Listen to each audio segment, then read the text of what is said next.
Test, test.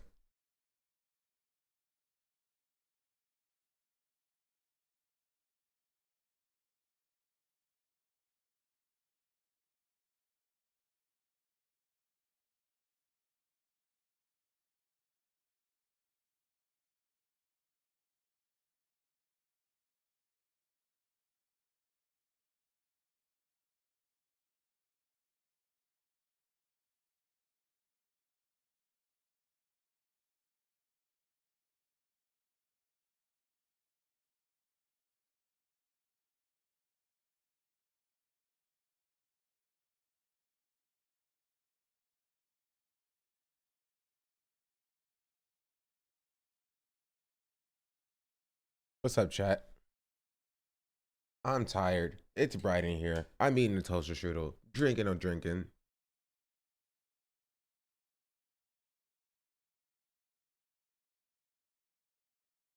Ugh.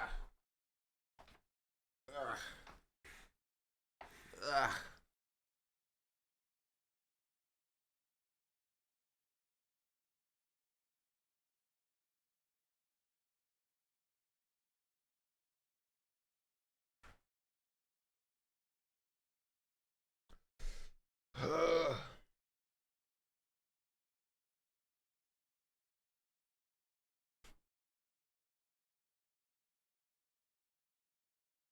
Oh, we're at 29,200. I think we hit 200 yesterday. So if we keep making about 100 follows a day, that means in about a week, 1 week, we'll be at 30K.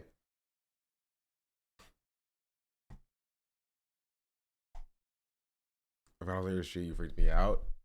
I am the specter. I am the stone that the builder refused.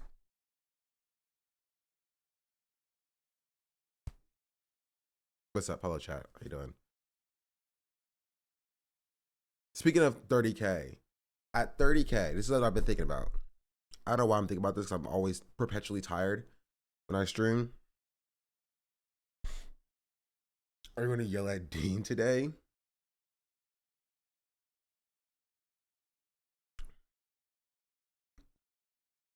It depends. If Dean shows up in my TikTok stream, depends. I reached out to Peyton this morning, and so we'll see what Peyton's up to. What he got going on? 30K, you go bald. I will. No mods. Rip that guy's arm off. You got a Celsius for breakfast? Yes, it is. And a toast strudel. This is a strawberry cream cheese.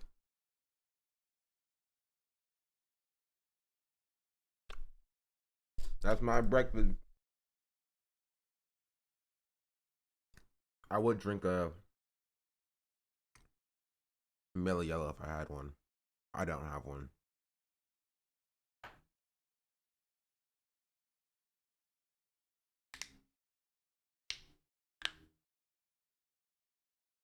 If it's just a Sprite, girl, the boycott.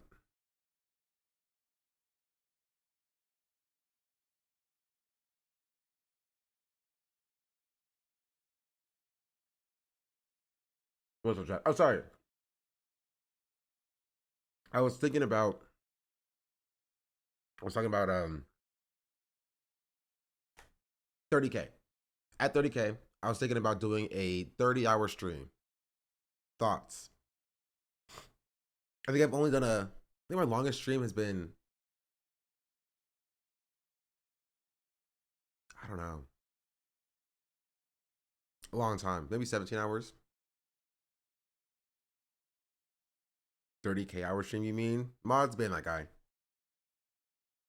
But 30-hour stream. We'll still bake the pizza. I'll buy all the equipment and stuff. We'll still bake the pizza. So I'm being tired, gonna die on a 30-hour stream. Hey, if I need to sleep back there the entire stream, I'll do it. I'll do it. It wouldn't be good content, but it was, fulfill my obligation. Um, we'll play some games with some friends. We'll talk about some drama. We'll watch some videos. We put tomato on the pizza. Is that gross for you? I mean, all tomatoes, all pizzas have tomatoes in it. All good pizza.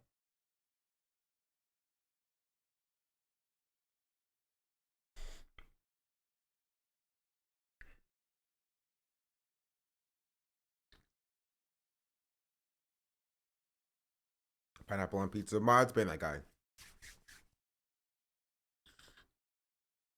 Anyway, that's what I'm thinking about. But we're not there yet. We have a few hundred follows away until we reach that level. So hold on to that. Hold on to that.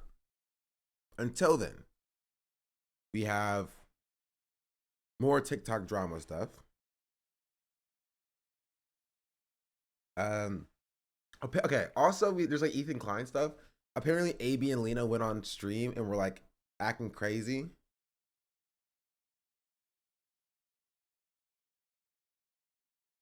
Did y'all hear about that?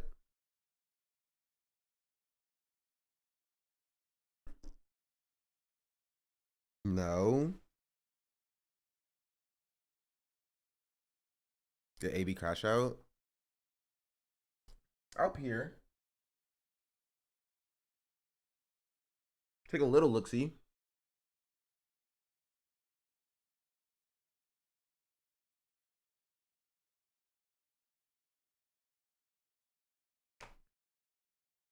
He's farming like his daddy Ethan. That's not surprising. I think, honestly, which is why I'm kind of glad. I'm kind of glad I haven't talked about it. I think they're all crashing out. I think the people who have stayed, including Ethan himself, don't have anything. They've entered the state where they realize that this is their content now. If they want to get views, this is what they have to do. Which means they're going to go and they're going to do like, Hassan's on a drug fueled rant. Even though I called it ableist that people said that I was on drugs, I want to say that Hassan's on drugs now or whatever. Or they're promoting like Loner Box and Destiny and things like that. Like, I think they have resigned themselves. They've chosen their side. They've resigned themselves to being just, locals. And not even just Ethan. Now AB as well. AB has like realized that people pay attention to him when he gets mad at like other Lebanese people. So that's what he's doing now. You feel me?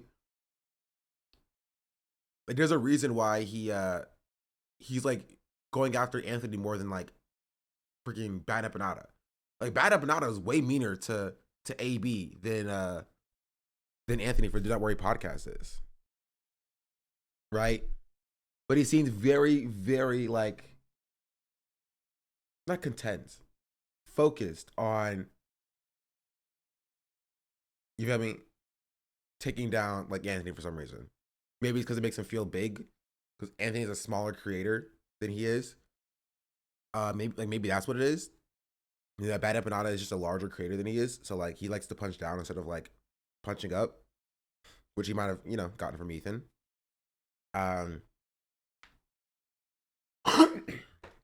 You feel me? This all been donated during AB's stream. How did AB react? That would be the telling thing, in my opinion.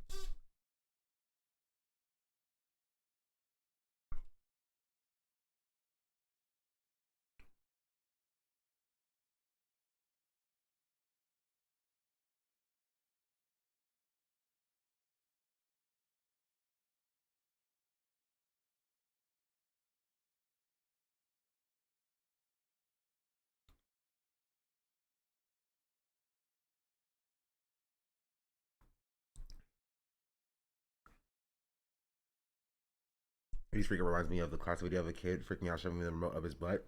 See, it's a shame that I know exactly what you're talking about.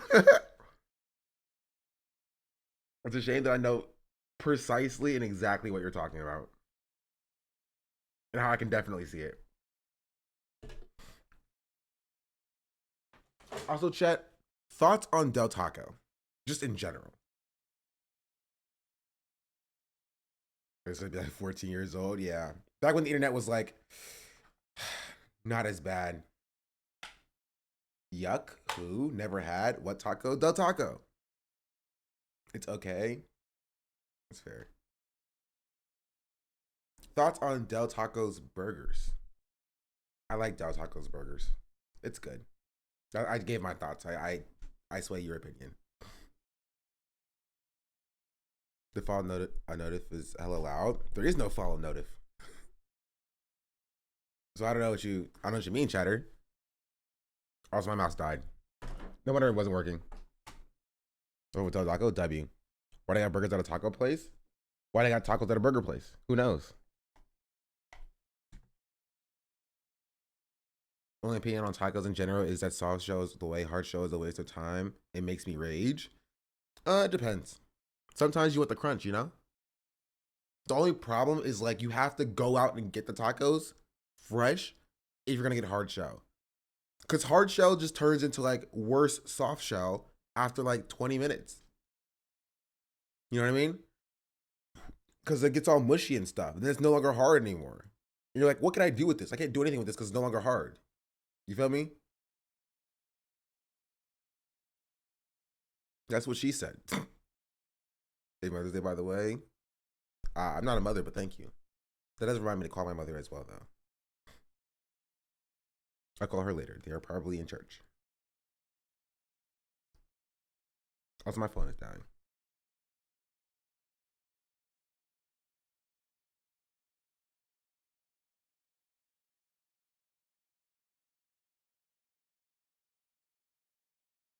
Trying so many hard things in his mouth confirmed. Heck yeah, bro.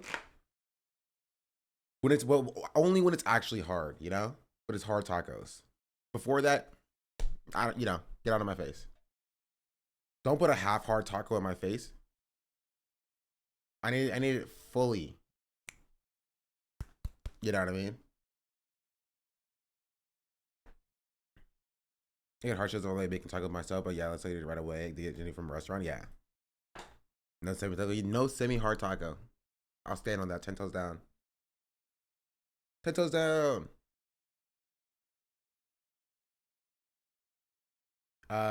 Also, worlds aligning. So I reached out to my friends who were in the TikTok creator space, right? And I asked, hey, do y'all know what's going on with the Unfuck America tour? Like, what's going on there? My friend Vic, Vic. Vic was like, yeah, I know what's going on. And she gives me like a little bit of a rundown. And she was like, I talked to Xander about it. And I was like, wait, Xander as in like black TikTok Xander? And she's like, yeah. So the Xander that Ethan Klein was sick hiling at apparently was on the tour and knows in-depth knowledge about the tour as well. And so I might reach out to Xander to get Xander on the stream to see what Xander has to say about the tour, alongside seeing what Peyton has to say, alongside seeing what Dean has to say, just to get everybody's perspective, because I still want to know what's going on with this stupid tour thing, you know? I still want to know what's going on. He's on the band with Dean, wasn't he? I don't think so. Inside you, there are two Tom Hollands. One is a Spider-Man and one is married to Zendaya. Other is Jubilee debate pervert. Why did Ethan take Kyle while screaming Xander? I don't know. Why does Ethan do anything? He's a racist.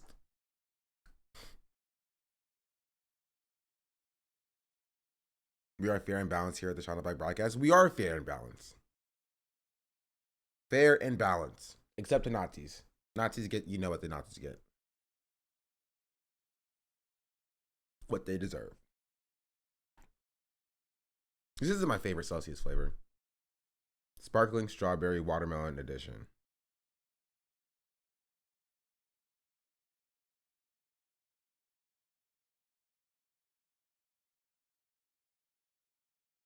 I think you're being a bit harsh. She's a 40-year-old mentally ill minor who's groomed by a 33-year-old autistic man. True. Didn't consider it.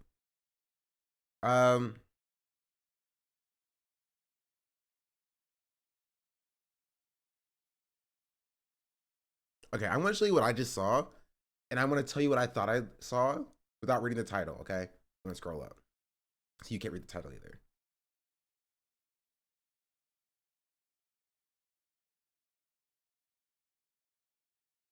I saw this, right? This right here. I thought this was, let me explain. I thought this was a breakfast bowl with bacon and scrambled eggs and potatoes that for some reason was being held up to the underside of a table. But that's not what this is.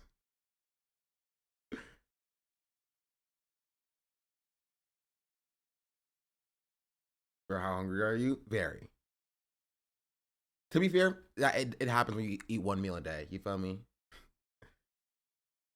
When you eat one meal a day, what happens?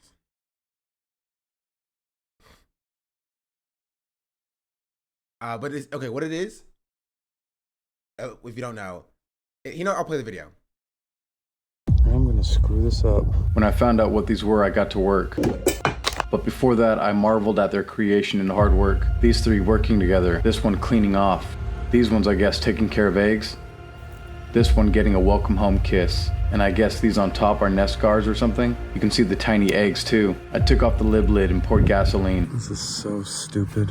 I'm going to screw this up with one hand. Oh, one's coming back, see? Don't be nervous. Come on, just do it.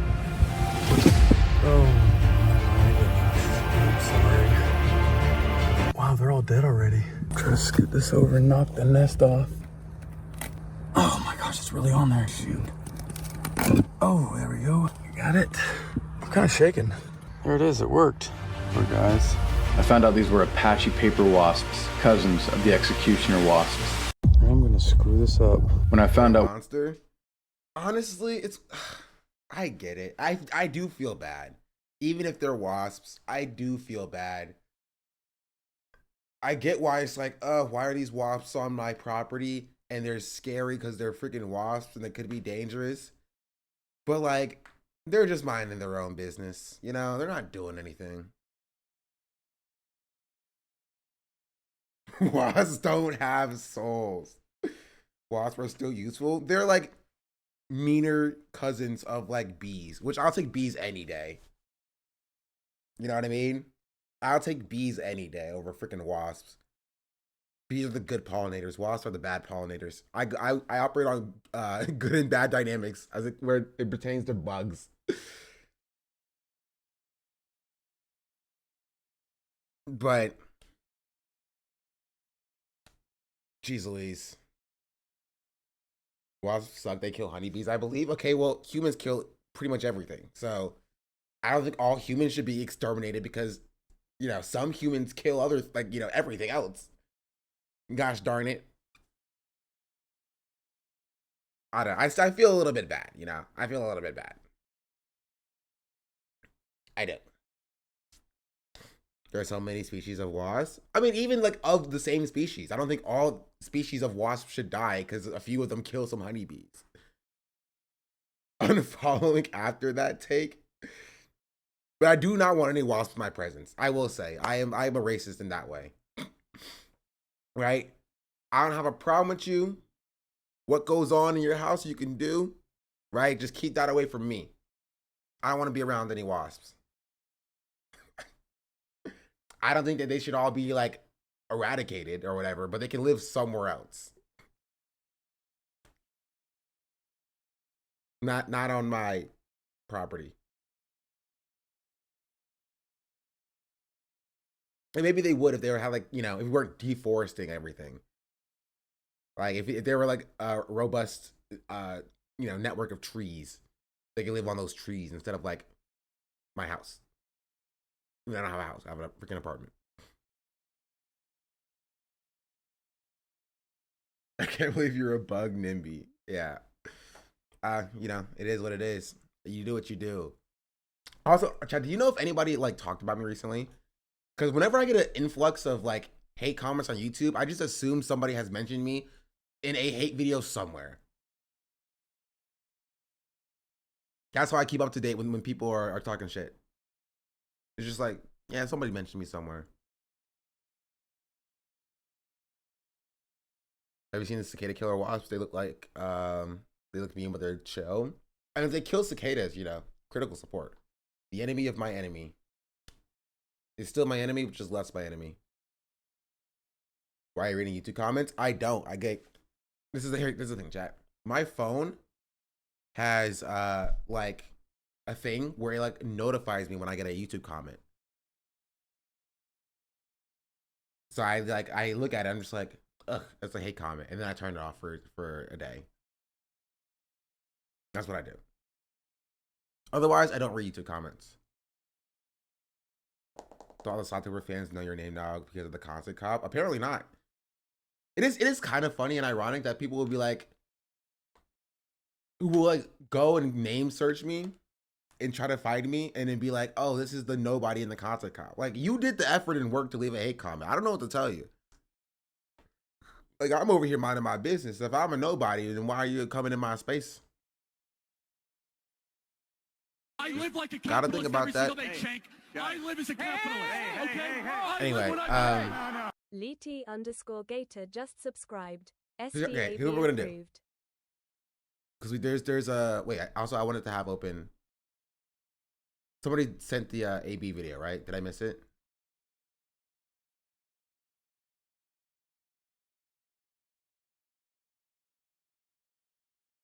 I feel like I've seen them lurking here.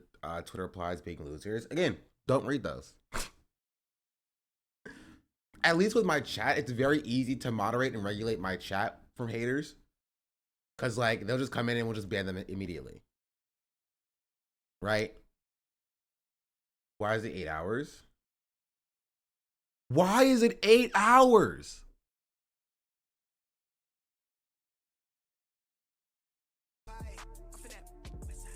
I don't even stream that long.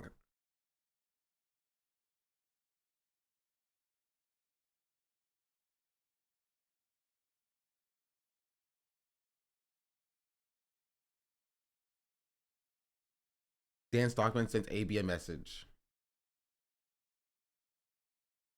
My fucking dick. You guys need to hop the fuck off. AB. Bro, why is there... Okay, so yeah, who are these people?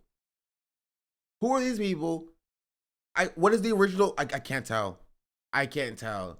See, this is why I don't do freaking YouTube live stream reactions, okay? At least there is a... Does he not worry podcast host with Anthony? Okay, Anthony's just one of the hosts. Okay. I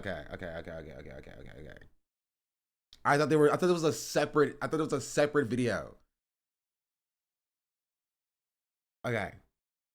AB reacts to Do Not Worry, the two co-hosts of Anthony. Wait, hold on. Okay.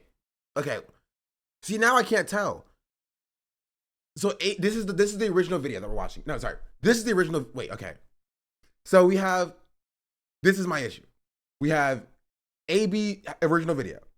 Do Not Worry reacting to AB. And then AB reacting to Do Not Worry reacting to AB. Right? That's what we have here.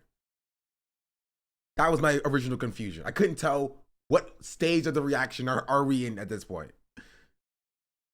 At least on Twitch, there's a culture, right? There's a very easy way to decide, figure out who's doing what. YouTube live streams, totally different. We just wanted to voice my support for you guys. Forget the snark losers. You don't deserve that bullshit. Also, they wear Velcro shoes and chew with their mouth open. Well, thank you. Thank you for the download. It's very kind of you. But see, that's the thing. Even reading your message, that's it. I have sold my allegiance to one side. I mean, a little bit, yeah. Right? Not reading not reading his message, but like not condemning Dan Saltman. You feel me? Like, you could have been like, Dan, I don't like you. If Dan Saltman came in here and was like, oh, take these dollars. You criticized Hassan. You're like, I don't want your money. Right? Literally. Exactly. It's precisely what I did to Dean yesterday. Right? I said it very clearly. I was like, yeah, I'm not a bitch. I'm not going to change up and be like, oh, you're like, I'm super nice to you now because you come into my chat. I'm not going to tailor my my rhetoric. You feel me? Yesterday, did Dean give Sean money? No, but Dean did come into my TikTok chat. Right? But if I have a problem with somebody, I'm not going to cower and hide when they come into my streams.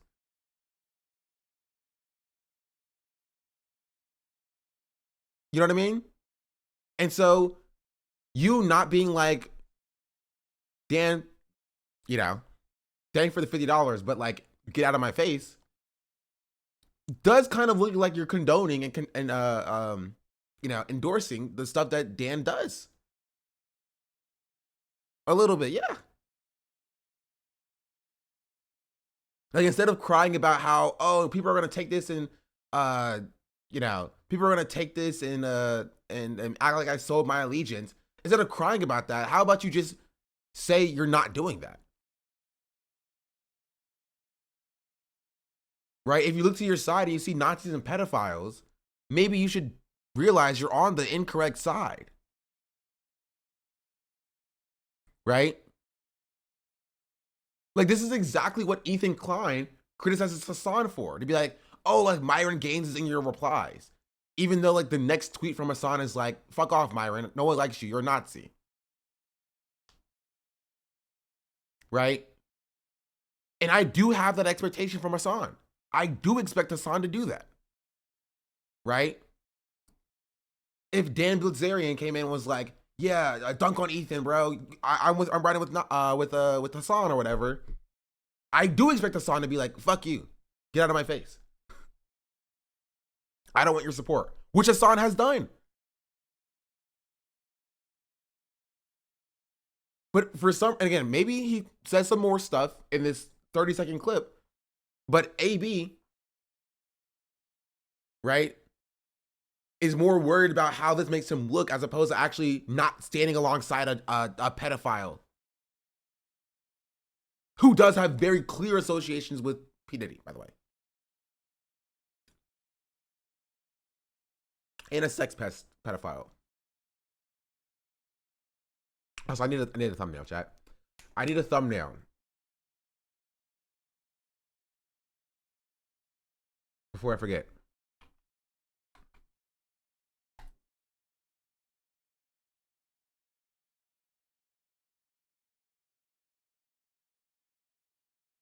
Like if Nazis and pedophiles come to your defense and you don't say, I don't want your support, Nazis and pedophiles.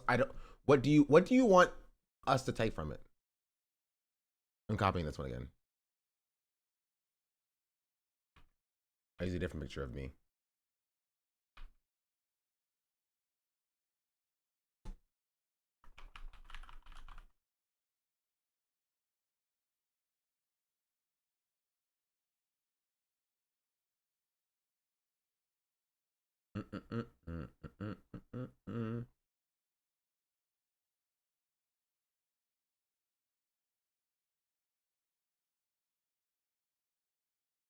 I'm using my article picture.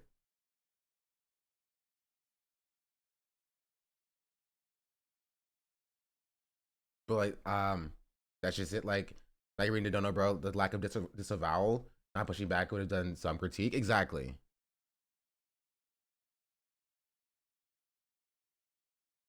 I don't think either AB doesn't understand this or he doesn't care to understand it.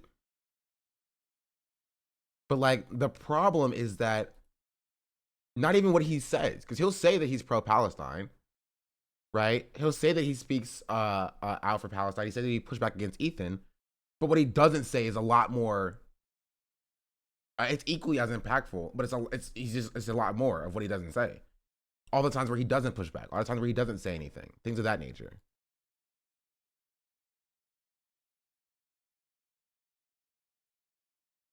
You know what? I also need to throw Ethan in here too, because why not?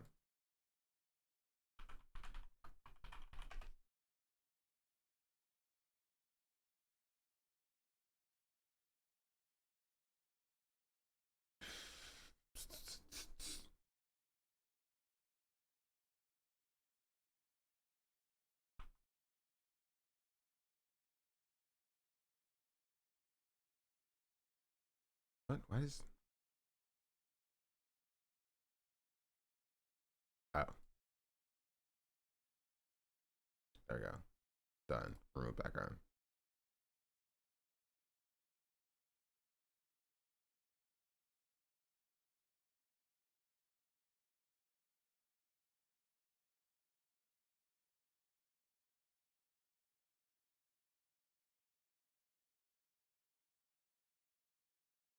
Why does he kind of look like Destiny here?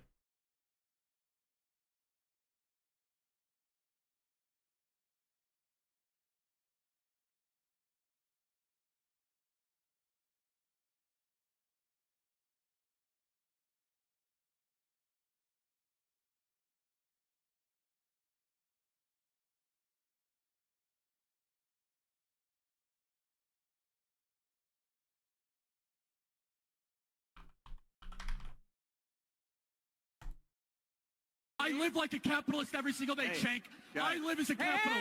Okay? I live when I believe. Bolshevik Boris just subscribed. Bolshevik Boris, thank you for the 6-month resubscription. Happy half birthday.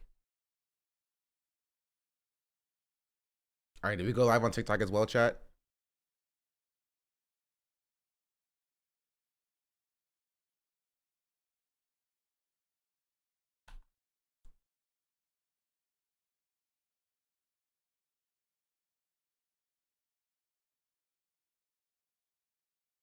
Hold on, okay. Start YouTube. Make that money. We don't make any money live on TikTok like that. Just don't play Senate again? Yeah. The people's multi-streamer? Exactly. Exactly. Go live on LinkedIn? I should. Also, Miss Silves, thank you for the 5 months. And Liddy Gator, thank you for the 3 months with Prime. Much appreciated. Live on Discord next. That is great for as long as this tour stuff is going on. I agree. I agree.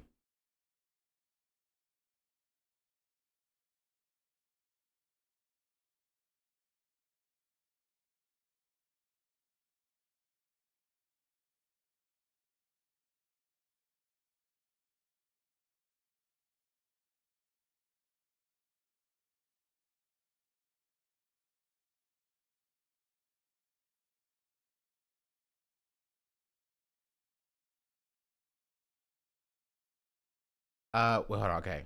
We're live on YouTube. We are live on YouTube, W. Now we go live on, we're not going live on OnlyFans. OnlyFans is BDS, apparently. Live on Skype. Isn't Skype dead?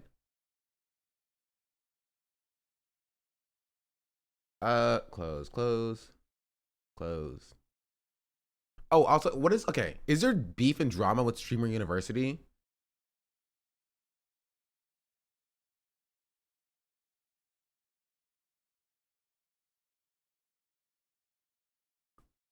With Kai's thing?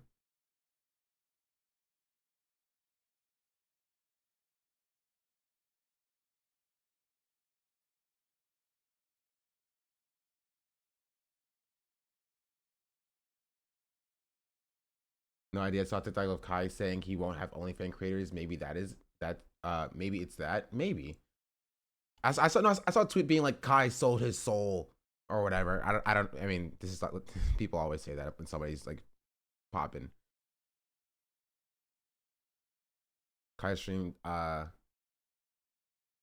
Kai's stream this night was not that much drama compared to his normal streams. Or the Streamer University, that sounds like a money grab. I understand why you would get that impression because like Hustle University is a thing, but it's basically it's like what was that thing called with that streamer camp? It's like streamer camp for the WL community, that sort of thing. I saw annoying white people complaining that he's only helping black people. Did Kai say that he was only helping black people? Shit camp? No, shit camp is a different thing. Streamer camp is what I was talking about. It's essentially a way to bolster and platform smaller streamers. And honestly, there should be something for black streamers to help grow and build and things of that nature. 100%. I have a few questions just about like what are the viewership requirements and like who is it trying to help? Like, is it for people who are at 1K to get up to having, 15K? Is it for people who are at like 100 to get up to having 1K? I am curious. I don't think it's a bad thing inherently though. We need a lot more somethings for black streamers. 100%. I agree. 100% I agree. Especially when you realize that the space isn't going to do it for us. You know what I mean? Like the Poggers space isn't going to do it for us. It never did. Right? That's the reason why Kai is like Kai is Kai now. Kai had to go out and build on his own because nobody in this space, if I mean, would promote him, would invite him to events, things of that nature, until he was the biggest streamer on the platform. And I would think that would cause some level of self-reflection for the wider streamer space, but I just haven't seen it. Did you apply? I didn't apply. I heard about it like yesterday. Are you in the poggers space? I don't think I'm in the politics space, which is not like that far off. Just because like I am associated with Hassan, and Hassan is a part of the pogger space, you know. But that's just kind of it. I'm not integrated into like the streaming landscape like that. Is the pogger space different than WL space, where there's two different names for the same vague cultural sphere? No, they're different spheres. The pogger space, think of like OTK, OTV, you know, Ludwig, Cutie, Pokey, those streamers, like the old guard of Twitch. That's like the pogger space. WL space is like the next evolution of the streaming landscape, where I don't want to include Aiden Ross, but Aiden Ross is technically involved in that. Aiden Ross, AMP, I would even say like RDC, and it's a more predominantly black space than the poggers community. I barely had any, right? Barely had any black representation, and so black people who were trying to grow and build as streamers left that space, right? And had to build their own space. You feel me? And that's what the WL community kind of evolved from, which is why it has more of an adherence towards black culture, black celebrities, and a larger black viewership than like the pogger space originally. There's still some overlap. But I was watching Ludwig talk about this yesterday. And he was talking about how he went to Jason the Ween and like FaZe are in the WL space as well. So it's not just black creators. Why is it that your expectation that the pogger space didn't do enough to black creators? I think partially racism. Right? I don't think it's like intentional. You feel me? But I think partially due to racism, due to the fact that as a marginalized streamer, you have to you have to be so much more successful to be taken seriously, and it's so much harder for you to grow in that way in the first place. And so there were instances where in the pogger space there were black streamers, right? Like Myth is, I would consider a black streamer that was in the pogger space, right? Who was invited to like things like Jared pointed out, like shit camp, right? Nick, another good example. Right? The people you see going to these events with XQC and Hassan and Ludwig and Soda and Cutie and Maya. Man, call me. Right?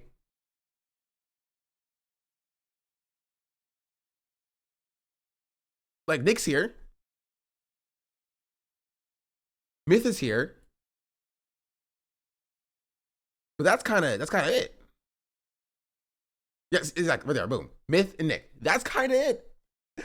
Is Senna WL or poggers? Senna is an interesting case because Senna's initial growth came from the poggers community up until like 3K-ish, right?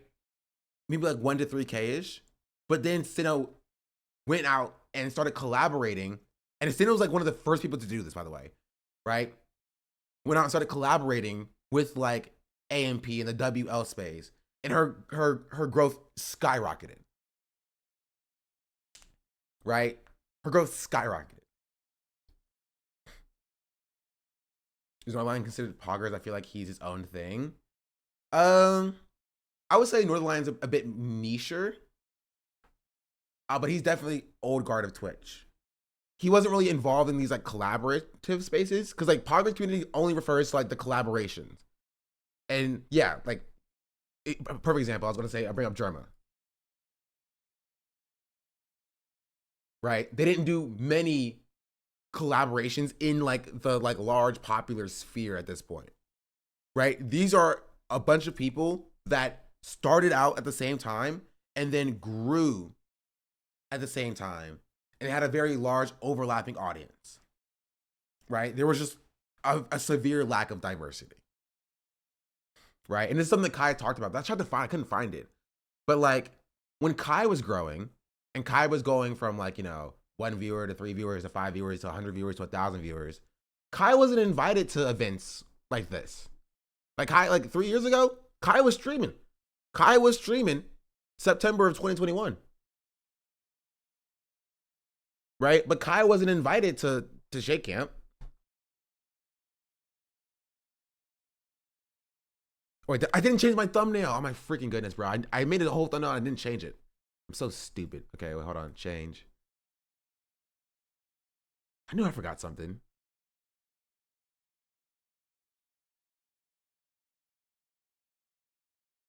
Save. Anyway.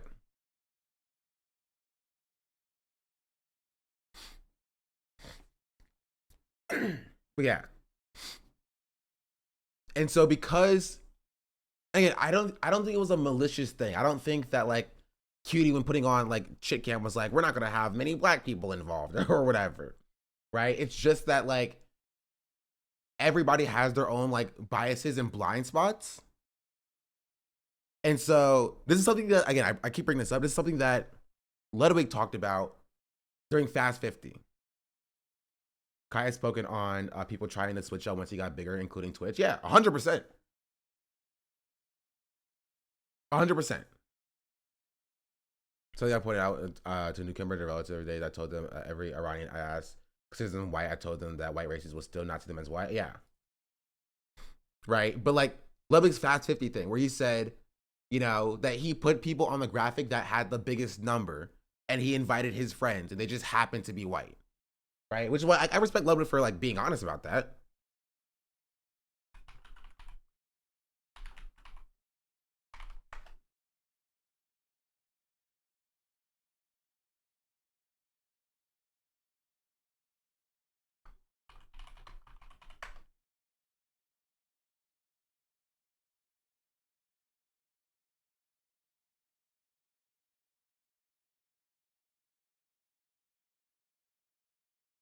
Here.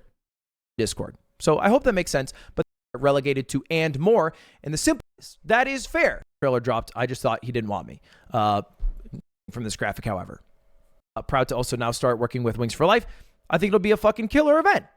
And this was the graphic that I attached along with the trailer that showed also, some of that Day Wretch has brought up that I was going to bring up as well, is that this is a deeper conversation that I don't think the streaming space is ready for, about the level of acceptable blackness that they allow before it starts getting a little bit iffy to the audiences. Not even to the streamers, right? But like to the audiences.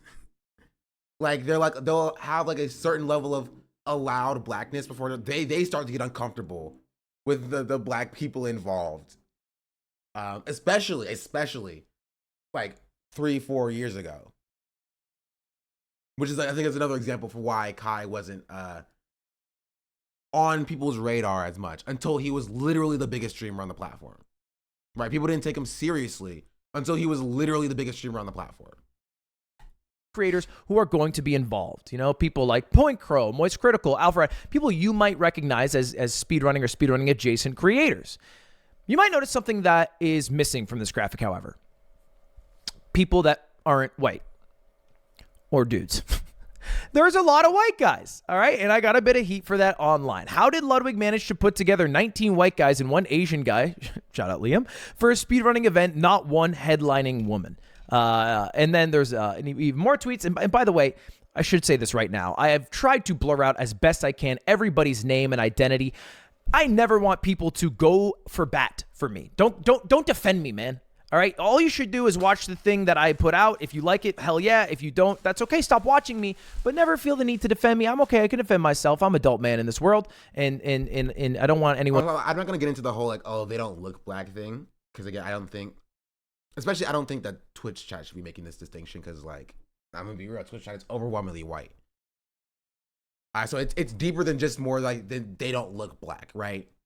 And more just about the role that they play in the content, right? Because they could be the darkest skinned person in the world, right? But if they are still the only black person in a predominantly non-black space, the role that they play in the content, right, is the same if they are like, you know, like mixed or whatever. You feel me? They serve as like the butt of the joke. They serve as only being there to be like the I don't want to say like the token black person, right? Because it's like token is like a word that like reduces them, but more as like a person that they can use as a proxy to excuse potentially anti-black behavior, which we have seen in the streaming space countless times, and I've documented it countless times as well. Right, where black streamers who are in these spaces, who occupy these spaces, right, who use their identity to justify the like anti-black rhetoric coming from some people in the space. You know what I mean? Getting in battles on my behalf.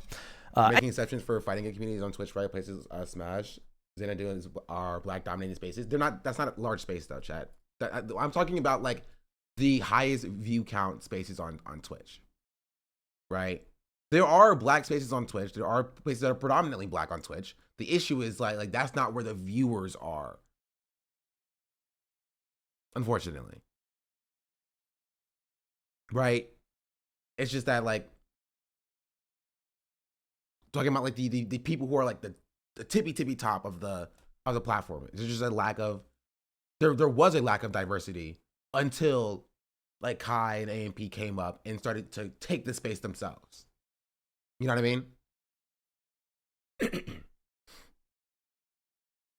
So even CDI who's brown skin / dark skin has dealt with racism in her own organization. That was laughed off as a joke in a very public manner. Yeah, I've talked about that.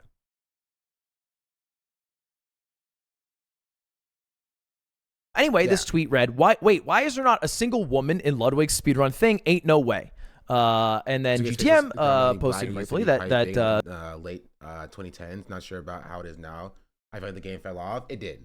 But to be fair, like the early adoption of the WL space did start with 2K.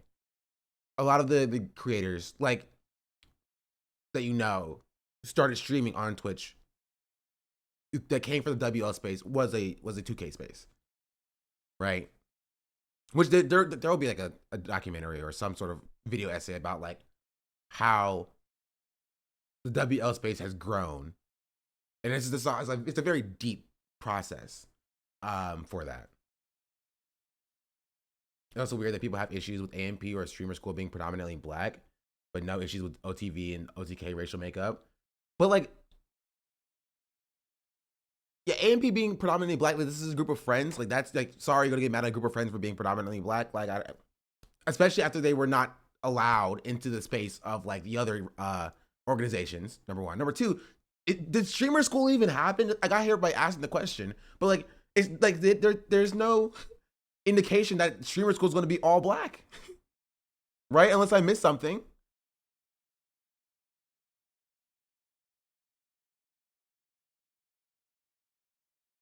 Honestly, I have no idea. Honestly, I just saw some people talking about it. I feel like they were kind of projecting, right? I feel like they're kind of projecting because like they just see black people doing stuff and they're just like potentially doing stuff. They're like, oh, this is going to be only a black event because black people are hosting it. But they had no qualms about the racial makeup of like a streamer camp.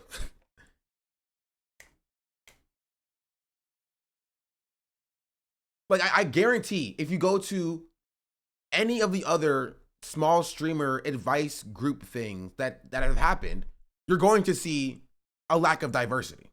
Guarantee it. Right? You do an in-depth makeup of like OTK top streamer. I promise you there's going to be less black people. It's like, what are we talking about here?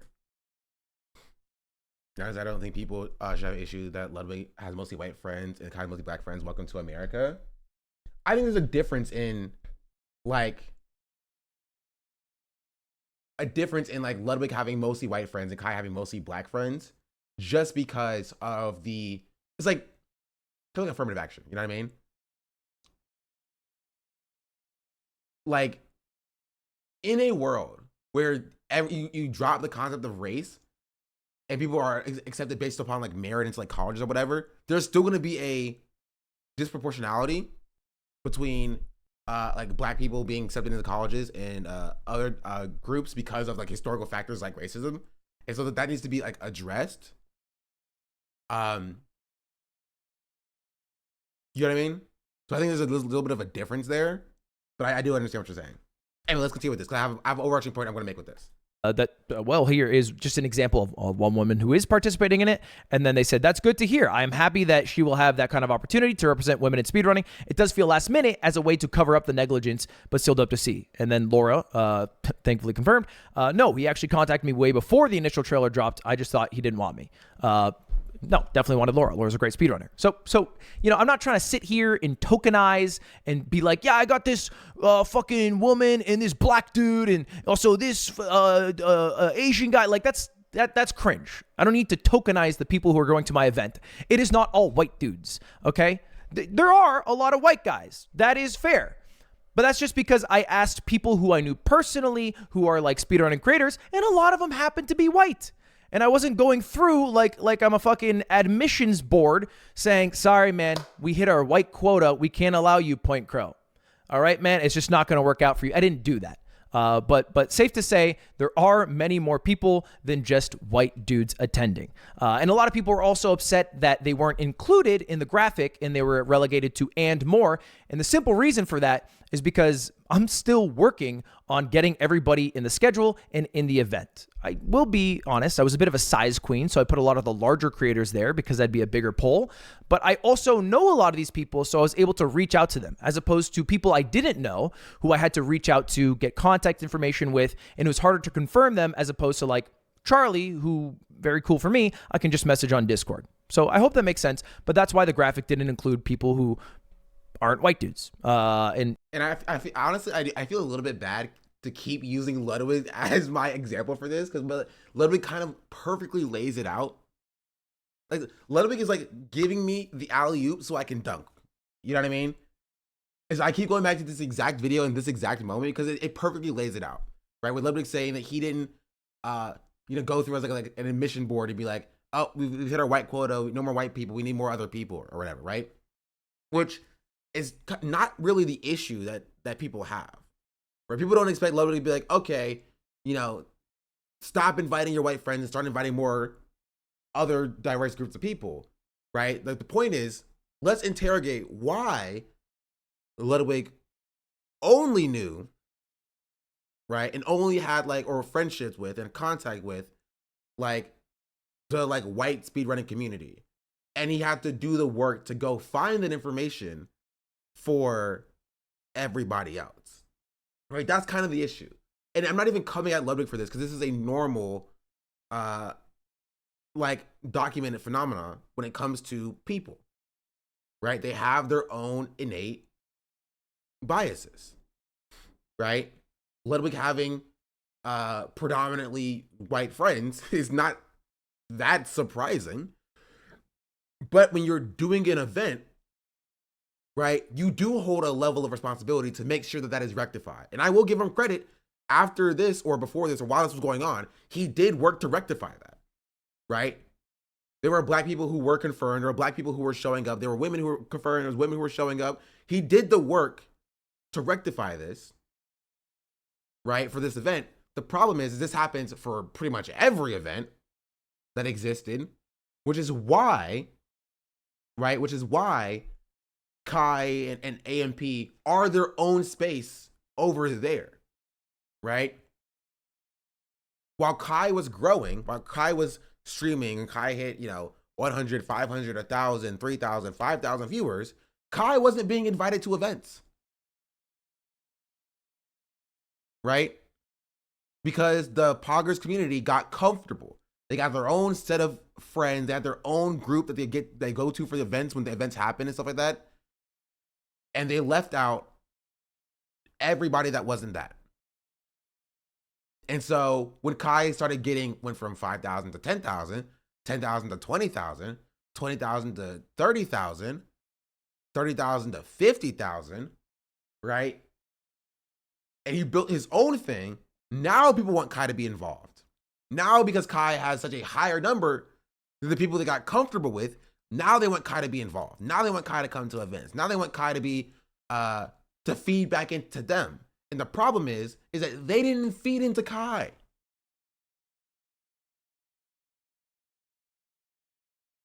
You know what I mean? While Kai was growing, they didn't feed into Kai. And so Kai doesn't want to feed back into them. And I feel like we've gotten a little bit better about this. And Cinna's a perfect example of this.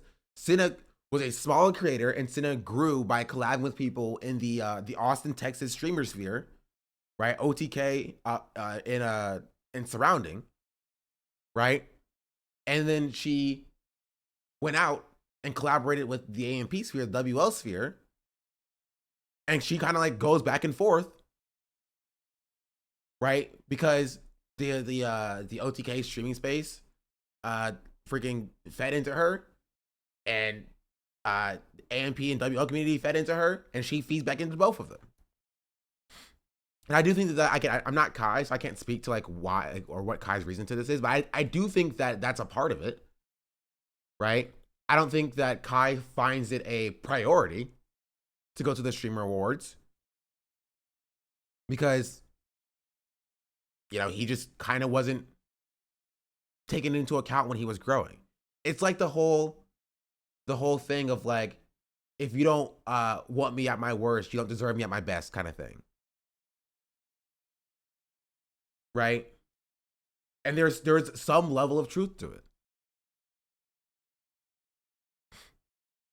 You feel me?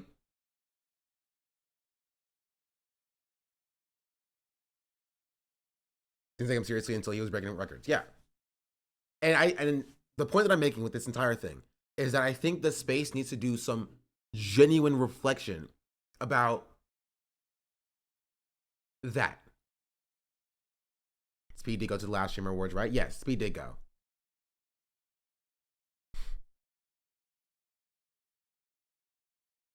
His rise was so fast. Not even particularly. He rose higher faster than normal, right? But like, and we can look up his tracker.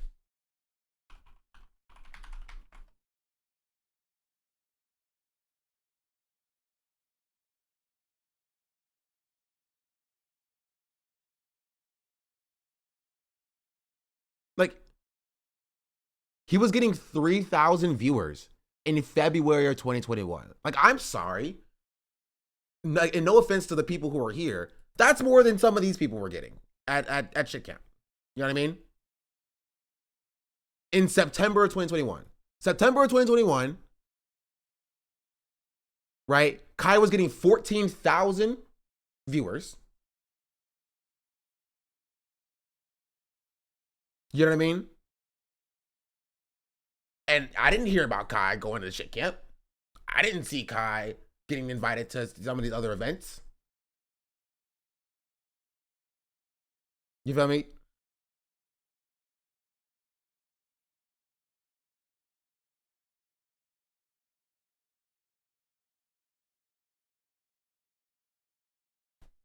And that's kind of the issue. Is that he grinded. He did. He grinded. He built all of that in his entire space, and basically an industry for himself, separate from the current streaming landscape.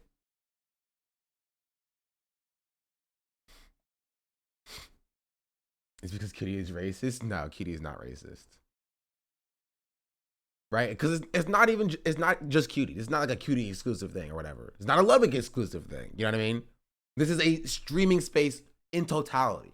It's not even just about the big scale events, right? It's about the smaller collabs, right? And this is something that like that trigger warning for Miskiff. That Miskiff has talked about, by the way, about how like the poggers community doesn't have any new talents. Anybody have that link? I do think there's a bias, not only against streamers like Kai, but the audience they brought on the platform as well. Yes, 100%. Reggie's topic, glad I tuned in first time. You're welcome in. I was joking because it's a bit from their podcast. You never know. You know, I have people who are actually like, oh, Cutie is racist. Let me see. This kid.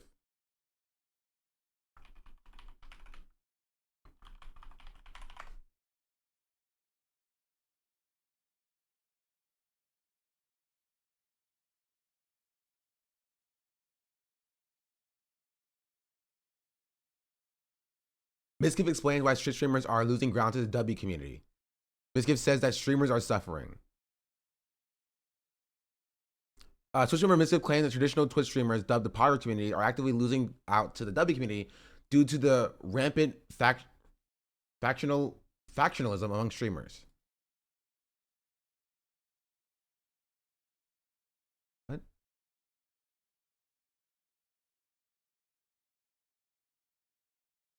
Whoop, doesn't have a link.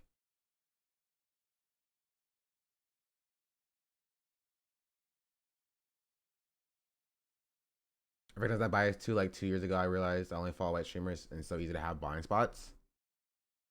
Here. The perfect stereotypes of so many characters, whether it was like Candyland or Canute. Didn't like, Cutie Cinderella come from there? Yeah. That's the problem. I mean, even like me and Miz. This is the problem with the Poggers community. We're not getting any new blood. We got extremely. We've already taken her. I agree, man. That's I always say that. I blame cancel culture because if you guys could host shows like that without being scared of what's happening. To be honest, we can still do it. We can't really do it. No, you cannot do that nowadays. Yeah, no, not when you're tied to other no, people. she's 100% right. It's cancel culture that stopped us from doing it. No, but people getting afraid that people on streams are going to cancel you, you're going to get banned. That stopped a lot of people doing it.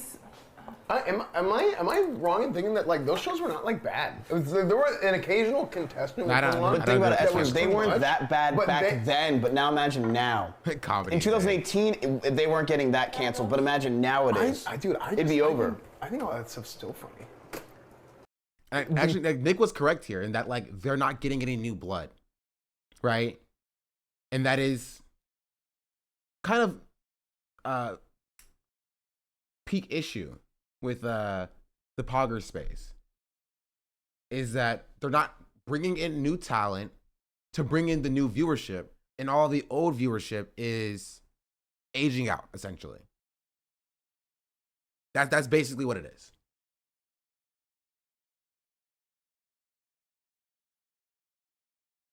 What's the case losing blood to racism / incels? What is the Pogger space? The Pogger space, basically as it's described here, is like it's the old guard of Twitch, right? Before like the new age of like FaZe Clan, you can consider Aiden Ross in there. Aiden Ross, your age, Kai Cenat, Gideon's like not even here anymore. Jason the Ween, the new age of streamers, the people who are currently at the top essentially. Doesn't make me stay up in content. I'm gonna be honest with you. That's definitely a part of it. Older chatters use poggers, and the newer chatters spam W. 100%. Even though now the older chatters are now spamming W because they want to be what the cool kids are. Is Dante there? Why? How long has he streamed? Dante is definitely adjacent to like the WL community just because of the people he collaborates with. Like he collaborates with your age. He's like in RDC and he's in that space. But like he's like wasn't considered. And this is the problem. Dante was not considered a part of the large streaming landscape. Dante was streaming to a large audience, mind you, while the Poggers community was a thing before the WL community. But you realize how he wasn't considered a part of the Poggers community? Your Age has been creating content for years. Right? You realize how he wasn't part of the Poggers community? Again, as I said, Kai was streaming right? For years ago, to thousands of people. And you realize how he wasn't a part of the poggers community? That's the issue. That's the problem. Is that there was a culture of like the top streamers that was the Miskivs and the XQCs and the Pokemains and the Ludwigs, right? And it was never considered to even be the same space as what Kai was doing or what Speed was doing. Maybe I'm wrong, but it seems like Cutie has brought in a lot of new streamers or just popularized them through her events.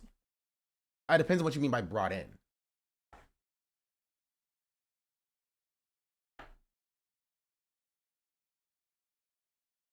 Right?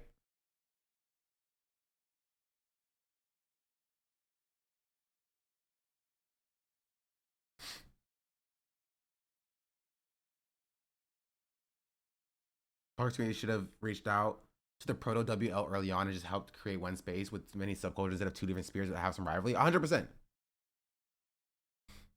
Like giving them some spotlight. That's how I found out about you, for example. Like, sure, 100%. I think there was a usefulness in that, right? But the disparity is still there, and that's what I'm describing. Is that there, even with that happening, there's still a disparity between black faces in this, I won't say in high places, but like in the streaming landscape, right? The streaming space, even like, you know, disregarding the whole kick situation, is fractured. Kai had to basically get co-signed by half of Hollywood before getting the same alteration as XQC. Exactly. Kai had to bring on literal celebrities, like A-list celebrities, before getting the same recognition that XQC got for like eating his toenails. Right? Kai and XQC were pulling in the same numbers essentially in 2022. But like Kai didn't get nearly as much notoriety in the streaming landscape, right? But XQC did. Because XQC was old guard. XQC was old guard of Twitch. Right? He was in the space. And nobody brought Kai in. Nobody in the Pogger space looked at Kai growing from 3,000 to 6,000 to 18,000 to 15,000 to 20,000. Nobody in the Pogger space saw that and was like, "Yo, let's reach out to that guy. That guy's popping off real quick." It wasn't until he was hitting, 50,000 and 60,000 and 68,000 until people finally started to be like, "Hey, maybe we should get Kai on." But at that point, right? Kai's already too large. Right? Kai has grown it on his own. Once you hit 50,000 viewers, you don't need the Pogger space. You know what I mean?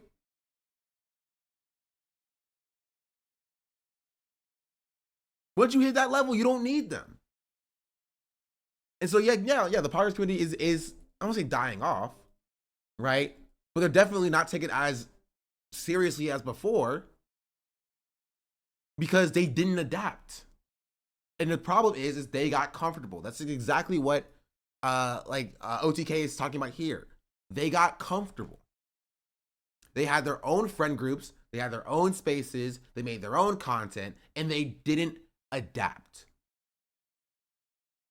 Right? At least not fast enough. Not that they didn't try. OTK added new talent. They added extra Emily. I don't know who else was recently added. I don't know when Seer was added. Right? They have their adjacent sphere as well. Wake Wilder. They have Cinna. Peach Jars. You feel me? Kachi. Good point. Because I didn't know TK officially. Yeah, but he's still adjacent sphere. John the Leg too. Yeah. Oh yeah, Will. Right? So they did attempt to fix and structure. Same with like OTV.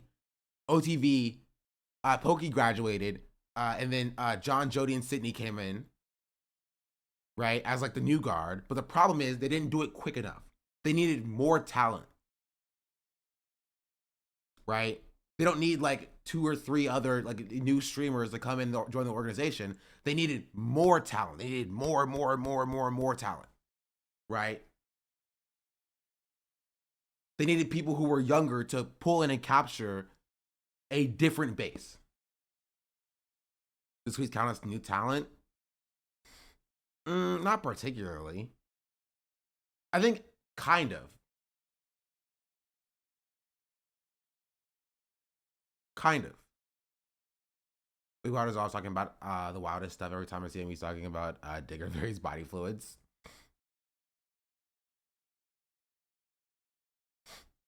What I mean by dying off is there's no sense of community. It's completely fractured. Most of them hate each other. I mean, that's true. Right? And the issue is, this is the problem. The issue is now that, and this is what it was before, okay? You had, excuse me, we're gonna get rid of this, boop. You had, this was WL, and then you had,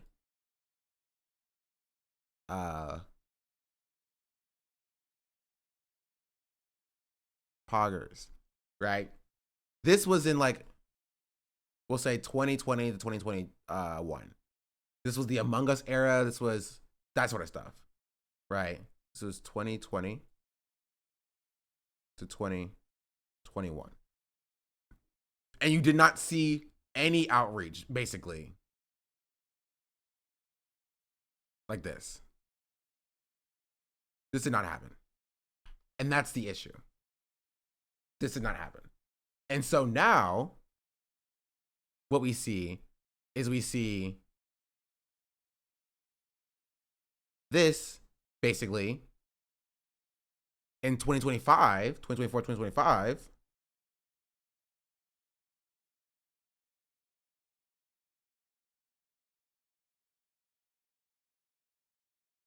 like this.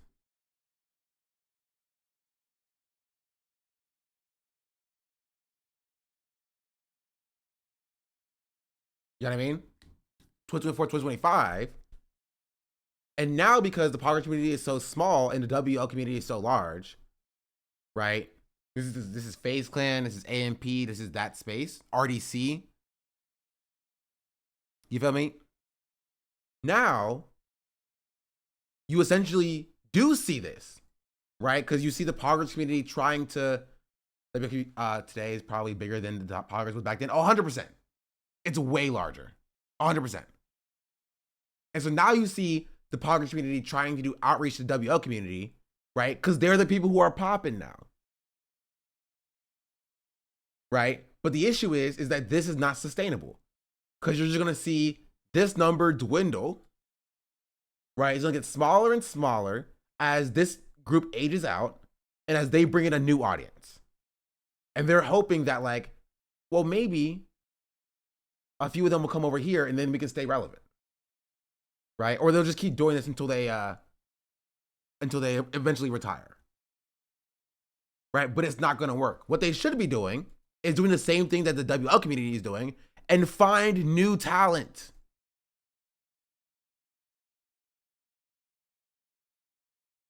Right? They should be getting new talent to feed into them. The same way that the WL community is getting new talent to feed into them. Right? And they should have been doing this back here. You feel me? In 2022, 2021, they should have been getting new talent to feed into them to keep their space growing. But they did it. Honestly, they said F the new talent. Right? F the new talent. This is definitely the Hassan strategy of reaching out. Not even. There's a difference between like the W or the Poggers space doing collabs with the WL space while they're already large. You know what I mean? There's a difference there. It's not the same thing. You need new talent. You can't, like, collabing with Jason is not going to like bolster the poggers community. It just won't. It's not happening. You feel me? I think you're treating them as they're sentient entities and not a bunch of random people that can't be bothered to cook most of the time. I think you're wrong, right? It is a sentient entity. They are streamers. They are business people, right? No matter what persona they put out, like they're not all Asmongold, right? Which is why they're talking about here at this moment is strategy, business. I didn't get them that. One day I'll get it. Minecraft SMP era had opportunity for this, but it was so restricted to a single game, so it struggled to branch out properly. Like new Minecrafters only worked for so long. So why foster this space when they're not prepared to look at it from a business perspective? True, like Jason has a small group of friends called OSCS. It's Arky, Yugi, and some others. Even Black Play Max has its own 5 stars. Yeah. And then they grow, right? Like they get their new talent, and then the new talent grows, and their new talent brings in new talent. Their new talent brings in their friends, and their new talent brings in their friends, right? And the problem is the poggers community should have been doing that 2-3 years ago. They should have did it with Kai. If they did it successfully with Kai, they would be the top space. If they were inviting Kai to events, if they were bringing Kai into the space, into the fold, right? They would be larger, right? Kai would be popping off with more support and didn't have to do it all on his own. And it'll be a more collaborative space. The problem is back in 2020, 2021, they didn't do this outreach, right? OTK signed Bruce and then you didn't use him at all. 100, exactly. Now, I don't know why Bruce went to kick it. That's a different story, right? But like, they do this outreach. Go ahead, Kai went on Wild West or on OTK events, he would look goofy and out of place. Yeah, that's because you're racist, chatter. I'm gonna be real. This idea that like, oh, he just doesn't belong here is stupid and racist. I'm black, doesn't mean you can't be racist, chatter. I'm gonna be real. They had the good opportunity with the Among Us meta.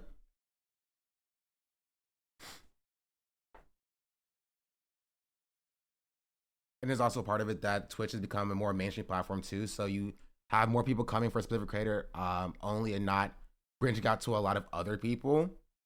I mean, yes, but like that is what collaborations are supposed to rectify. Right? Are supposed to rectify. And the Pogger space just did not do it. Did not do it when they were supposed to do it between this time frame here, right? From 2021 to 2024, they just didn't do it. They got comfortable. And because they got comfortable, the WL space outgrew them, and now they're kind of holding on a little bit. You know what I mean? To the point where like most of them don't even stream anymore. Or like as consistently as they used to. Partially because they're old. No offense, they're old.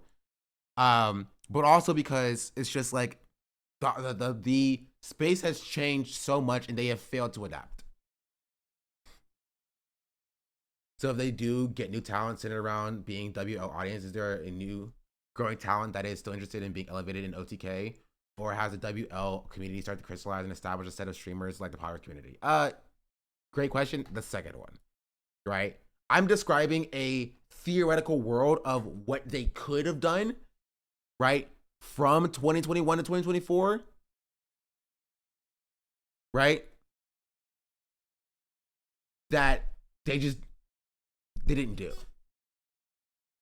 Who doesn't stream as much? Really, any of them. Like, Nick doesn't stream. I don't know how, like, what ratio Mizkif streams. HQC is doing something, bro. I don't know if you call that streaming, but he's doing something.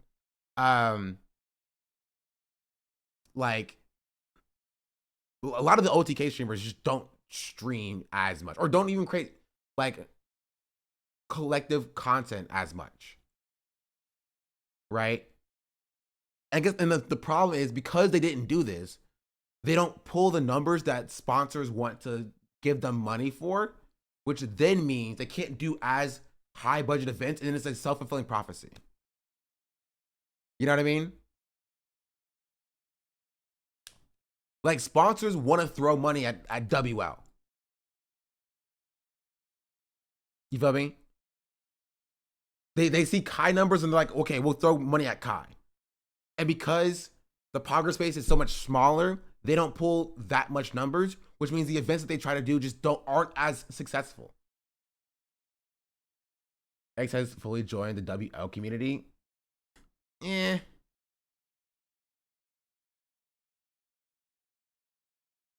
take away the Pogger community is going to end up fizzling out. No hope for growth beyond what it is. I don't have the answer. If I had the answer, I'd be getting paid millions of dollars as a consultant. If I had the answer, I would be getting paid millions of dollars as a consultant. I'm going to be real.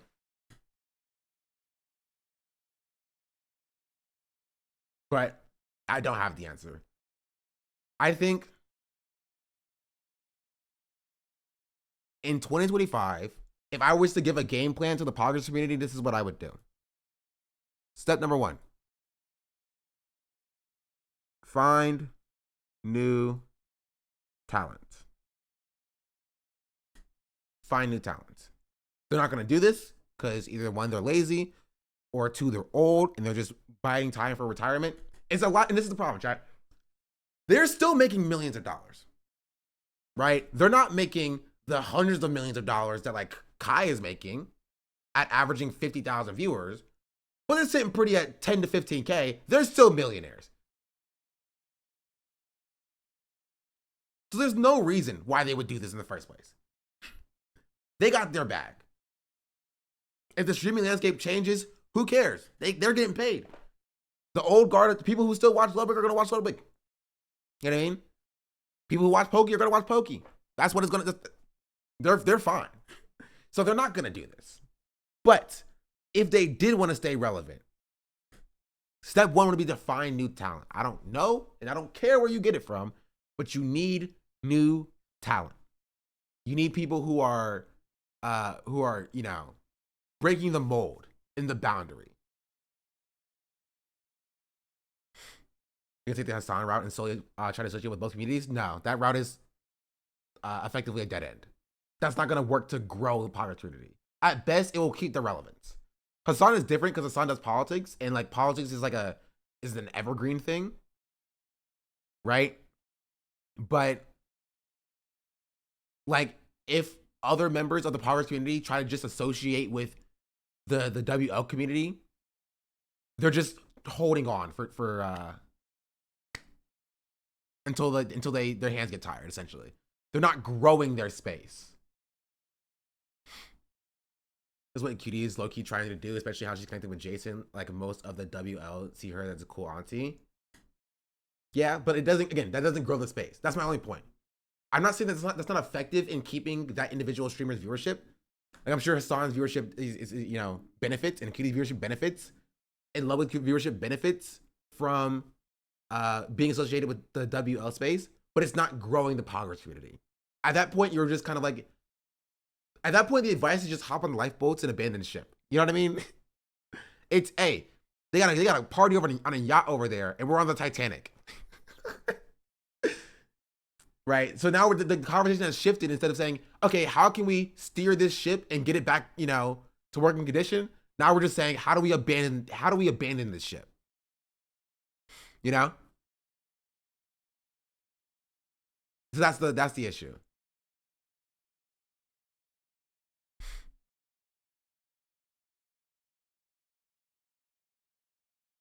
I guarantee somebody talked about me sometime. I'm still getting comments on my YouTube. Maybe it was Aspen. I told you, I just checked my phone. I'm just like, oh, yeah, YouTube, not a comment. Maybe it was a nice YouTube comment. I was like, man, you're super awesome and great. And I was like, nope, it's not that. Was it Dean? No, it wasn't Dean. He's trying, if I made bank off of Twitch back in 2010s, I wouldn't care either and just retire. You say Ethan Klein's Insta stories? I did not. But why would he talk about me, though? I didn't even do anything. I talked about freaking TikTok drama the last 2 days. You know what I mean? What did I do? Also, somebody would tell me, If it was Ethan Klein's Insta story, somebody would tell me, be like, "You're on Ethan Klein's Insta story" or whatever. I think it was probably in a drama slop tour video that didn't really, from somebody who's like, you know, thought it was good for their metrics to just talk about the content cop or whatever, and I just had to mention.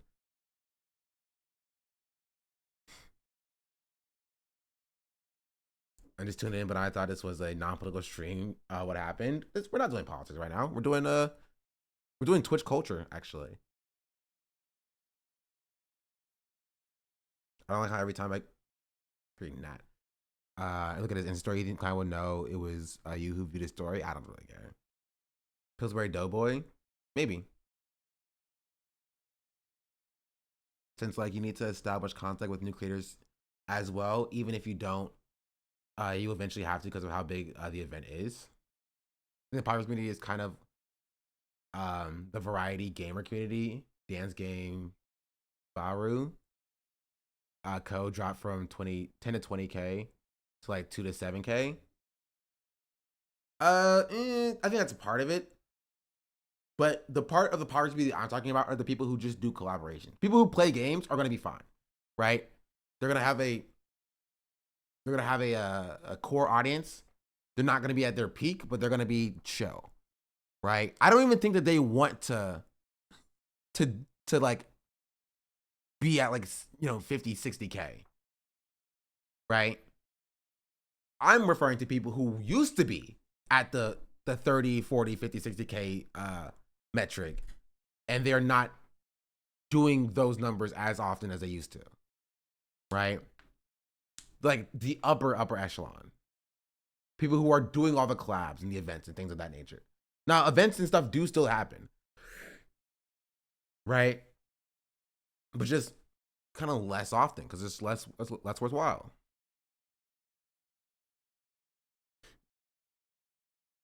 It's interesting though when people like Kai also don't want to go to like stream awards after being ignored for so long. Yeah, this is what we're referring to and talking about. You know what I mean? Which I understand, right? You ignore Kai and you don't invite Kai to your events when he's small. Of course, he doesn't want to go when he's large. You know? It makes sense to me. Which means you need to stop that from happening in the future. Right? Like, first of all, none of this is going to happen because they're all going to retire anyway. But if they were to do this, if they cared enough to do this, 1, find new talent. 2, cultivate that talent. Right? 3, step back.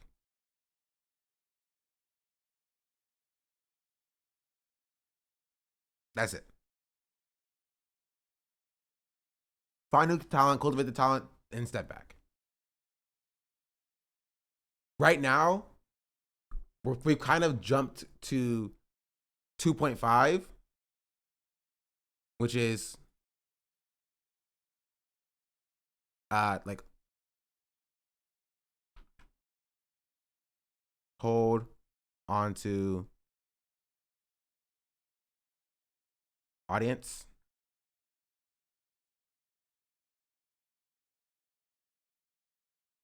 And then like step back and retire afterwards, right? Because right now we're just skipping this part and this isn't happening. And basically the Poggers community are just like, okay, we're just gonna collab with right? We're just gonna collab with Jason. You know what I mean?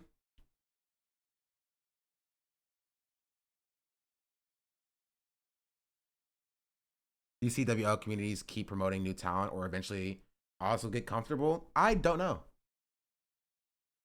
Shouldn't there be a step of cut off talent that is undesirable for obvious reasons? No, that's not a step. That's just a part of cultivating new talent. That'd be like step number, 16. Don't get canceled. That's not a step. Like obviously, if you're gonna call a streamer, you don't get canceled. So I talked about this on why streaming was more fun.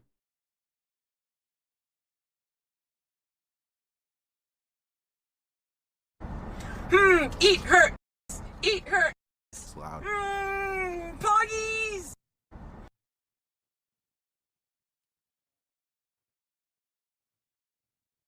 There's probably a stream or a group out there right now that's big no one's talking about is going to be in Kai's shoes in a few years?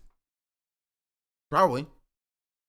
And it's the job of the people who are, if they wanted to like be like org owners and things of that nature, and they want the relevancy like in that. If they don't want that, then it doesn't matter. But if they do want that, then they need to be cultivating and finding that talent. Right? But the problem is, and which is why we go back to this, is that I don't think they want any of this. Right? They are skipping all of this, which I probably want to. Right? They're skipping all of this. And instead, they're like, step number 1, play games with friends. 2, that's it. That's it. That's it. We've arrived at the position where they want to, they want to go live and play games with their friends and do collaborations with their friends instead of trying to grow as creators and as the Pogger space. And that's fine. I'm not even saying that this is a bad thing, right? I'm not even saying that this is a bad thing. But I'm more saying that, like, they have, because they are older, no offense, because they're older, these are adults, they have freaking kids, or they're getting to the age where they should have kids, or they're losers. Okay, that was mean. But they're going to the retirement home. That's the answer. They are going to the retirement home. They don't want to do large scale events. They don't want to try to grow and get grandiose, 300,000 viewer numbers or whatever. You know what I mean?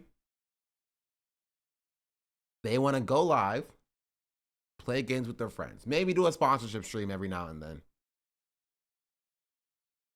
Right? Kai has passion. Kai has ambition.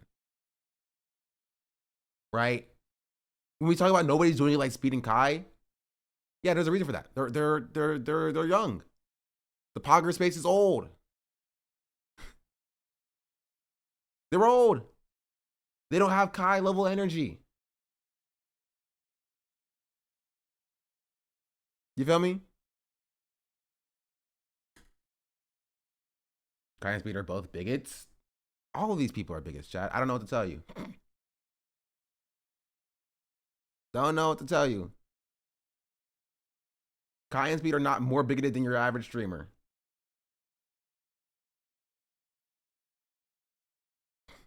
They do what Grey's Anatomy does and keep growing viewership all these years. This is a problem with traditional TV media already has solution/strategies. What does Grey's Anatomy do? Didn't Speed sort of reform a bit? Heard Hassan say that. Yeah, Speed was pretty bad in the past. He got a lot better.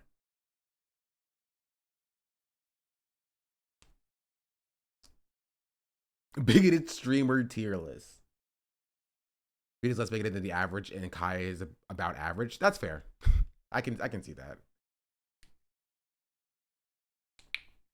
I think like Speed and Kai are especially bigoted is dumb. I would go as far as to say is racist. Right? This is something that you see sometime in like Hassan's chat when Hassan talks about black people, right? They'll be like, black people are like homophobic, right? I'm like, black people are not more homophobic than like white people are, by and large. What are we talking about here? What is this idea that like black people are just like significantly more homophobic than like any other community? That's just not the case.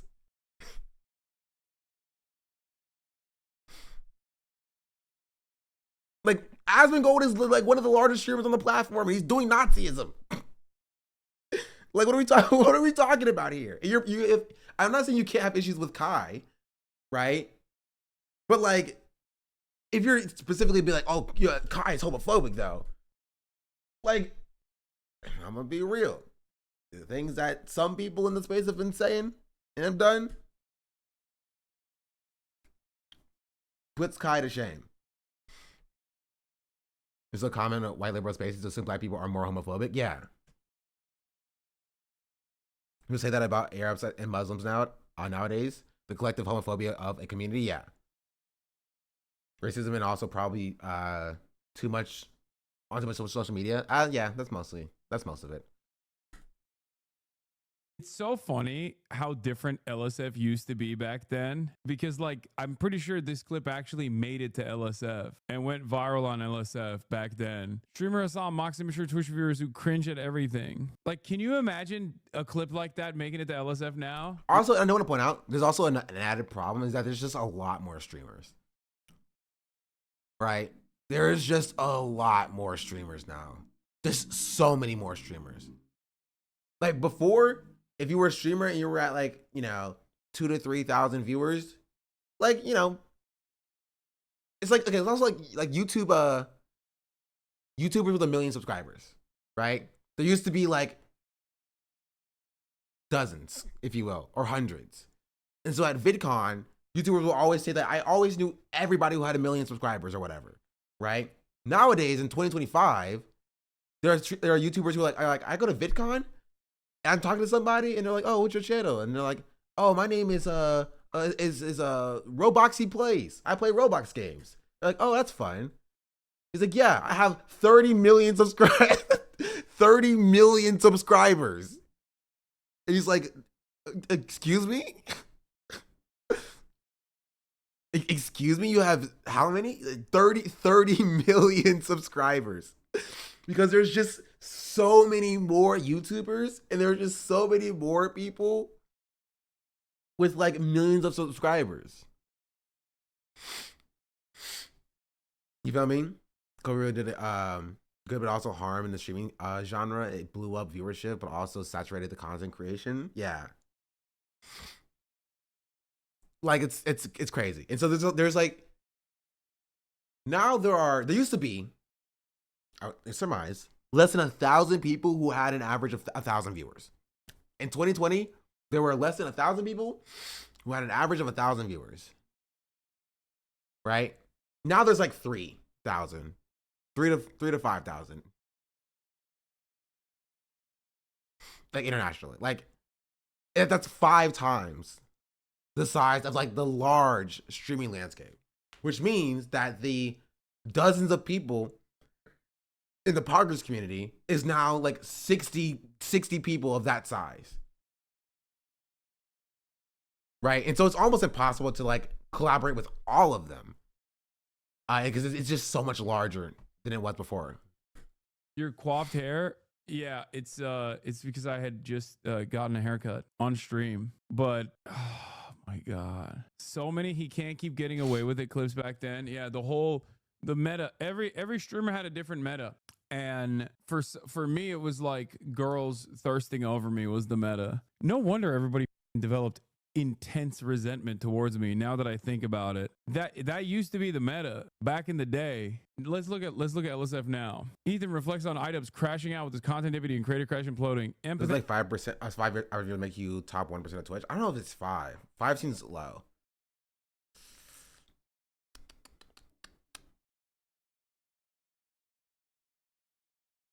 That was 100. I think the stat that I saw was that 94% of streamers have less than 5 average viewers. I think it makes you like top 5%. Right? Or something like that. 50 makes you top 10. Yeah, that makes sense. Pathetic King IDubbbz. Ethan makes fun of Anissa's husband for having such a massive humiliation fetish that Anissa's husband might be a cuck. Ethan. Twitch blocked in all of Spain due to La Liga's attempt to stop piracy. Diego Luna, Cassian Andor reveals VTuber lore. Tectone considers leaving Twitch and only stream on YouTube if propaganda isn't punished. IDubbbz manipulated the timeline of the CPS events. More content with black creators. Do you agree? I mean, yeah, 100%. I agree. In his Ethan Klein content deputy. Mike from PA from Destiny. Mike from PA says Ethan won't stop until he's bleeding from the mouth. I think he's gotten Destiny warns his I think chat he's about gotten there better being about it. Especially like in over the past few months. Yeah, I think like my general consensus, I think a lot more of the Pogger space could do for making more content with black creators. Just in general, right? The reason why Kai is so large and AMP is so large is because there was a lack of collaboration with the black space. You feel me?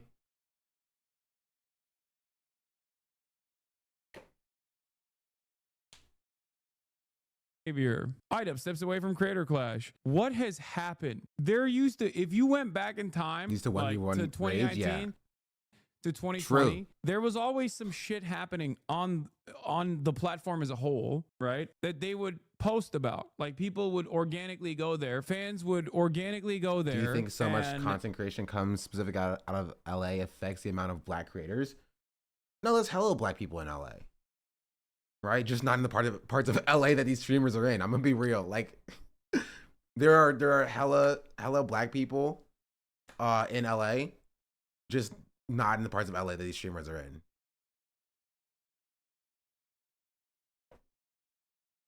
That's kind of it. Sounds kind of weird with other creators even on the left, to be honest. I can see that. I think he's in an interesting space, right? By just having such a large number. Like almost never would there be an expectation for a streamer of Hassan's size to like collaborate with like, you know, like somebody of my size. You feel me? Or like Arun size, or like Brett size, or Gremlo size, or whatever. Because it's like, oh, like, you know, what do we bring to the table? But it's a bit different because Hassan does politics, and on politics, we have an understanding about like, you know, uplifting marginalized voices and things of that nature, and people doing the work. And so it's like it's a bit weird because he's like kind of straddling that line of like having the expectation to do something that no other streamer of his size is expected to do, right? And I do also understand and acknowledge that, right? I think he's genuinely concerned about putting his haters on smaller creators. Maybe that's just me being parasocial, though. I think that's part of it. He's talked about how he acknowledges that, also while acknowledging that fact that he's also just come from like laziness and that he just doesn't think about doing it, right? Because he's still also a content creator. He still also looks at the viewership number like the rest of us. You feel me?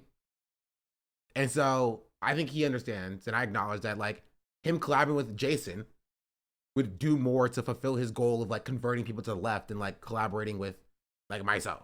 Like I understand that. It makes sense to me. Right? And so like how much of it is a responsibility to like do an uplift marginalized voices versus like expanding his audience so he can like, you know, keep preaching about leftism or whatever. Tess, you are look sick, wicked. Thank you.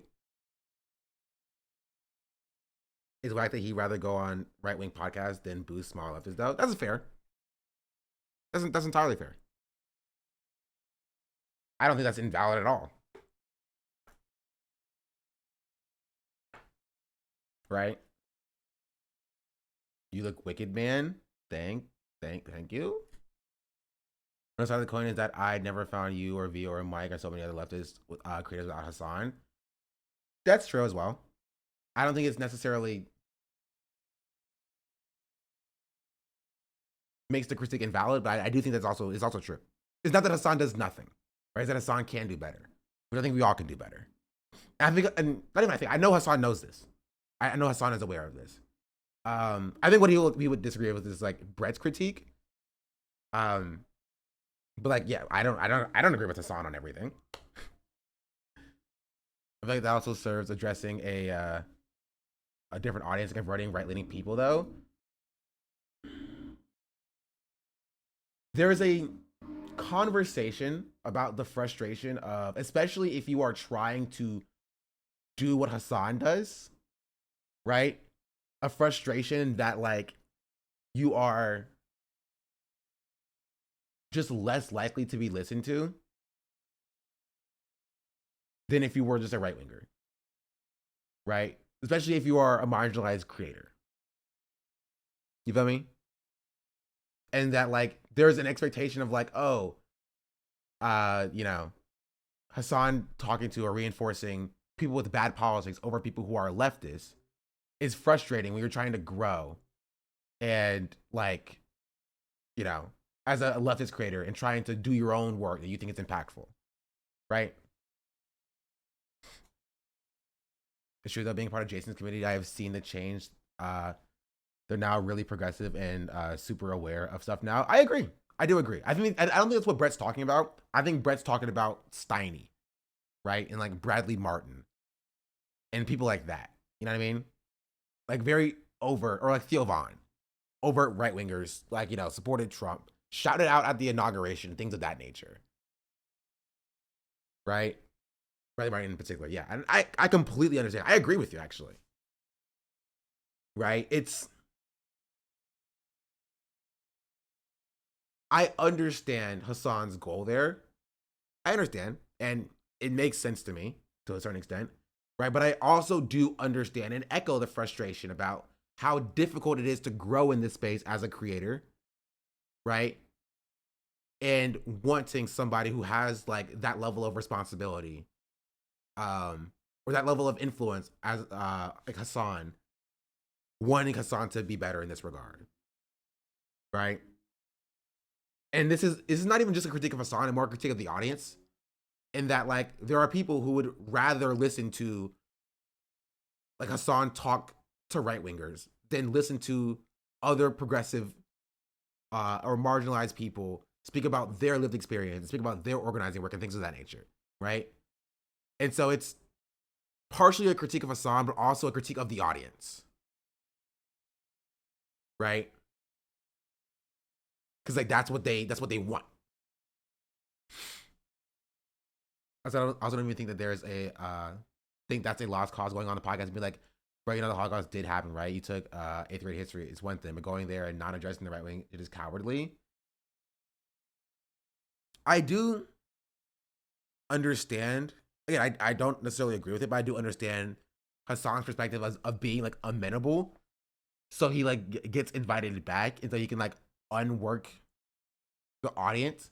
I just don't have any evidence on how effective that is, which is kind of the issue. Right? I don't have evidence about whether or not that is effective or not. Who knows? I think it is exposed to left streamers just by seeing them in his chat, but it's a small funnel. Yeah. It's funny thinking the only time that Ethan brings up black content creator was Trill talks everything. He doesn't criticize Ethan at all. Just an off-topic thing I thought about. I mean, yeah, that's true. I think Hassan addresses their right-wing talking points. Maybe I'm missing a specific example though. I think Hassan is very nice to those people, for sure. He is charitable, which is something that I've criticized Hassan about for his charitability in the past. He is extraordinarily charitable, where I think he could be, maybe should be more contentious. But again, I do understand that I'm not the person with the responsibility. You know what I mean? I'm not Hassan. I don't have this level of audience, right? I don't have to make these choices. So I do also acknowledge that, but I will give my opinion. I don't think he should be a woke skull during podcasts. I think his current strategy is working. I mean, that's your perspective, Chatter. You know what I mean? And you can believe that, and I can just disagree with it. But that is your perspective. Whether people like it or not, normally do not want to be woke scolded, even if you agree on your points. Overall, I think he's guiding people to the right direction. And you can have that take, right? And that's fine. But like, understand that your take is not objectively correct because you have it, right? We like neither of us have like, you know, hard empirical evidence about the efficacy of Hassan's strategy. And so I think that there is merit in critiquing whether or not the strategy is working or not, instead of just being like, no, but it is working. Shrug, you know? And that's what we're doing. We're interrogating the strategy to see if it is working. I think Hassan speaking his battles, but like not being abrasive to dumb right-wing shit is annoying as a public figure. That's fair. I would only say that the small leftist creators that Hassan collaborated with will be put on a hit list to be targeted and constantly harassed for the drama freaks. Yeah, but again, the alternative is just that you don't do that, you know? The alternative is that there are no other spaces there are no other voices in the space. It's fair. It's our perspectives, I guess. What do you think that he should push back more? I mean, I've talked about it pretty consistently in that there are, like, I keep bringing up Ethan. Ethan's the perfect example, right? I think he was too nice and too charitable to Ethan, right? And I think I was proven correct by the way that Ethan turned out, that he didn't deserve that level of charitability in the first place, right? Not saying you can't be charitable to people, right? But more is that, like, picking and choosing when to be charitable and when not to be charitable is essential. And I think that Hassan is too charitable to some people sometimes, right? Because I think this is the Charlie Kirk thing, isn't it? Yeah. I saw Brett go crazy with when Hassan. Oh, they tell me you're. I didn't even need to say it.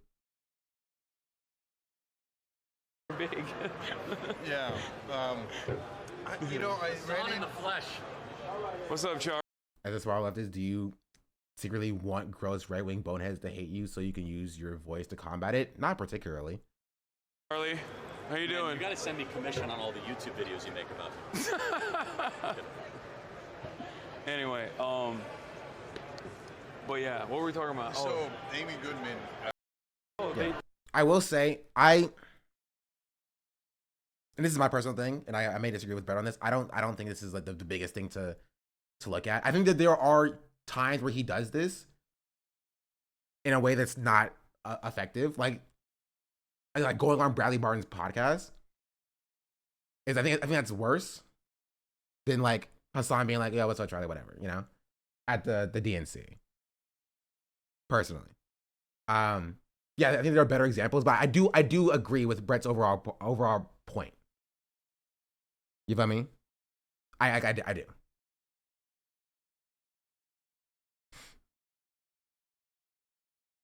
That's my thing. I think it's a bad fit to take this clip and make it seem like he was trying to be nice. I agree with Brett's overall point too.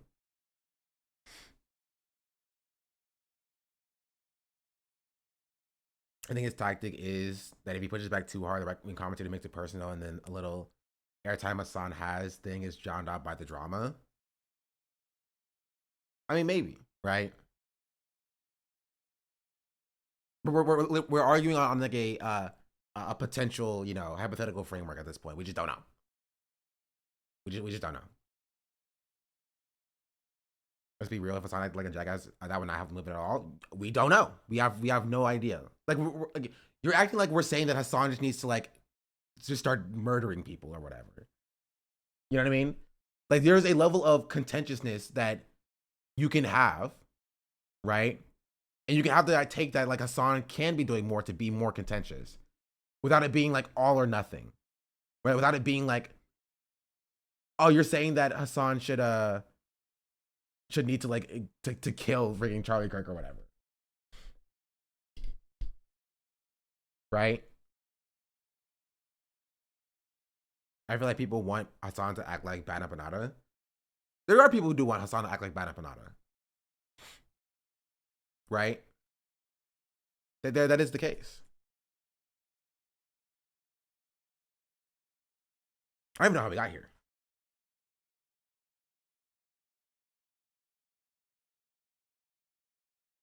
This is who Hassan has been missing out collaborating with. I like Brennan Lee Mulligan. I remember a guy being like, you know, like you're working in a coffee shop somewhere, and you know, like you got to think like that's not a career. You got to do that. And I remember talking to the guy and being like, so do you think no one should work in a coffee shop? And he was like, I wouldn't. And I was like, but I'm asking you, do you think coffee shops shouldn't exist? And he was like, no, I love coffee. And I was like, so you're bad. Yeah. Like, do you see that you are saying it should exist, and if you want it to exist, you should want it to be that anyone who works there, because again, we're agreeing it's good and necessary. Yeah. Coffee shops are actually better than what you do. It's better to pour a cup of coffee than whatever fucking thing you do all day. Right? That's a nice, cool thing to do that's good to do, is to make a good cup of coffee. Matthew Mercer. Mod's been that guy. Mods ban that guy. Mods rip that guy's arms off. Brennan is cooler than Matthew Mercer. All right, I'll say it. I'll say it. He's more based. So someone doing that should live in dignity and comfort and safety, right? We all think that is true. And like the idea that he was like, no, it should exist and it should hurt and be bad to do it. I remember a guy being like, you know, like you're working in a car. Yeah. Brennan has some good clips.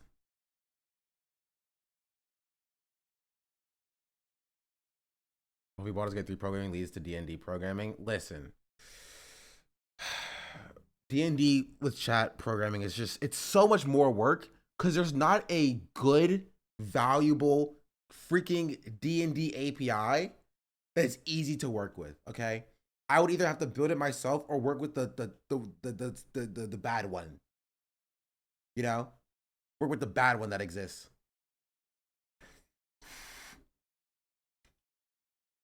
Make it yourself? With what time? I got no time to do this. I have a job. This isn't my day job, chat. Well, technically, it is my day job. I have 2 day jobs. I don't have any time. Also, I don't like putting a lot of work into something just to know that chat won't watch it or chat won't be here when I do it. Right? You losers would leave. You losers would leave. Go somewhere else. You'd be like, oh, this cool thing you spent like, 60 hours working on. I'm gonna go watch some Ethan Klein drama now.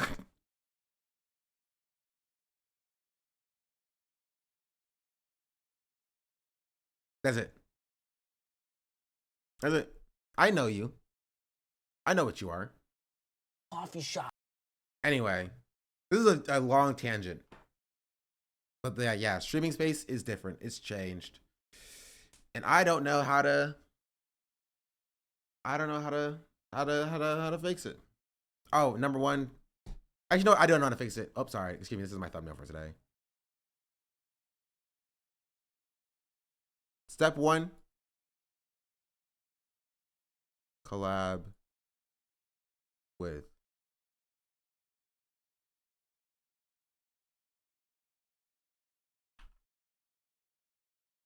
Shaun the Black. That's step number 1. That would fix all your issues. I ended up having finished this song from the other day. I haven't recorded it, but it's done.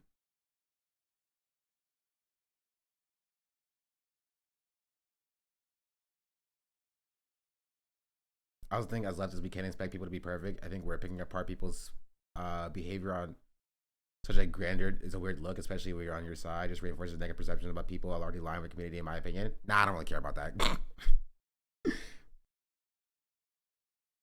Like when I say that I don't think the Charlie Kirk clip matters, I mean from both ends. I think some of y'all are too you care too much to defend like Hassan in this situation. Right? My take is the only correct take in that I don't think it's the most important thing in the world, but like, yeah, Hassan could have not shook his hand. Who cares? That's my take. I think it would have been a better world where like Hassan didn't shake Charlie Kirk's hand. It wasn't nice to Charlie Kirk. He should have been like, Charlie Kirk, I don't like you. Get out of my face. Right? Could have just said he did Charlie and then ignored him. I agree. Right? But I don't think it's like the most or the biggest deal in the world. You know what I mean? That's my take. I think Hassan going on like the Nope Boys podcast or Bradley Martin's podcast, and doing that, or Hassan like, this is what I say. This is my take. I think Hassan being charitable to Ethan Klein significantly worse, and that would be my focus on my critique of Hassan.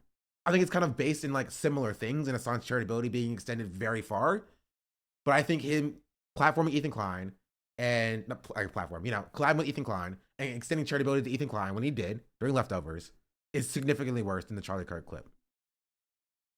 And I would use that as an example for my critique of Hassan as opposed to the Charlie Kirk clip. In my personal opinion. That's how I view it.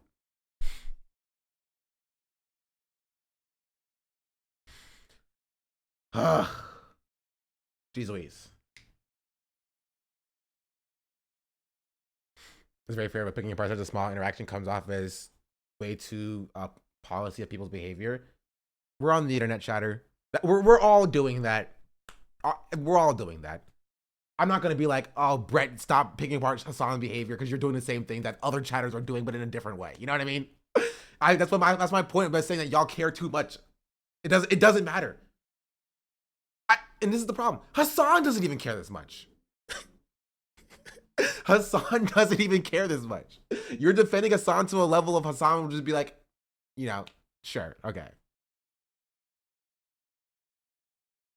Hassan wouldn't be like, it's actually imperative that I shake Charlie Kirk's hand here. It's essential to my worldview of being charitable to people or whatever. The way that some of you chatters are doing. You know what I mean? Like, come on. Covers also in a context of how Hassan doesn't shout out leftist creators and how he treats the right. I will say Hassan does shout out leftist creators. I do agree that he could be more. Right? He used to be really bad at it. Like, if you've watched Hassan for a while, he used to be really bad at doing that. You know what I mean? So I do think he's gotten better, but obviously I think he can still do better. Right? Hassan's not perfect. He's not infallible. Right? And this is the problem with like the parasocial nature of like Twitch streaming is that people think that Hassan is infallible, or like people think that people in general are infallible, right? Like I am not above, right, critiquing really anybody.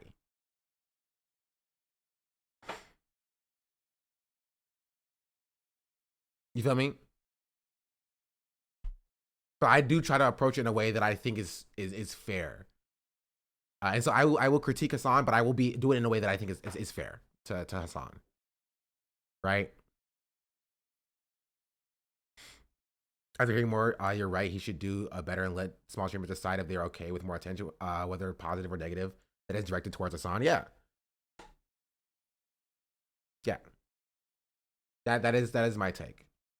Now, what that looks like, I don't know. I'm not Hassan. I can't make that distinction. I think bringing Arun on to talk about Indian politics, which he's done pretty often actually. Like I think that's a good thing. That's a good way to like bring in somebody who is a marginalized leftist creator to speak about their own personal issue area. I think doing that more often is important.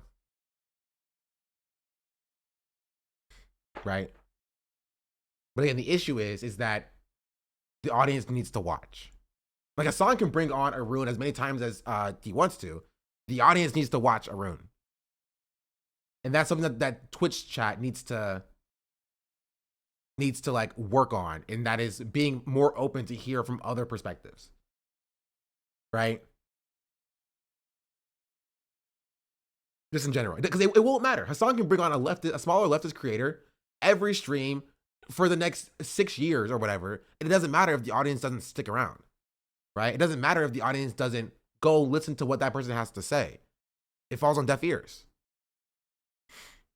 Right? And so as a Twitch chat, you have to be more amenable to hearing different perspectives and other perspectives. Audience needs more to be more curious. I pop in a room's chat every time something is going on in South Asia because I know he's an expert on that. That was my main takeaway from all the drama. Chat spends more time watching Asmin and Ethan than anyone they actually would agree with. 100%. 100%. I have chatters who only come in here when I talk about Ethan. Only come in here when I talk about Ethan.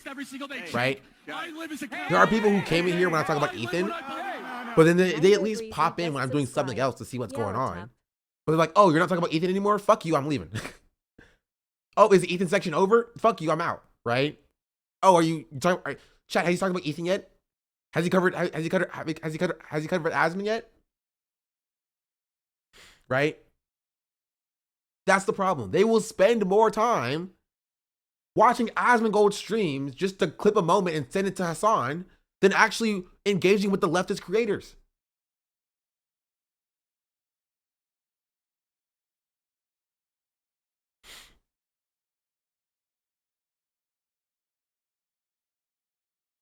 That's it. That's the truth.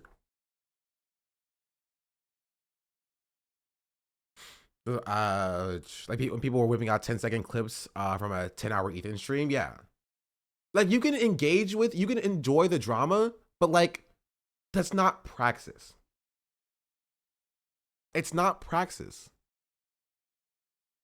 Right? It has to extend past that. If your only engagement in like politics is just through the lens of like Ethan Klein beef, that's a problem. But that's the issue though, is that like Hassan's audience is very large. It's not all of those people. Right? It's not all of those people. There is just a very large contingent of people who only come to Twitch for Hassan and then leave. And the people that do stay are the people who want the drama. Right? The 30,000 people who come to Twitch when Hassan is live and watch Hassan and then leave after Hassan ends, the only people who are staying are people being like, I want to stay for more drama stuff. Who else is dunking on Ethan right now that I can watch? Right? And that's kind of it.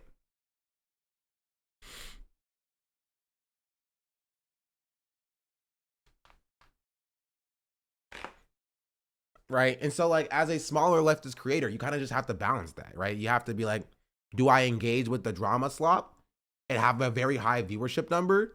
Because that's how you get paid as a small streamer. Like if you do take sponsorships, your viewership number is how people pay you. It's dependent on how people offer you. You know what I mean?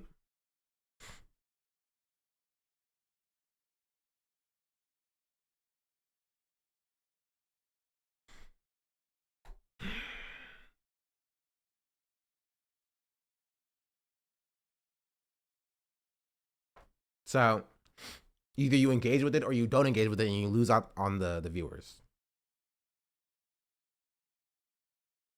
Asana has like 40-year-old people who only watching for news and don't know much about Twitch. We found you from the H3 Snark page. It's a good point. I mean, I love the snarkers. You know, we are a home for snarkers, and I will engage in Ethan Klein, in his crash out or whatever. I'll look at it. Feel me? I'll do the work, right? But it is, you know, there's truth to like what the audience wants, and the unfortunate part is that like, in compared to other people, I don't have the luxury of like just saying F what the audience wants. I do what I want. Because if you have like 10,000 plus viewers, it doesn't matter what you do at that point, right? You can say F the drama perverts. Who cares if I get 5,000 more viewers from that? Doesn't matter. We're gonna do what I want to do, right? It's either I do my normal regular content and I'm at like 500 viewers, or I talk about Ethan Klein, I'm at 1,000 viewers. And the difference between 500 and 1,000 viewers, that's double. For people who don't know math, that's double the viewership, which is double the money, right? And so it's a lot harder of a calculation to be like, I'm not going to talk about Ethan Klein today, right? For me, than it is for like a larger streamer.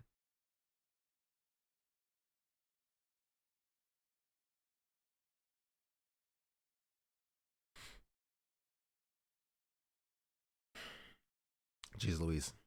But yeah, in conclusion, Hassan could do more. Hassan could do better. Which is what, it kind of was like my root critique of Hassan on my Dean Withers video. It was partially about Dean, but also just about a frustration about like there are people with good politics on Twitch, not even just me. Good politics on Twitch who are grinding, right? Who are grinding to hope to get their voices heard, to share their perspective and talk about leftist politics, especially like marginalized people, right? And it is frustrating to see, you know, cishet white, formerly racist kids or whatever, fall into a measure of success and profit off of that, while marginalized people or content creators don't even get the time of day. You know what I mean? That's my perspective, and I understand. And I feel that frustration, right? And I think Hassan understands this and acknowledges this, and Hassan does try to do better, right? But it doesn't mean he still can't be doing better on top of his what he's doing now. That's my take. Subtweeting Dean on live. You had to stop using the N-word to get that Dean motion.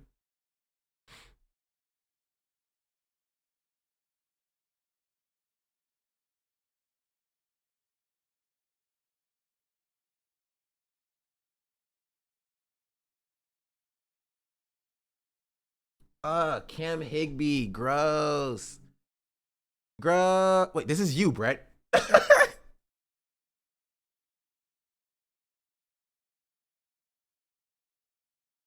Yeah, someone did it well here.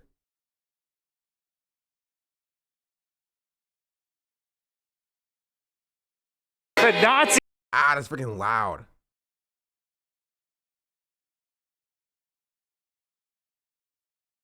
Like you are not safe. What does that mean? Are you gonna beat me up? It means you're a fucking Nazi, and if there's any justice, people like you would not be allowed in public. The Nazis like you are not safe here. True. What does that mean? Are you gonna beat me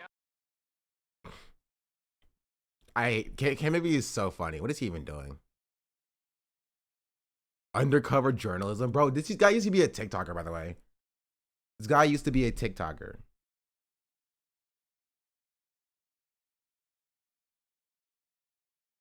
Oh my goodness, chatter. I timed the chatter out for like, you know, posting crazy in the chat. And now they went to my freaking Instagram to leave comments. Please stop. Please, I beg of you. I beg of you, chatter. I appreciate your enthusiasm and support. But gosh darn it. I beg of you, please stop. Thank you.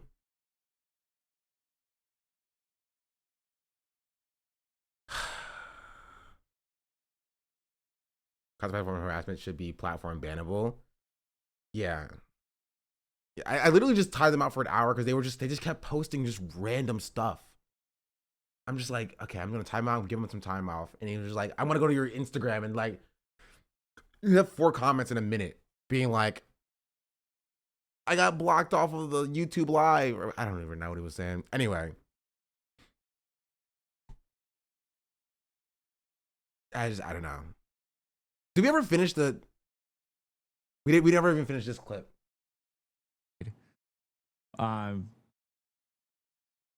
It's just fucking no matter what, no matter where I turn, no matter what I say, no matter what I do. But thank you for saying that. Joey says love to you and Liam. Oh, he said okay. That's what I was looking for. He didn't condemn Dan Diddy Saltman.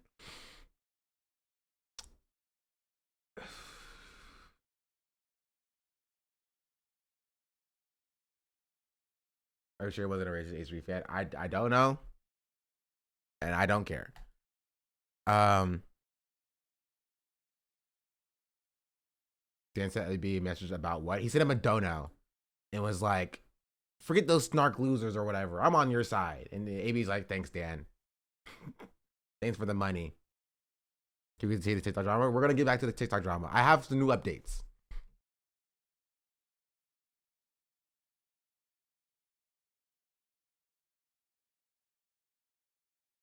Am I live on TikTok? I don't think I'm live on TikTok. How do I go live on TikTok?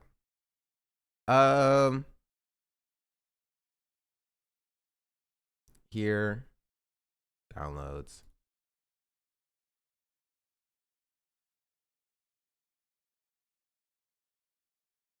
I don't want to watch the 8 hours live. We're not going to watch the 8 hour live. Not right now, at least. Same title. The Peyton X Dean Withers situation is wild. Exclamation point, exclamation point, exclamation point. Go live. Perfect. Here. TikTok. And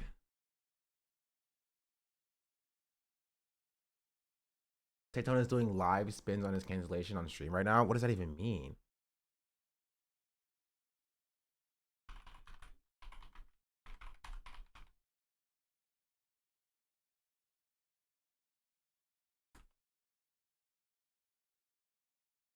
So much, it's crazy. But I'm hoping the vindication arc is going to be worth it.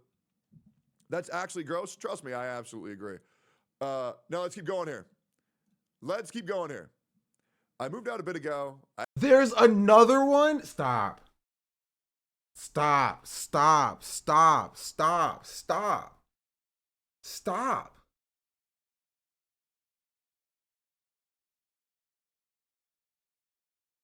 And he's just reading it live on stream?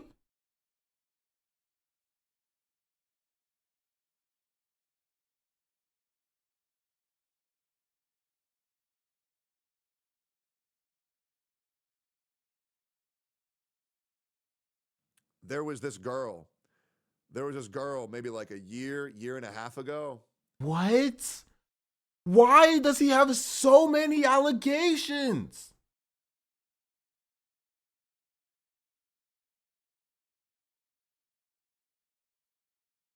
I don't even redirect attention like this, but he's like doing the horrible thing right now. We're like, they don't know anything entertaining to say, so they just got to fucking lie. Right? And so after we didn't fuck with her no more, she went to every motherfucker in Austin and was just saying that we talked hella shit about everybody. Like, I'm telling you, the amount of fake bitches who have been in Austin who saying that me and my group been talking shit about everybody and everybody believed them is insane. He has a 20 viewer Andy when it was 5K. Yeah. That we got to get punished for shit we never said, never did. Okay, so just a third allegation. I don't even know. I am not keeping track. It's either second or third. That he's just like responding to live. Maybe chat was correct. People said that like he was thinking about moving to Kick because he had an allegation coming. And like just like that the rumors were true.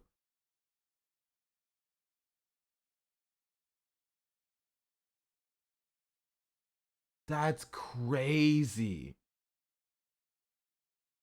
About you on this day. Okay. So here's the footage of us sitting here the entire time, and all we're doing is watching fucking Moana. And I went through all of the security footage. The entire time. And I'm like, just like, damn, bro. Like, I mean, Jesus Christ. Like, the fact that I got to do this shit is insane. Bro, how does he keep getting put in these situations?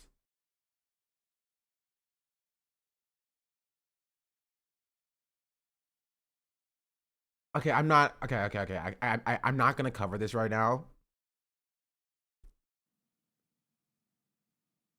What?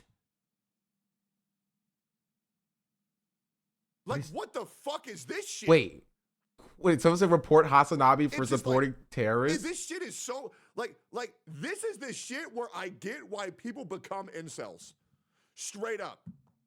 Like for all y'all who have given up on women and people in general, I get you. And same thing to women who give up on men.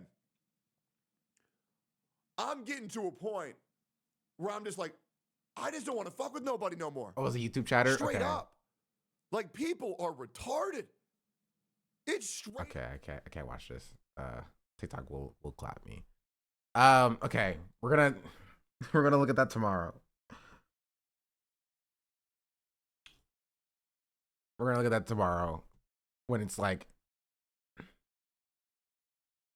the only thing that comes from this is reading this in live is a massive amount of harassment. And he knows that. Yes, he's hoping to swing his audience around like a freaking club, and hopefully not have to deal with any ramifications for anything that he's saying now. But I can't look at it now.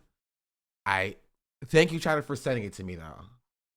So at least I like, bro. Are you what? Okay, that's.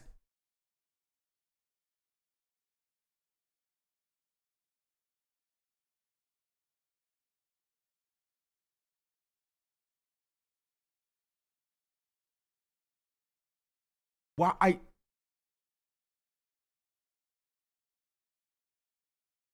I'm trying to look at this.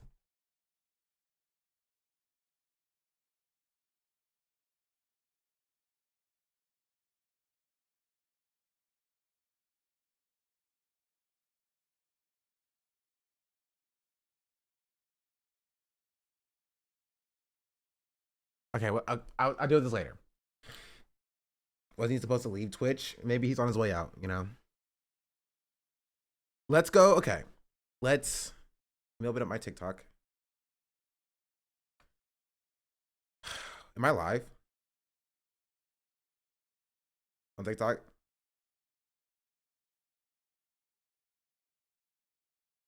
No, I'm not.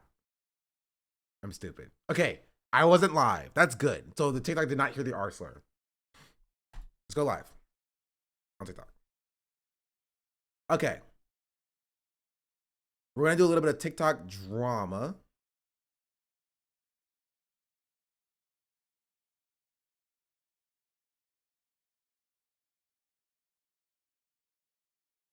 Am I live, though, is the question.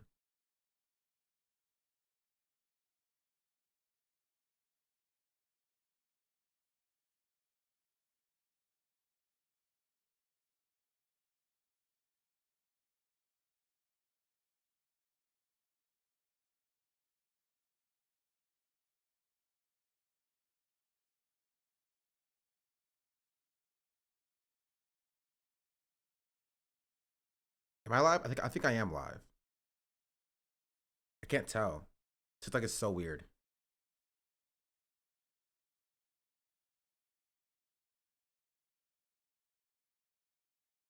Somebody check my. Oh, yes, are you live? Okay, perfect. Thank you. All right. Yeah, there it is. Okay, it shows up now. All right. Let's get started. Let's get started. Oh, let's get started on some more TikTok drama news because I've learned something. I have connections, and my connection told me that there is one account to get the Unfreak America Tour information on.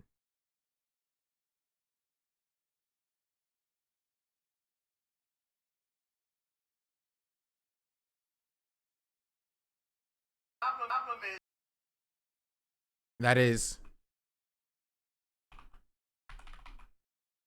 I'm just Xander. What? I did not type that in. I typed in Xander. Why did it autocorrect to that? Did I not just type in? Okay, whatever. All right. So this is a black creator. You might recognize him from when we talked about Ethan Klein, because this is the black creator that Ethan Klein was sick hiling at. So he was a creator who was on the tour, and so I am curious about what he has to say For now news videos and his perspective.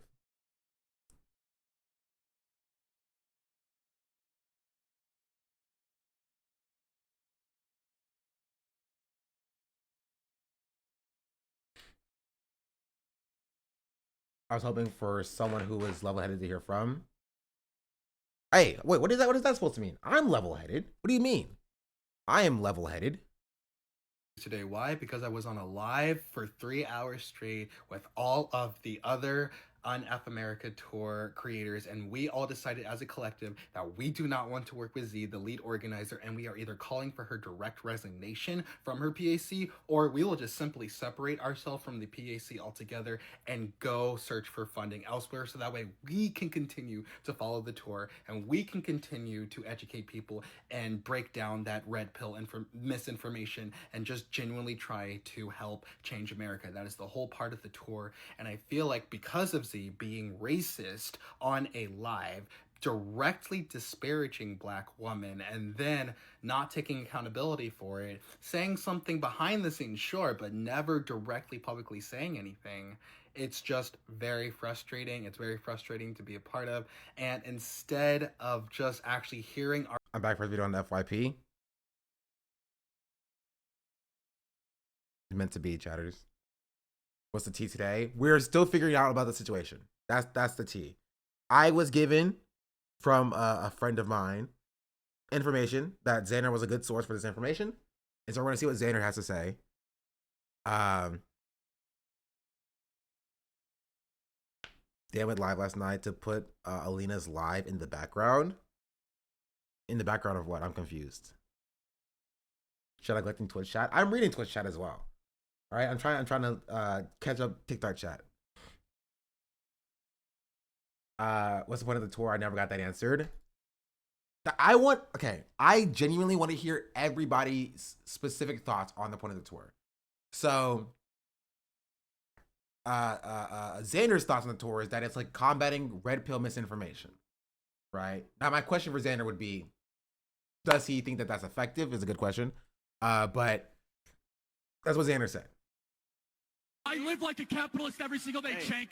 I live as a capitalist, okay? I live when I believe. Masala_Chai just subscribed. Masala Chai, 13 for years the SS. 13 months. It's not 13 years, 13 month resubscription. Much appreciated. So let's see what's happening here. Let's see what Xander has to say. Let's see if Xander changes my mind. Our concerns that we would voice over and over and over again. They would lock the chat. They would they tried to force us to sign NDAs. I did not like what was written in the NDA, basically saying that like we would be like poison pilled and that we could not speak about anything. Wait, why? Okay, I'm confused. Why would you sign an NDA after an event has already happened? It's like you're talking to a journalist, you give a journalist an entire interview, like, this is off the record, by the way. You can't do that. That's not how that works. You have to sign the NDA before the thing actually happens.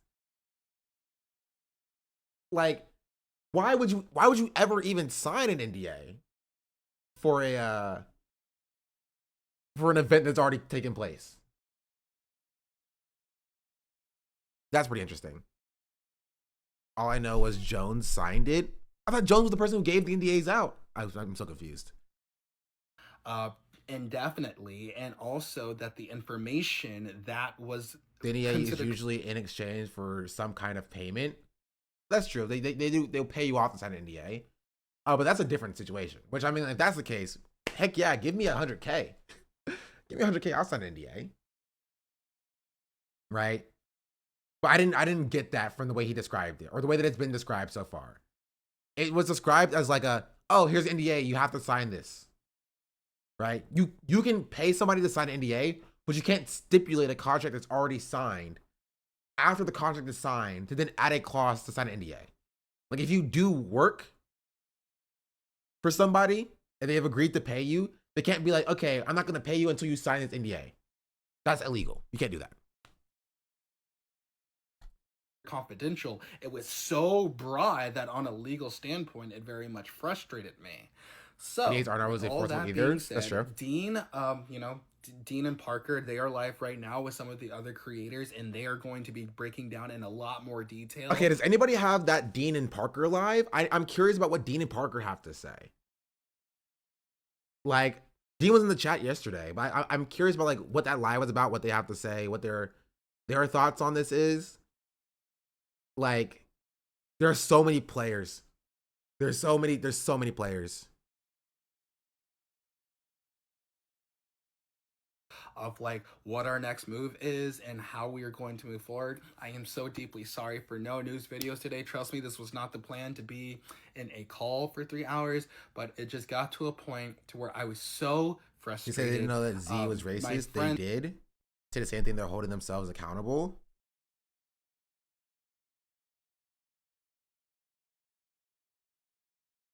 Okay. My fellow creators, we were so frustrated with how things were going, we decided to stand up, and then which is now resulting in us just completely separating. Dean, Parker, and Destiny are our party's leaders. I can't tell if you're trolling, chatter. Maybe that's this is me problem. From Z. Dean sells lays to lead. I feel like that's a bit that I'm not privy to. Dixie28 just subscribed. Sure. LETSGO. Sure. And we just want to continue the tour and continue educating people in whatever way we can. Also, Dixie, thank you for the 12 months. Any questions? Dean is currently live. Dean and Parker currently live. Some of us will be rotating out in there, and you can get a lot of your questions answered just by listening. You don't think they do great work? Well, Chatter, that's not what you said. You said, and I quote, Dean, Parker, and Destiny are our party's leaders. You didn't say that they do great work. You said that they're our party's leaders. And that was pretty funny. Number one. Number two, no. Let's continue. please listen to the Black women who will also be speaking and who will also be sharing their perspective and who will also be sharing some of their frustrations just with the entire organization as a whole. For No News videos today. This guy wasn't even in the video Johnny posted of the creators when he posted them in the van with them. So was he not on the trip?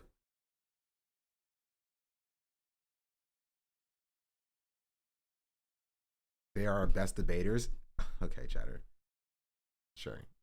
It took so long because we were directly lied to. We thought it was going to be handled publicly. We have so many accounts of being told that it was going to be handled, that there would be some sort of statement, that there would just be like an acknowledgement. So we were all told to just stand down, repeat. This is such an interesting angle. I'm gonna be entirely real.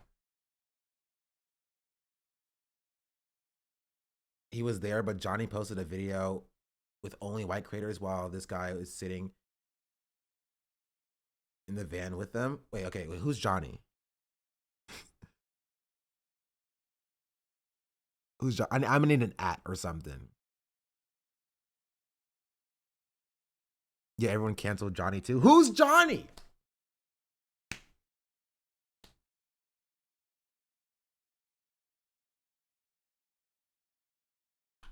How is Johnny involved? Johnny's a new name in the story to me.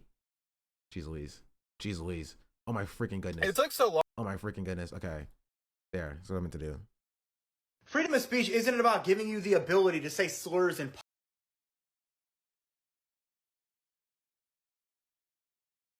Okay, this is a new face. I have not seen this person before.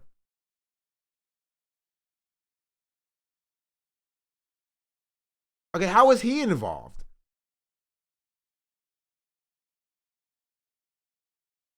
Oh God. Freaking Hey, it's Corey Booker jump scare. He was one of the first people who was alerted about Z's racism. Watched the video of them in the van. This?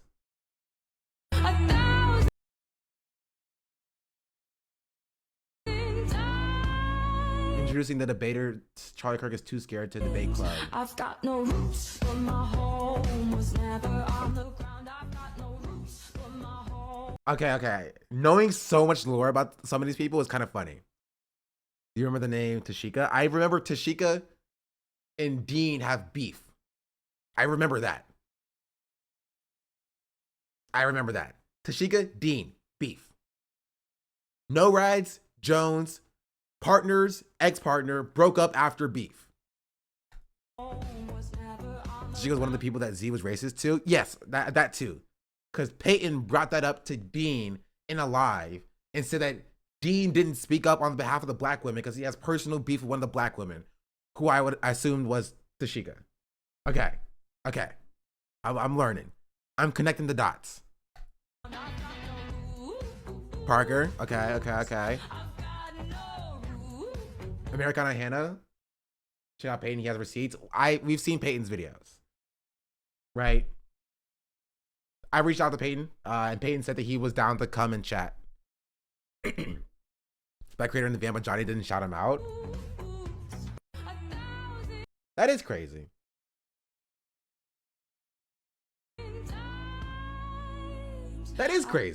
Wait, hold on. Maybe the sound was only 19 seconds long, and he just had to leave out the black creator. And Johnny told Sam to stop being negative. Who's Sam? Oh, wait, okay, sorry, I read your previous message. So Sam, Tashika's best friend, went up on Mermaid's Live to tell her about the racism. Okay. We're gonna bring up the old chart that we have. Sam is a new character here. I assume that we have Sam and we have Tashika.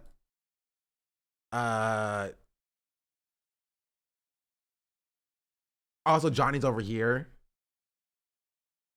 Johnny and Hannah.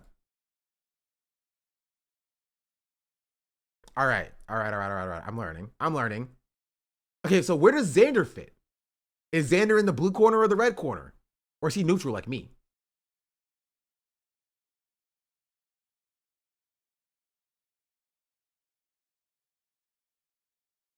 Is this like Naruto? Yes. I never heard of him, to be honest. Xander is green. Xander is in a neutral. Yeah, let's see this video about why it took him so long to speak out. Because we were directly lied to. We thought it was going to be handled publicly. Why does Sean have his own box? Because I am the neutral bystander here. I am the neutral third-party bystander. I am the judge who makes the decree after getting all the information from the defense and prosecutors. So right now, I'm collecting all the information, and then I will give my decree as the third-party investigator. That's what I'm doing here. We have so many accounts of being told that it was going to be handled, that there would be some sort of statement, that there would just be like an acknowledgement. So we were all told to just stand down repeatedly, and we would keep pressing it. And we were still told to stand down when we would bring it up. And then it just got to a point to where we realized that we were being lied to. We had a 4-hour meeting yesterday just picking through all the lies and the deception, which is why we're finally talking now, and which is why we're trying to completely reorganize. And like, I understand this perspective, but like, my thought process is that this still, like, this doesn't absolve you from criticism. Like, just being told by organizers who legitimately have no power over you. You are creators with your own platforms, right? You making the decision to like stand down and not speak out against the racism of the organizers of the event is still worthy of criticism, right? It may contextualize why you didn't speak up when you at the beginning, but it still doesn't absolve you from the criticism that you didn't speak up. You know? Johnny calls ice on people on live streams. You're lying to me. I don't believe that. I need receipts. That's a bold claim. That's crazy. That's wild. He does that as an act. Have you seen Becca Day's video breaking this down? We did see the video, but I can watch it again for posterity's sake. What is the red team? Happy Sunday, folks. Hassan.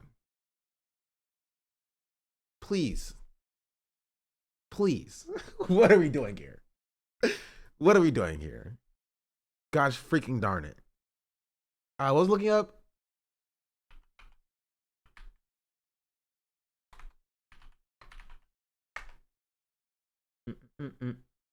Yeah, put a shirt on.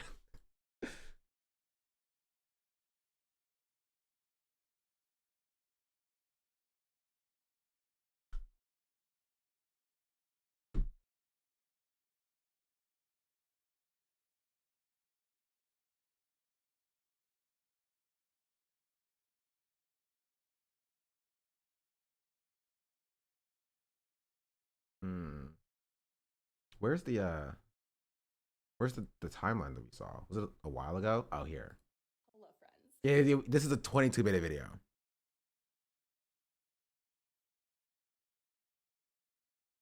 Here, we'll put it on deck as we continue with this. Completely separate ourselves from Z, and honestly, See what James Charles did? The answer is no. These are the teams again for the chatters. Yeah. These are the teams. We have Andra, who was allegedly a racist according to Peyton. Mr. Jagamuffin is a bad friend according to Peyton. Cotton 4K. Mermaid's around. Z's here, and Z's like the main bad person. Johnny's here. Hannah's here. You have Parker and Dean. They're both here. Mr. Jones. Dan. We talked to Dan yesterday. All in the red corner. And in the blue corner, you have Alina, who's like anti-Dan. Alina and Dan are beefing. All right. Peyton, who called out Z, which then upset like all of these other people who called him a white savior and a performative ally. Tashika, who also has beef with Dean, because Tashika was on the call that Z was being racist towards the black women towards. And I think maybe Sam was also on the call. I don't really know Sam's relation. And yeah. Johnny's like Mr. Jones to me. Lots of accomplishments for someone who sits on TikTok all day. Geek can be on the blue side. Geek was on the panel. Z was racist too. Sure. Sam was also on the call. Okay. Well, I'll put Geek here. I'm not sure who that is, but I'll just take your word for it. Erica Shantae. That name sounds familiar. I just don't know what the relation is. I don't know what her relation is. What are your thoughts on Dan after yesterday? Dan is an interesting character. I will say, one thing I can definitely say about Dan is that Dan hates Alina. That's what I got from the conversation I had with Dan. Erica was mentioned by... Oh, you're right. Erica was... I knew that name sounded familiar. Erica was mentioned by Dan. Because Erica... I don't know how do you spell her name. Erica... I'll just take your word for it, chat. Okay. Erica and Alina were friends and are no longer friends, but are not friends anymore. And like now Erica is now friends with Dan. I don't know what's going on there. Right? But apparently Erica's involved at some point. She went on the tour and regrets it. Tina and Parker are our best debaters. Okay, chatter. It's cool. That cool story. Jeez Louise, we're talking about something important. Like the intricate beef between Erica and Alina. Okay, this is way more important than whatever you're talking about. If National Ground Game won't get rid of Z, I don't care. Debates are not like the end all be all of leftist activism. Okay, it doesn't matter to me. I don't care. we're just gonna separate from them altogether. Please win the geek part, please. I don't know. I don't know. Chat needs to. If it's sad, do better.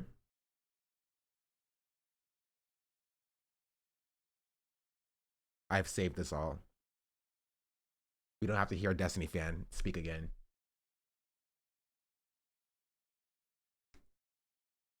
Oh, you did? No, because apparently somebody named Geek was... Apparently all of these people were on the call. I don't know how Erica... I think Erica went on the tour. So I'll put Erica in a different color. How about that? Put Erica here. Erica.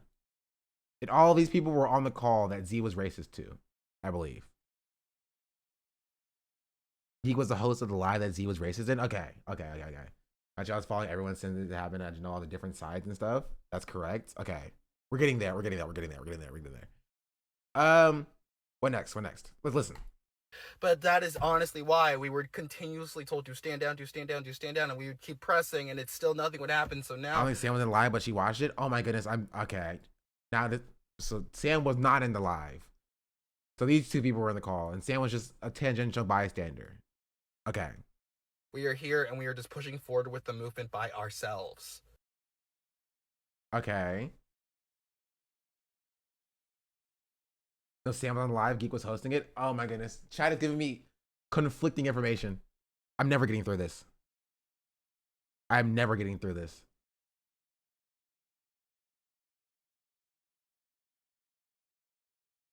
Please go watch Becca Day's video. It is a video that does a very good job deep diving the entire timeline of the tour and what happened in Texas and how honestly unsafe it was for the black creatives. It's just a very good video. Please go give it a watch. And then there's another creator, Santana, who did a deeper deep dive on all of the lies and the manipulation that happened that this one right here, Jones, did. It's just terrible, terrifying.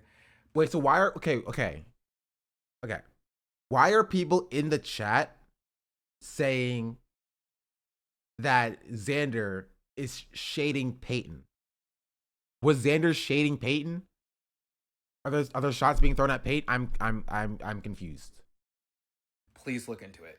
I want to say on my end, I am very sorry to all the black women who have been hurt. I have had conversations with some of you in my DMs, and I just understand where you're coming from. It's not the fact that people lied to me. It's not the fact that we were told to stand down. It's the fact that even in all of that, I just didn't stand up even harder, and that is something I completely understand, and that is something I completely take full accountability for, because if there's one thing I've always been about on my channel, it is accountability, and that is something I do want to uphold here as well. I'm so glad that this full timeline is out now so you can see everything that led up to this point, but still, even now, I do want to take that extra step of accountability, and I do want to say personally. Also, question, where's the 10K or 100K? Did we ever find out where the 100K went? Dan said the 100K was just spent poorly, he thought. That's kind of what I want to know. I am so sorry for any Black woman who has ever been affected by my silence, who has ever been affected by just me not standing sooner, right? When it comes to Peyton, I'm not mad that he stood up for Black women. I'm not mad that he called out Z. I think that was a wonderful thing. I think that was a good thing that he called out Z. The only thing that I and other Black creators of the tour have ever really been a little bit pressed about is the fact that like he made some claims that just were not true. Biggest example is saying that there were some Black creators who had to pay their own way on the tour. That is not true. None of us paid our own way. The one creator that he was mentioning was definitely Mermaid, and Mermaid has said herself that she did not have to pay her way. So it was stuff like that. And there were also... Okay. So now what I'm going to do is I'm going to go to Peyton's video.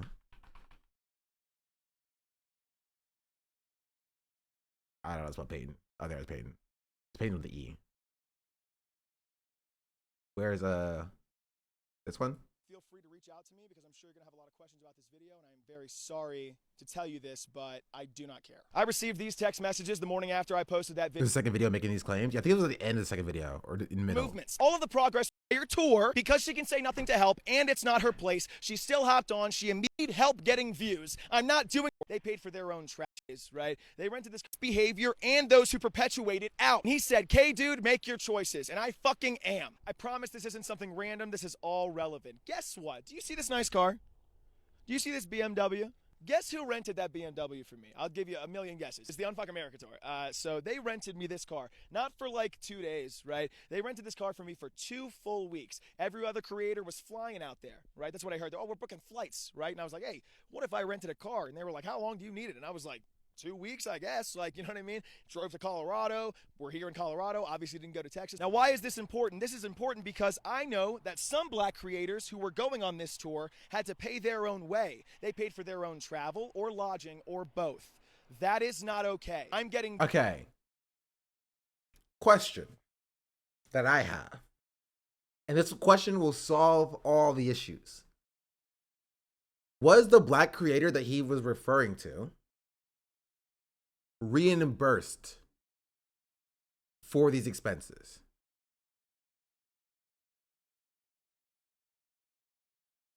Or was it like actually paid for by the organization? Right? Because that's a very important distinction. Remy was on Johnny's Live raising money for the trip, so of course people thought that. Chet is saying different things. Becca said that her flight and room were paid for, but she was not paid. All the Black creators on the tour confirmed that they were paid for. There's a difference in like their flights and things being paid for, or they having to book it and then it being reimbursed, right? Because then the question is who told Peyton that they didn't get paid, right? Jordan said it was him. Who's Jordan? Reimbursement means that they did pay their own way. That's correct.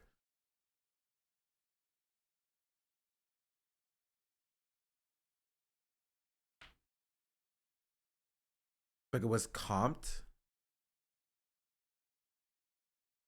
She later clarified that she was paid for, so still don't know why she was asking for donations. Wait, who's Jordan?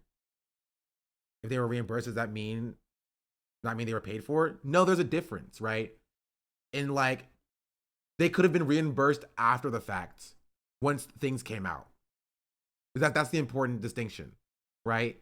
Is what made Peyton believe that there were Black creators who were not being paid, or whose travel was not being paid for, right? Jedi Chai, thank you for the 10 gifted subs. Much appreciated. On Twitch, that's a W. That's why you gotta be on Twitch. Who's Jordan? I don't know. I don't know who Jordan is. Right? So talking about this, I want to know the answer. Yeah, much appreciated. Right? To my understanding, they were reimbursed and paid for before all this stuff came out. Maybe. Right? My question is, again, it still stands, is why did Peyton think that there were black creators on the trip who had to pay their own way? Was he told that? And if so, who told him this? Right? Did he make it up? And if so, why did he make it up? What does he have to gain from making up the fact that there are black creators? The reimbursement does not mean being paid. He said pay their own way, right? People wanted to join the tour late, and they were initially told that they would cover their trip themselves. Okay, who are those people?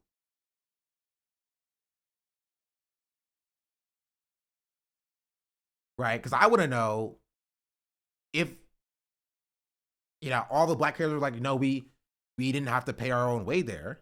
Mermaid. Okay, so again, I can't. Is there a place where I can look to find this information at? I think Jaden, but he decided not to go. Who is Jaden? Wait. I think I know Jaden.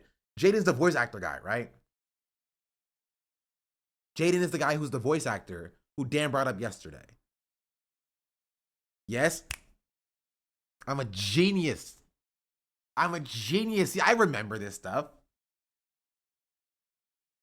You love him? Did Jaden have to pay his own way? And then he didn't end up going? Just a live on Santana's YouTube. That live is 3 hours long. Jaden said he wasn't offered to go and would have paid if he decided to go. So, then we're still at an impasse. I just don't know who Peyton is referring to. Right? I just don't know who Peyton is referring to here. So that's the question that I would have for Peyton is, who is Peyton referring to? And did that person tell Peyton that they have to pay their own way there? Right? Because I think that is an important distinction to make, or an important piece of information. Right? Now, even despite all of that, I don't necessarily see why, like, how that would, like, put the black creators on the tour in danger. Right? It's a little bit of misinfo, a little bit of accidental misinfo, but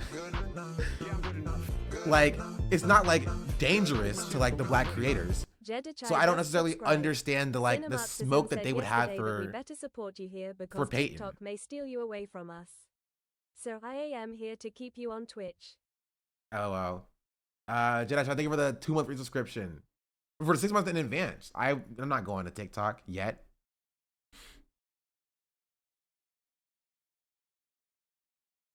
But much appreciated.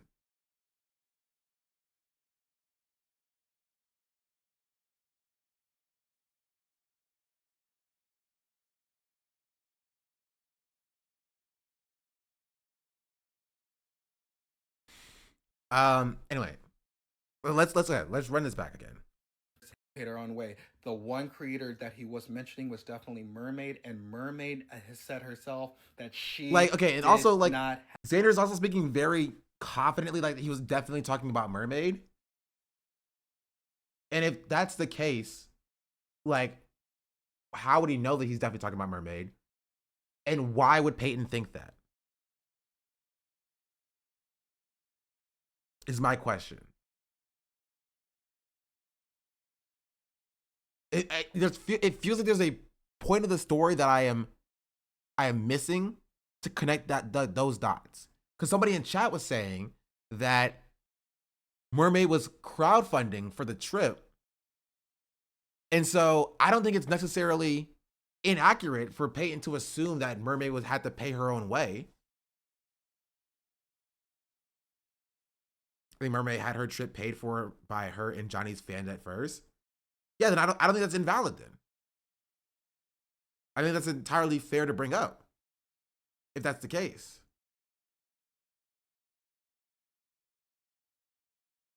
Mermaid said Peyton never spoke to her when she was on Dean's live. Then that's a different conversation.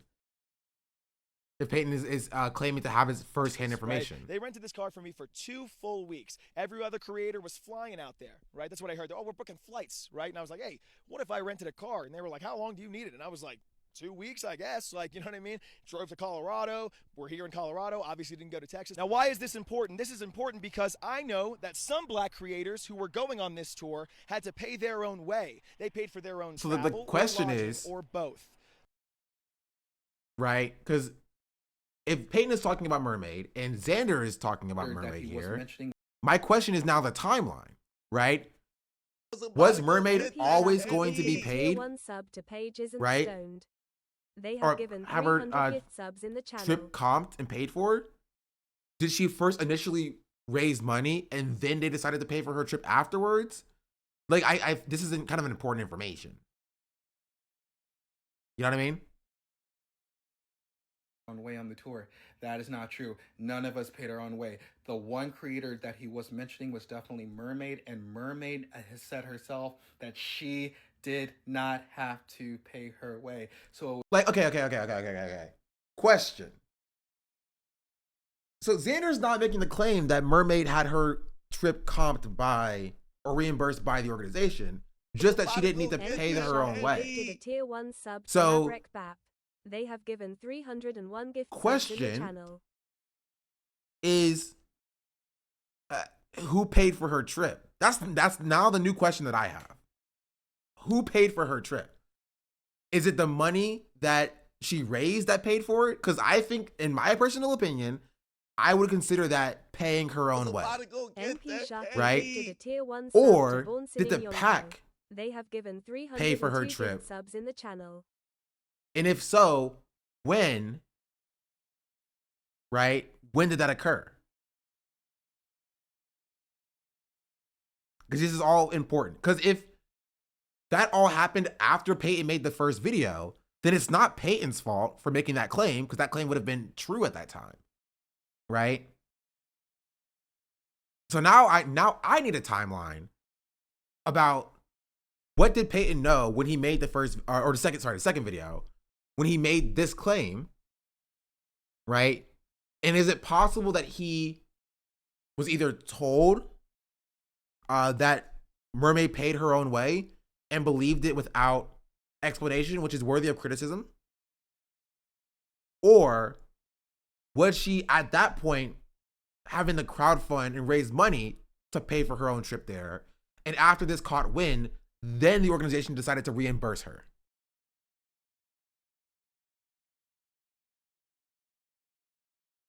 You know what I mean? Because that is a important distinction to make.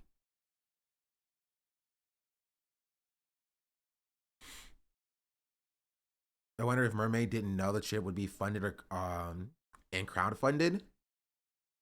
My theory is that his video is what got the creator reimbursed, and all the drama came out. We don't know. That could be the case as well.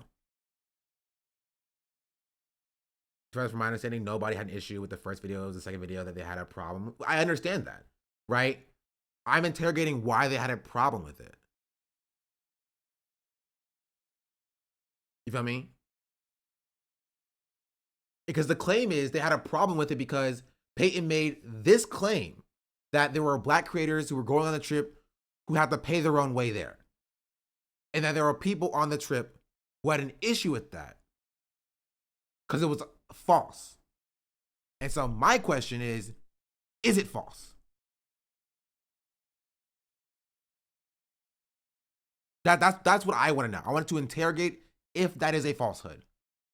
If that is a thing that is untrue.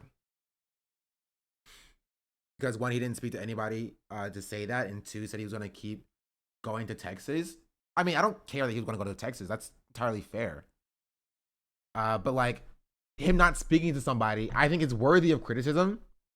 Like, if somebody told him Mermaid had to pay her own way there, and he was like, oh, that's bad, I think that's misguided to speak about it without talking to them. But I don't think it's malicious, right?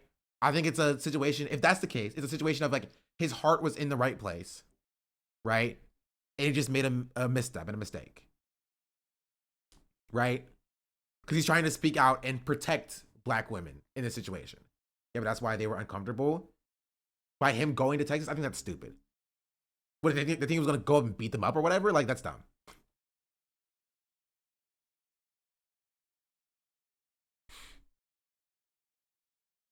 Like, yeah. So if Peyton made this claim without getting verification that the claim is true, I think that is definitely worthy of criticism, right? But I do think it's come from a space of like him trying to speak out and protect black women, and maybe doing so in a way that wasn't perfect.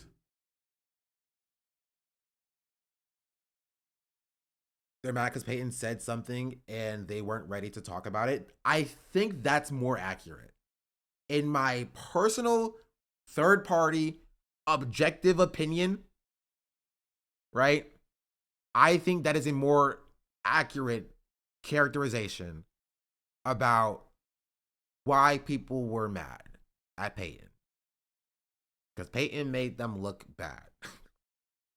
That's what I get from this. Peyton made them look bad as a swagged up white boy who came out and defend black women before the black creators who were on the tour did so, and it makes them look bad. Is what I get from why people are so mad at Peyton. And now there are white creators using those black creators to dog on Peyton because of their own personal vendetta, like Jagamuffin. That's where it came from, but he didn't speak to them, and he didn't like that the issue, again, from my understanding, was that they were going on lives and talking about it where he didn't have any info. But like, again, that's what I said yesterday. I'll say it again today. I don't really care about what the black people on the tour have to say, if I'm being entirely real. Like, the victims here are not the black people on the tour. It's the black women who were being harassed by Z, the organizer of the tour. And I have more smoke for the black people who kept their mouths shut because they had a connection with Z than I do for Peyton making a misstep in this way by not speaking or reaching out to the black creators on the tour. That's my personal perspective. Is that they put their own personal clout and their own opportunities ahead of speaking out against black women. I don't disagree, but why wouldn't he give them the opportunity instead of rushing for breaking news? Because the creators that he's defending are just infinitely smaller, right? He's a person with such a large platform, right? Defending creators who are infinitely smaller than he is, right? The black people on the tour have a large platform. They have a large platform, right? They can defend themselves. They're big boys, big girls, big NBs, right? And so it makes sense that he's coming from the perspective of like, I'm going to address something that for people who don't have a voice. That's how I took the first video.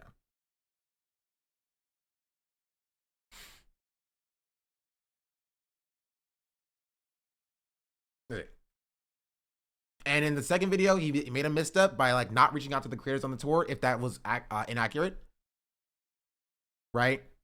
I think that is a mistake, and he should have done better on that. But I don't think it's. I think him doing that is definitely not the worst thing done in the situation. You know what I mean?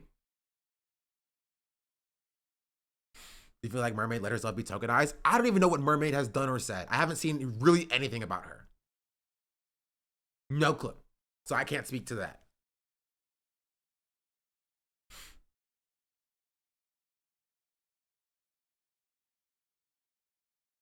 Sent you the video yesterday. She has a video on it. I haven't seen it. I don't even know where it is.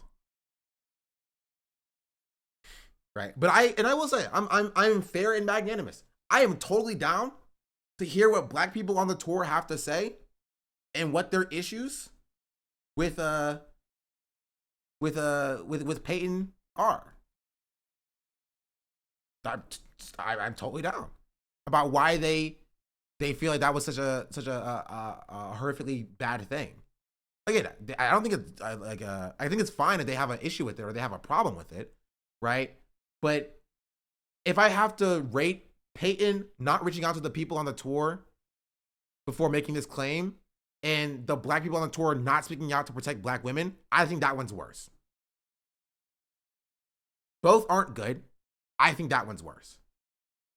As in my personal perspective.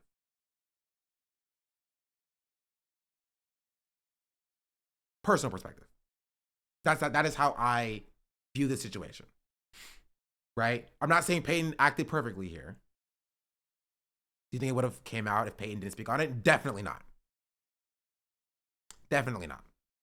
I do not think it would have. I don't think any of them would have spoken out about it.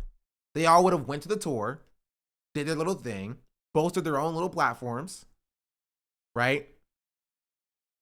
And then let it rock, let it ride.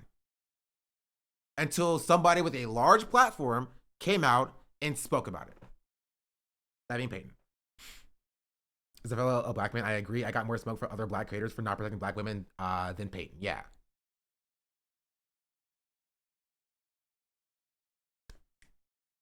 So they're wrong for their own monetary gain. That's how I read it. From my unbiased third party perspective. But I'm down to hear what they have to say.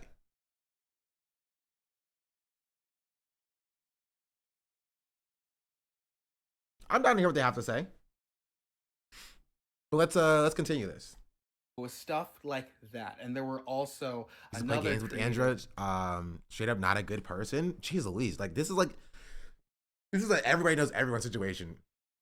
Apparently they were dealing with it internally. I don't have anything to prove that because I wasn't there, but everyone said they were dealing with it internally because Z sets it behind the scenes too.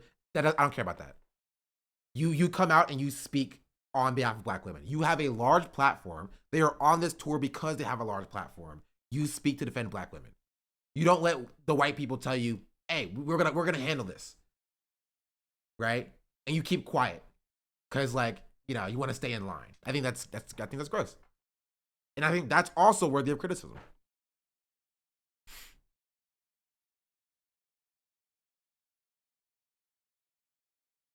Can we stop pretending that you, Mr. I Hate Dean, are unbiased? I am as unbiased as they come. Okay. Who specifically said, who Peyton asked, Also, hey, should I post this? Hate's a strong word. And then he was like, wait, things are a little bit complicated. Another creative who that she did not have to pay her way. So it was stuff like that. And there were also another creative who specifically said, who Peyton asked, hey, should I post this?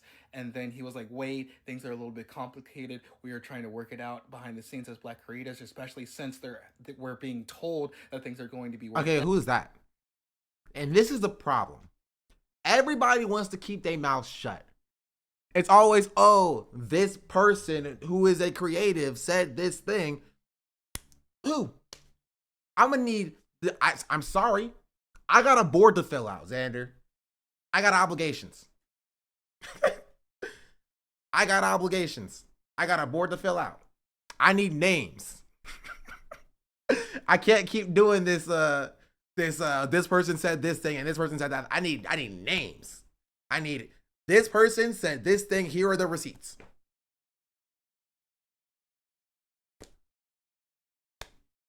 I'm sorry. I can't do that. I can't work off of, hearsay, essentially. I am an investigator. I have my ledger open. I have writing down. I am an investigator. Out, and he posted it anyway. And you know what? Dean literally complaining about not getting fully paid 2 days ago. Okay, send me that. Just because that's funny. That's like that cool drama. They did it on Santana's Live. I know it's 3 hours, but he names names and provides receipts. Ugh, bro, it's 3 freaking hours, dog. Choice that he made, and that's totally fine. Again, they're a little bit complicated. We are trying to work it out. Who specifically said, who Peyton asked, hey, should I post this? And then he was like, wait, things are a little bit complicated. We are trying to work it out behind the scenes as black creators. Okay. In my personal opinion, this is how I view this. You can't do this while simultaneously talking about how them telling you that they're handling it behind the scenes were lies, right? I think those are incoherent positions. So which is it? Were the handling behind the scenes stuff lies and not true and falsehoods to keep you silent? Or was that accurate? So Peyton should have listened to it. You know what I mean? Because if it's like, if it was all a lie in the first place, then Peyton was right to like not listen to whoever said it. Whoever it was who said we're handling it behind the scenes, right? Because I've heard specifically from Xander that they were not handling it from behind the scenes. That was not the case. I've heard that pretty extensively. That nobody was handling it behind the scenes. So like legitimately, and from my perspective, Peyton was totally right to not listen to whoever said that. Because it wasn't true. Nothing was being handled behind the scenes. Apparently they were being told it was being handled, which was a lie. 100%, right? And I understand that. Which means that which means that Peyton was totally correct to disregard it. You're the reason slavery existed. I'm just passing on the message. Wait, what's the message? Where'd the message come from? You can't say that and not give me the messenger.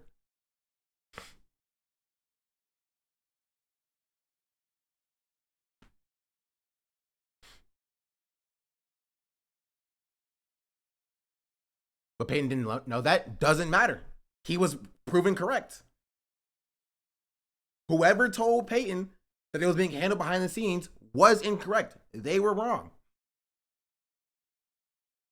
Peyton was proven to be correct by not listening to whoever that person was, right? And posting it anyway, because it wasn't being handled behind the scenes, which is why I don't think it would have been handled at all, right? If Peyton just let it rock. It was Mr. Jones' ex? Maybe. I'm gonna need a name. I didn't think Peyton was conversing with Mr. Jones' ex. Well, I don't know. I have to use the bathroom as well. Jeez Louise. Here, enjoy this.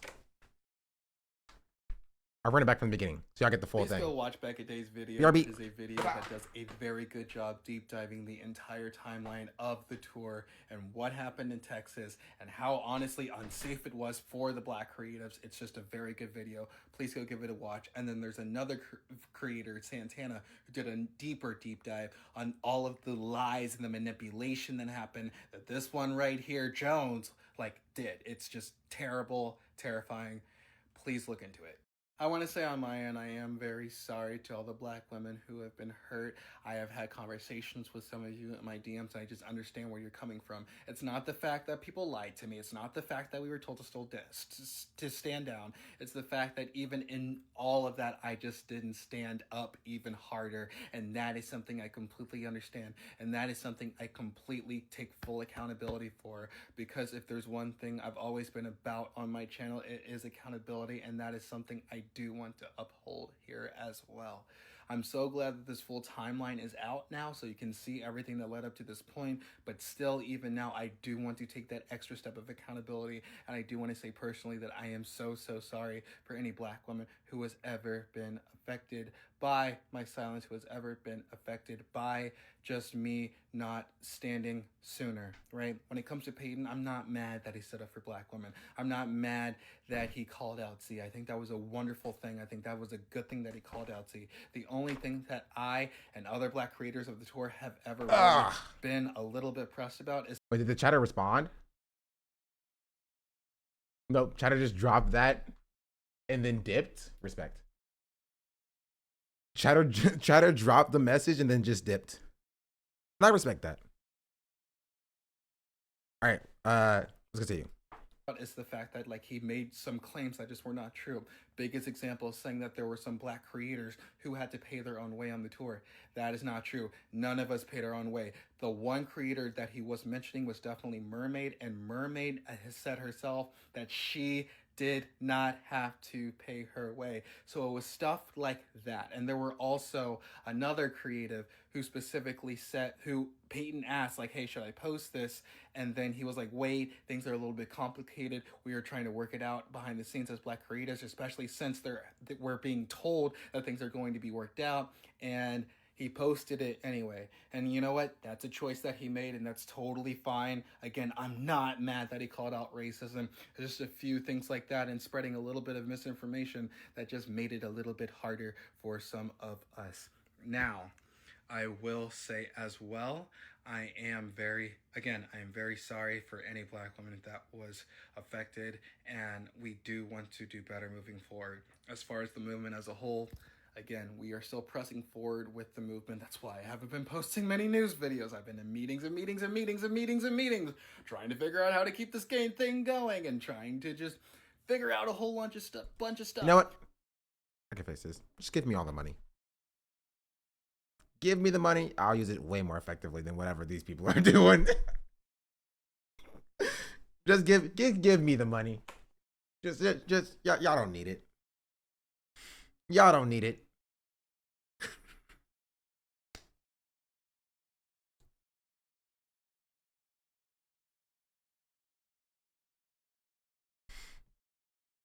I'm just saying, y'all don't need it. Yeah, I think that's another layer. I guess they weren't mad that he did it. It's just the way that he did it.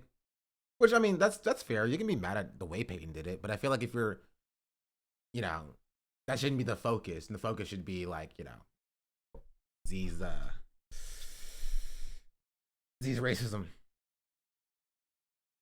One thing that Beckett said in her video that I fully agree with is that we, the people, are the movement. So we're going to keep trying to figure out how to make Also, I just hate that like nobody's taking a step back and was like, huh, maybe we shouldn't do this tour thing. Maybe it's not the most effective thing to do. Let's bring some better ideas about doing things. That's not this. They think they're the movement. No, they mean like the people in generality. You know what I mean? Like when people say the workers have power, you know, like that kind of thing. You know, that this towards beyond curse. I mean, it was dead on arrival. If I'm being entirely real, it started with the hey, we should follow Charlie Kirk around, and it built from there. The foundation was already shaky. You know, it needs to be back from the drawing board about like, all right, Trump's in office. The left has basically zero power.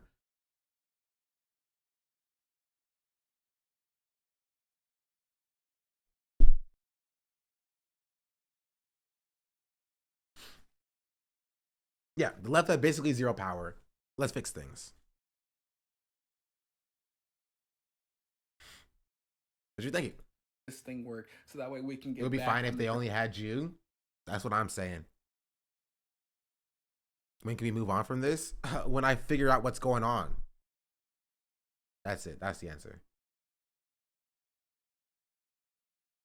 When I figure out what's going on, and I make my my ruling as the arbitrator.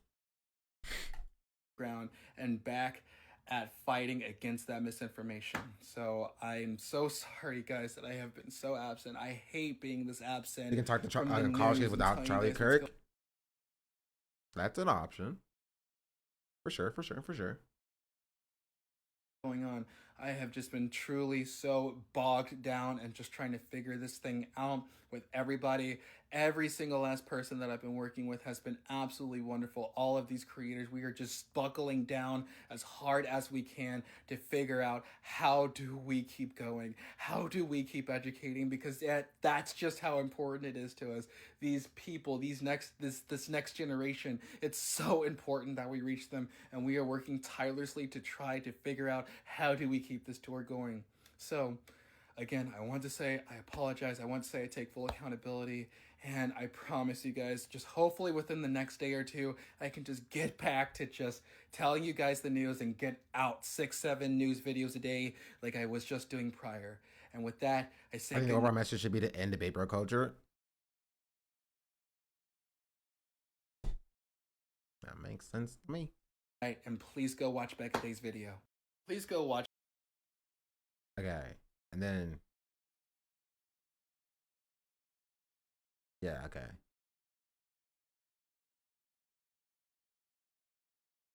All right, that was it. I don't feel like I'm any closer to the truth. We can watch Becca Day's 20-minute video just to see what's going on. 22 freaking. Okay, can we 2x speed it? Huh? Oh, it's Cat Black.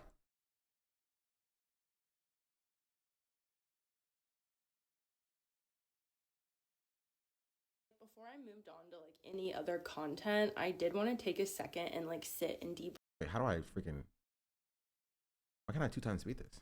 Hello, friends. So like before I moved on to like any other content, I did want to take a second and like sit and debrief with you guys about the Unf America tour that I was just on. I know I posted a statement on my story, but I also did want to make a video kind of like just chatting with you guys about it. I know a lot of people have talked about this already. I just wanted to say a couple of things.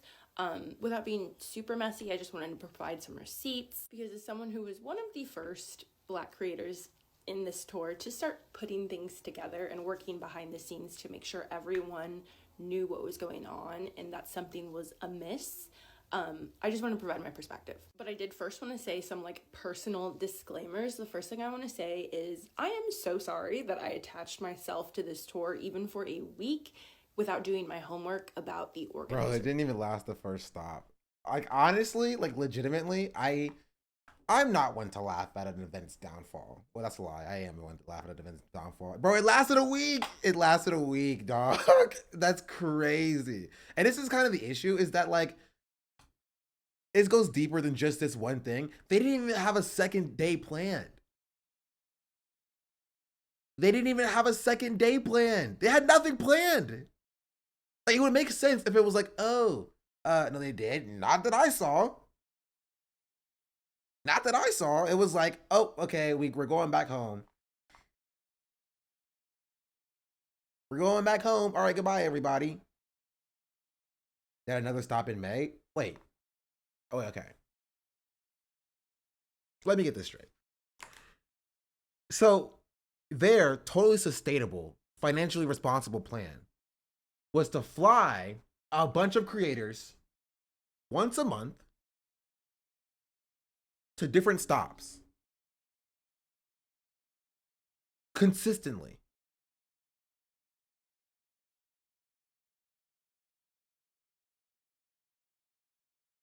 I think it was a good plan. It was just a plan. It was doomed from the start. It was doomed from the start.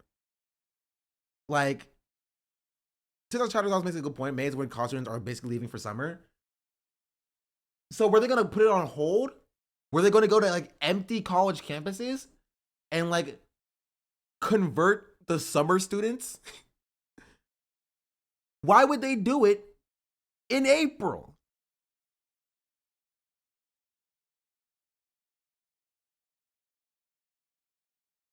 Man, I just give me the money. Just give me the money, bro. Of this tour and being far too trusting. I didn't do my homework. That's my fault. They are replacing the creators. But to do what? I'm so confused. This is not sustainable. They lost $100,000. Just lost it. Not even, it's just missing. And they're like, yeah, we're going to do it again. Yeah, we're doing it again. Round 2. Round 2. That's crazy. They didn't lose it. They are hiding it. Okay, you basically said same as me. I didn't think like, and they're like, oh, they tripped it and like, oh, they dropped it out of their pocket. No, I mean like they're like financially, they are not doing very well with the money. That's the point I'm making. They're not very financially responsible. He posted receipts of the 100K and it was just an Excel sheet. Like, I'm going to share some of the things that I have found about the organizers since this has all happened, because at the end of the day, I don't think any creator should be working with these specific political organizers because I don't think their best interests will be held at the forefront. I also want to apologize for as long as it took me to get to the bottom of what exactly was going on with Z, what she said, who she said it to, what was actually happening to remedy the situation, etc., etc. I should have done my due diligence instead of trusting a specific creator that said things were being taken care of. That's on me. I was not paying attention to that group chat the way I should have been. I am aware that two creators, Erica and Mermaid, both told Z, get off this panel, do not talk to these women like this is unacceptable, you need to change your tone. A lot of us were popping in there trying to figure out what in the world was going on, and the group chat was shut down. And the group chat was shut down by the admins. Maybe check it for the gifted sub. Appreciate it. And Z. But ultimately, that's not an excuse. I should have gotten to the bottom of it. I should have recognized that it was more serious than what was being said. And I should have made sure that certain conversations had happened and not just trusted that they had. And I'll touch more on that in a second. NP Shaggy gifted a I tier did 1 not sub. Mermaid told Z to GTF get off, is but marked. didn't think she was being They have racist. given 303 gift subs in the channel. Okay. Any money going on this tour whatsoever. I was not paid. I volunteered my time. Yes, my flight and hotels were comped, but I did not get paid anything. I was not compensated, and I did not fundraise through their crowdfunding link either. The only people who were paid to be on the tour were Dean and Parker, and the only reason that we were even privy to the information of Dean and Parker being paid and how much they were being paid was because one of the organizers, Brandon. How much were they being paid, Becca? Just curious. Just curious. Just how much were they being paid?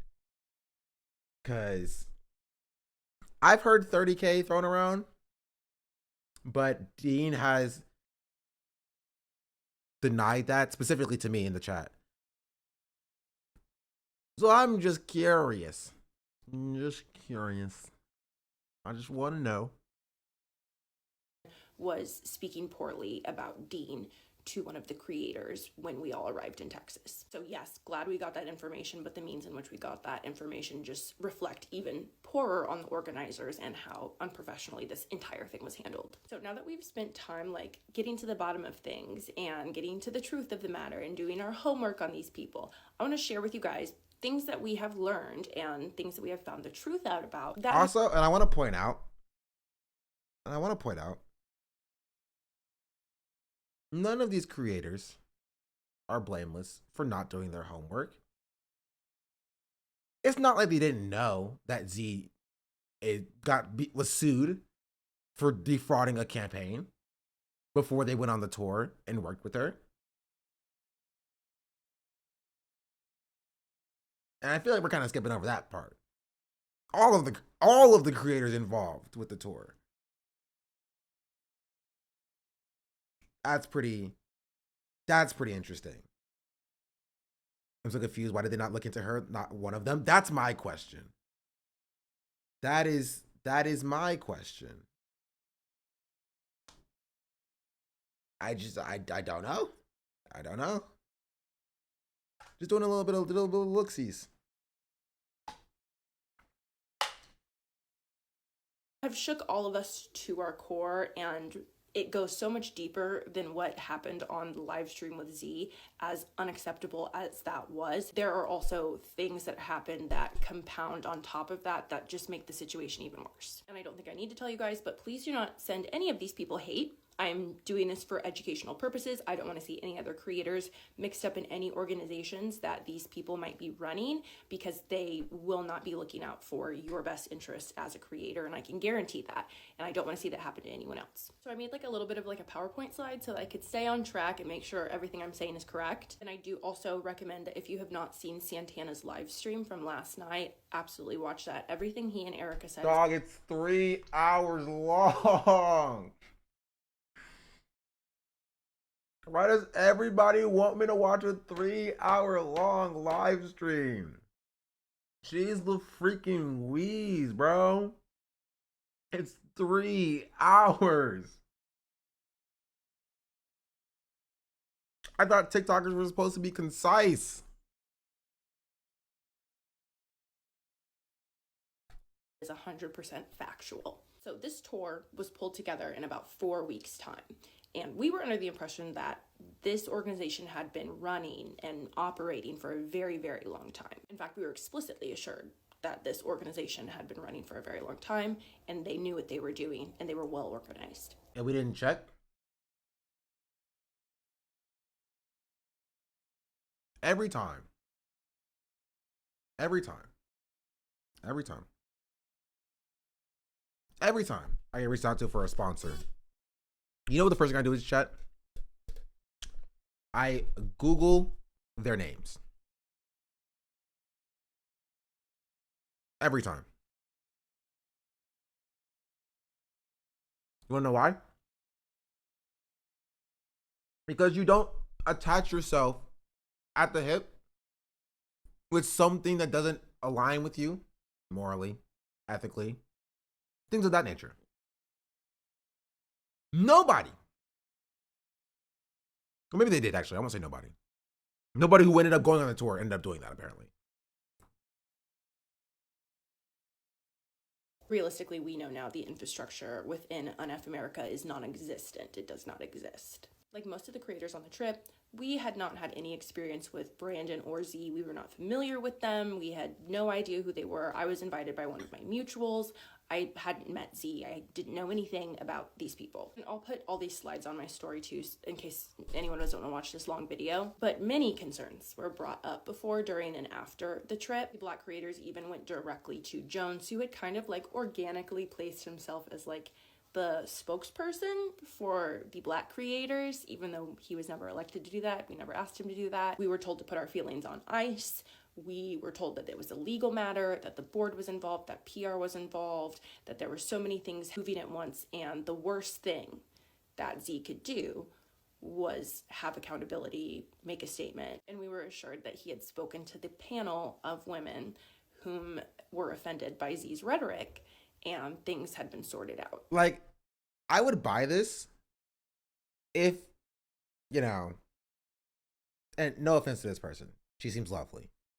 She didn't have 1.1 million followers. Like, you are a creator. You are a very prominent creator in your own right. You have some level of agency and autonomy. And I mean, you can choose to not speak up, which they chose to not speak up until it became a point where, like, well, Peyton actually did speak up. So out of everybody involved in the tour, which I was told was like 30 people, 10 Black people, 3 Black women, of everybody involved in the tour, the one person to actually speak up against Z's racism was Peyton. Am I misunderstanding that? Did I get that correct?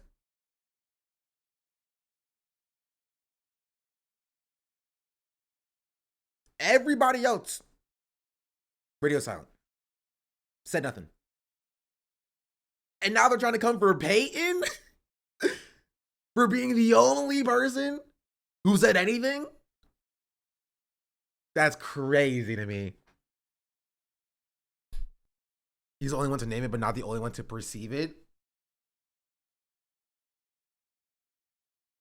That's crazy to me.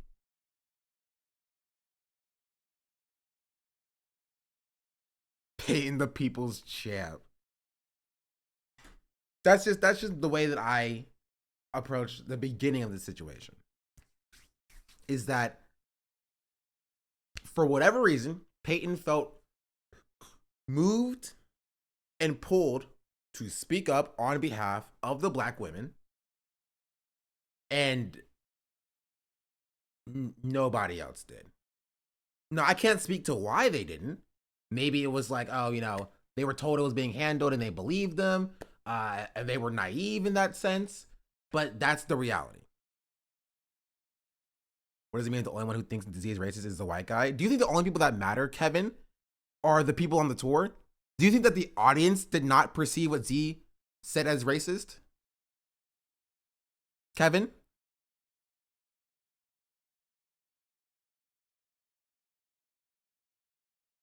Do you think we would have gotten here in the first place if the audience and the people on the tour, after Peyton spoke out, called out what Z did as racist?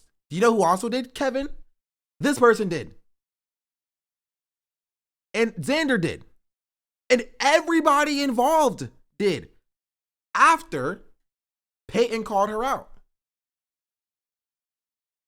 Kevin.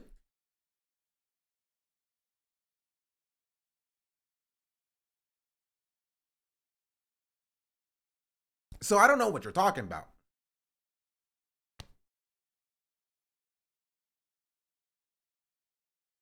Does that add up? What do you mean it doesn't add up? What are you talking about, Kevin? What are you talking about, Kevin?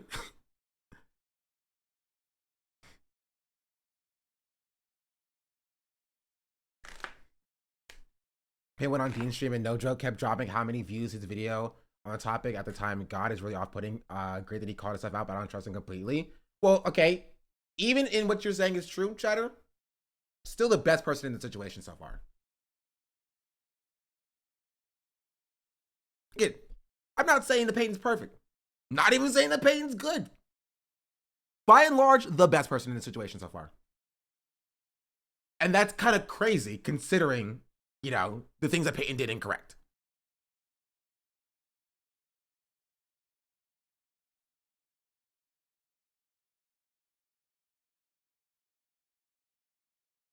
What is happening now is why Black creators are catching heat for a white woman being racist, because they swept for her.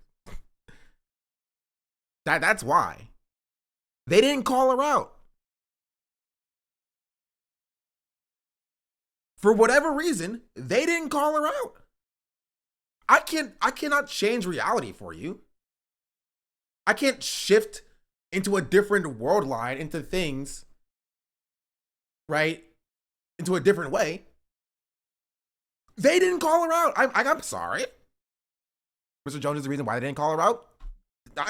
Sure. That doesn't change the fact that they still didn't call her out. These are creators in their own right. As a creator, I understand I have a level of responsibility, right? If my friend does something shitty and I'm like, I'm gonna talk about it, and they're like, no, don't talk about it, I'm handling it. And I'm like, okay, I'm not handling it. I'm sweeping for that person. Oh, excuse me. I'm sweeping for that person, right? My silence means that I am okay with what they're doing, or at least I, am on their side. If I truly cared about whatever they did, and if that was wrong, I would have been like, I disagree with that. They are creators. If these were employees, I would feel differently, right? If these were employees, I would feel differently. If they were employed, right, without an audience of themselves, I would feel differently. But they're not, right? They're not. They are creators in their own right who have large platforms who can speak about these issues.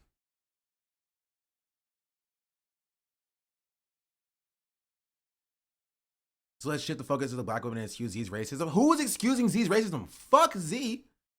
I've been on the fuck Z train since the beginning. Top tier, number one.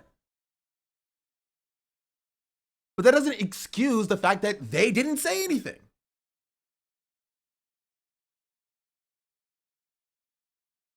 And that is a concern. I'm not going to ignore that as a concern, because that is a concern. That is definitely a part of it. They didn't say anything.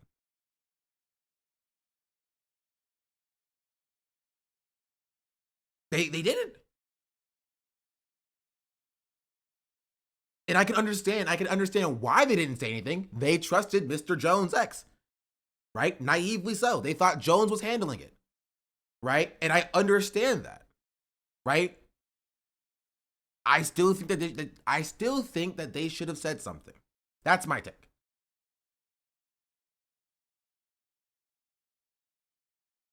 I still think that they should have said something. Yeah, Z is like issue number one, top tier. First problem. Right? Her racism is bad. Bad. Right? But the only person, the first person to call that out was Peyton. That is objective reality. And you're right, and that's something that they apologize afterwards for not speaking up sooner. Sure, they can apologize for it, right? But it's still important to acknowledge that it's there, right? First or the loudest? The first. Of the people on the tour, he was the first. Find me something different, and I'll change my mind. I'll apologize and change my mind. I am fair and magnanimous. Fair and magnanimous. You find me something different, I will change my mind. But from what I saw, the only person on the tour to speak out and defend the black women publicly was Peyton. They were catching flights, eating with the grandparents, and etc. All too busy to be concerned. Yeah. Yep.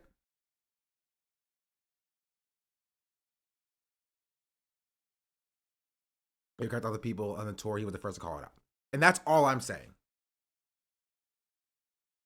And I forget, Sean is the Hagaromo in this situation. I am. Got it. That I agree with. I haven't followed it closely though. I'm just giving you what I've gotten, right? I could be wrong and incorrect, right? I could be wrong and incorrect, and I'm able to be swayed and shifted. But I need some receipts, right? Because Hagaromo, don't worry about it. It's anime stuff. Chat's just weebs. And that was not true. You can pause to read. I just wanted to like give a. Okay, well, what was he even talking about? Had not had any experience with Brandon or Z. We were not familiar with them. We had no idea who they were. I was invited by one of my mutuals. I hadn't met Z. I didn't know anything about these people. And I'll put all these slides on my story too, in case anyone doesn't want to watch this long video. But many. She's always infrastructure. They were the 4 gifted subs that I missed. Apologies. Brought up before, during, and after the trip. The black creators even went directly to Jones, who had kind of like organically placed himself as like the. Tashika is here. Well, I know Tashika. Wait, hold on. Tashika's on the board. What say you, Tashika? I don't know what your role in this is. For those of you who don't know, I am completely out of the loop on this. I'm learning about this for the first time. How was Tashika involved? Wait, Tashika was on the call, the live. Black woman on the live. Wrong, right? Yes. Also has beef with Dean. Bring her up. I don't know how to do that on my TikTok live. All I got is a freaking gosh darn Discord. People are too mean to Tashika. She's a woman that Peyton spoke about. In what way?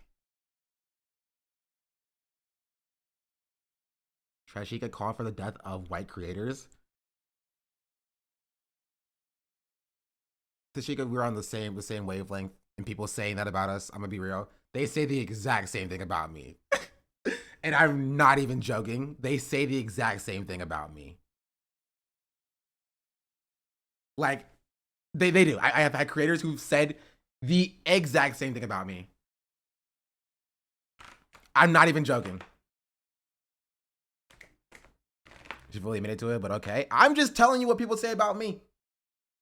People said that, you know what? I won't even repeat it. I won't even repeat it. But gosh darn it, just know you can't say anything bad about slave owners nowadays. People just are not happy. I think what Dean did to her, I would have done the same thing, period. Sean was never wrong for that take.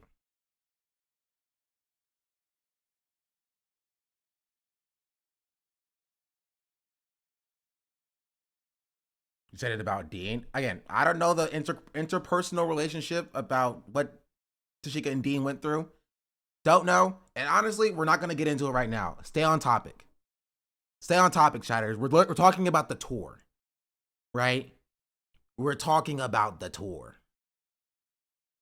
Lock in. We can get into the interpersonal relationship between Tashika and Dean, and why Tashika, allegedly called for the death of Dean at a different later time. How does this relate to LeBron's legacy? Is the question.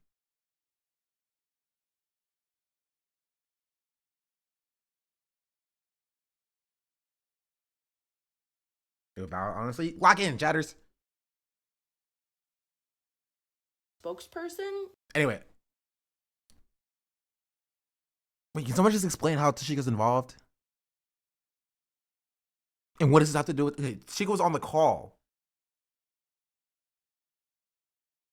Oh, okay, I have a good question then. If Tashika was on the call, who involved in the situation reached out to the people who were on the call? On the call told Peyton. So Peyton talked to Tashika. Did anybody else talk to Tashika? Did anybody on the tour talk to Tashika? Many people did. Z. Okay, when? No one. I know Peyton personally. I told him what happened. Okay. Dean did a live later. Okay, I'm aware of that. The reason why I ask is because everybody involved claims to have intimate knowledge about or have claimed to have spoken to the black women that Z was racist to. Right? She's in chat trying to tell you. I'm old, chat. I'm old for TikTok. I'm 24, okay? I'm too old to read this chat. Not after the fact? Okay.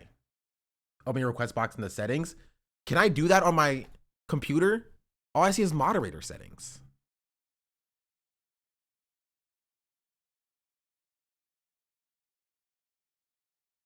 $24.80 on 23. Listen, Unc, I don't know what to tell you.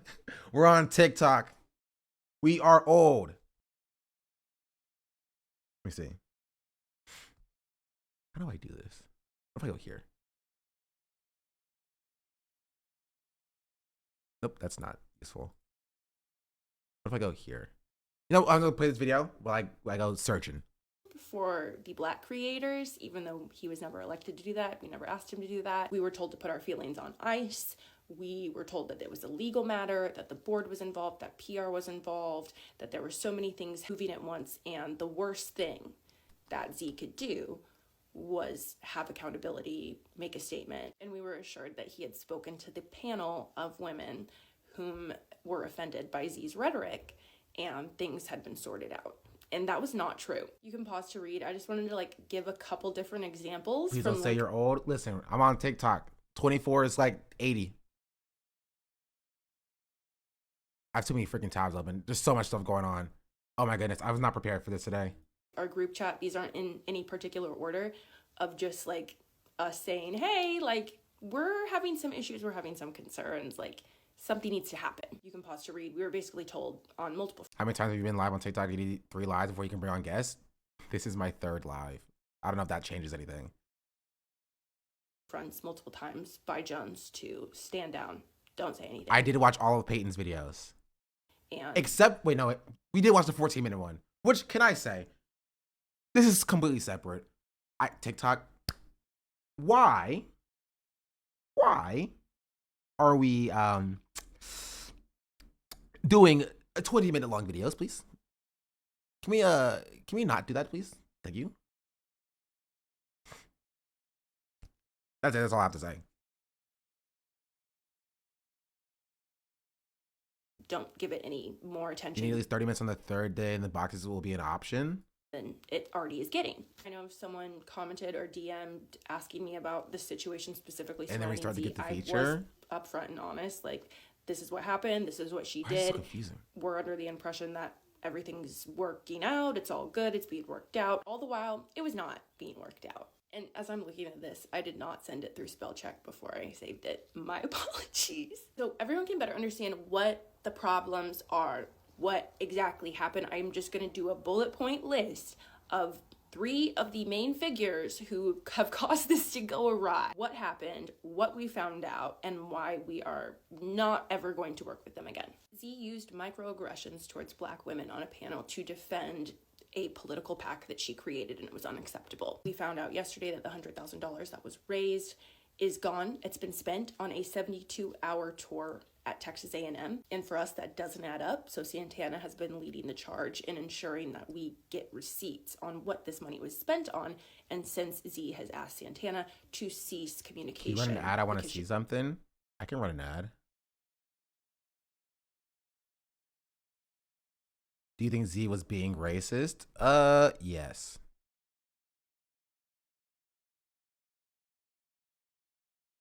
If I were to be charitable, just unnecessarily mean for no reason. But in the way she was doing it and the insinuation that like, oh, these black women that are criticizing her cannot possibly fathom all the work that she does and what she's going through and how to be real organizers, definitely falls into a microaggressive territory, 100%. She does not want to talk to him about this, which is very strange to me. And something else I found out while doing my homework into Z is that she's been sued before for misappropriating campaign funds. Testing their ad block feature? Oh, I just ran it though. So if you see an ad, then yeah. Whole situation even slimier. After the trip, things started heating up because we realized that we had been lied to by certain figures like Mr. Jones, I have my chat in. and Brandon, and we were immediately asked to sign an NDA. And this is a ChatGPT summary of said NDA. It's one of the most ridiculous NDAs I have ever. Has there been any clarity on why D is involved? No, actually. Why is Destiny involved? We haven't even gotten to that side of the story. How did Destiny even get involved here? Did Z reach out to Destiny, or was Destiny like, I want to get Z onto the broadcast? Like honestly, that tells me everything that I wanted to know about freaking Z. Like, especially with what Destiny's going through right now. Of like, you know, being credibly accused of, you know, allegations. Read in my whole life. I cannot believe this was ever sent out. And another huge misstep that occurred was that before coming on this trip, I think D reached out to her. Assured that we would have armed security with us on campus. We would have our own booth. Z reached out to D from what I found out. That's so funny. That's so funny to have like allegations of racism and be like, you know who I need to talk to? Destiny.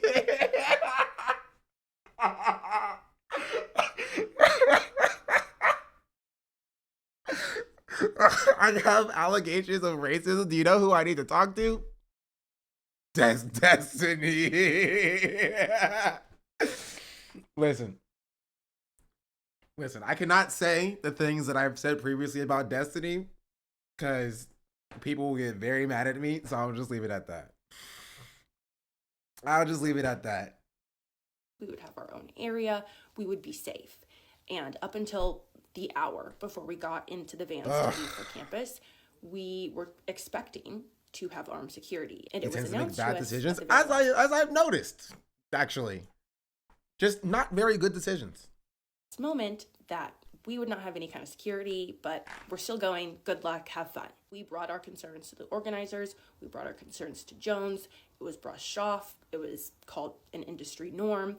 For us, it was like the principle of it. If we were guaranteed something that has to do with our safety, we would expect to have that guarantee met. I just wanted to share this. This was my text that I sent to the group chat of like the Black creators when we found out like, hey, like you're not going to get any security anymore. And I was like, hey, I can look past a lot of like chaos, disorganization, not feeding us properly, etc., etc. But I don't want to put my name and my credibility behind Dean Parker didn't do it with good intentions. They never do. Wait, your name is Dean. Dean, is that you? Dean, is that you? That doesn't even care about my safety. When concerns like about our safety were being brushed off, that's when we started to realize that, hey, you know, that's what Dean would say. Interesting.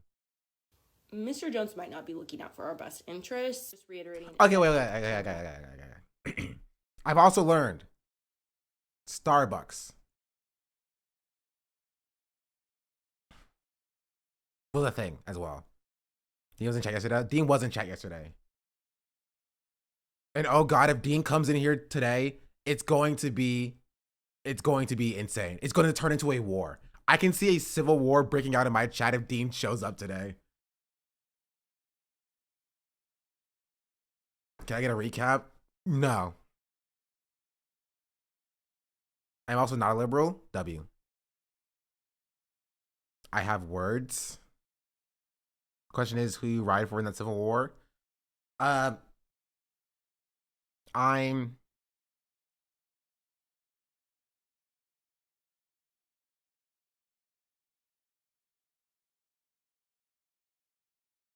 I don't have a good analogy.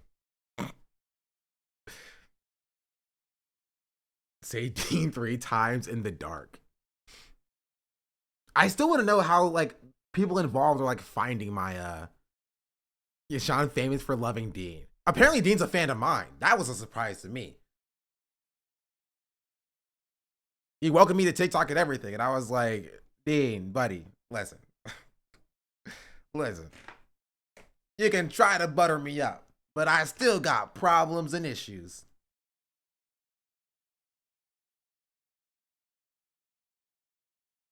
Dean is a fan of yours because he wants you on his side. Hey, I can be swayed. Someone posted your live in my Discord. W instigators, honestly. W instigators. I've learned that TikTok chat instigators full through and through. Full through and through. I can be swayed is so real. I am fair and magnanimous. I am a third party investigator. I can be swayed. So I gotta push Dean into being racist again? Stop. No. You think Dean should have walked the metaphorical plank and never been allowed in public without facing intense scrutiny for his transgressions? Yes. Just because that's funny. Just because I think it would be funny. 100%. He must walk the plank. Indeed. Because Discord likes you. Thank you. I try. I try. You might recognize me from such hits like or things like I don't know, what else did I do, chat? I lost the Hidden Gem Award 2 years ago. That was a thing that happened. Oh, I was in the content cop. That was a thing. Probably my my biggest call to frame.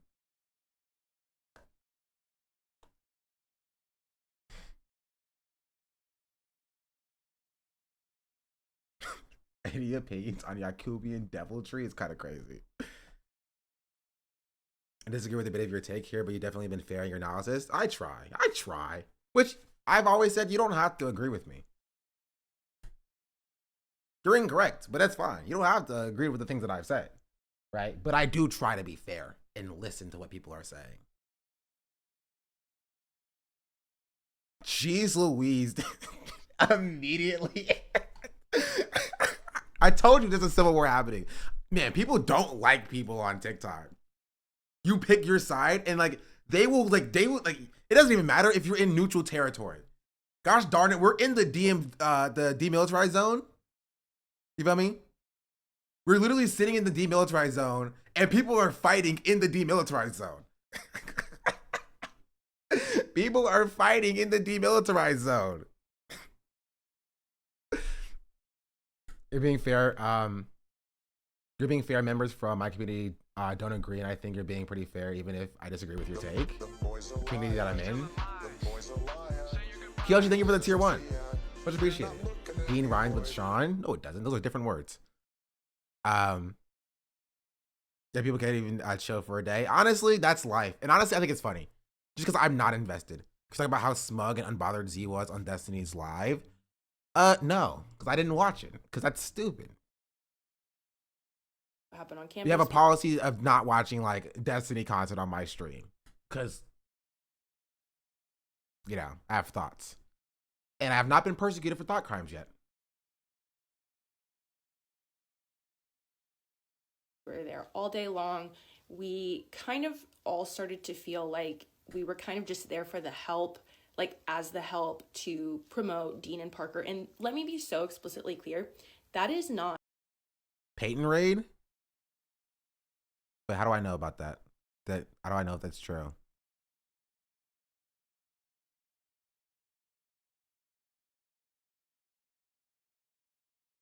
not Dean and Parker's fault. Dean and Parker were immensely kind and immensely gracious. Quite literally, everyone was misled Destiny about can be what insensitive. exactly we would. No, he can be a fucking racist. That's what Destiny can be. He's a racist sex pest.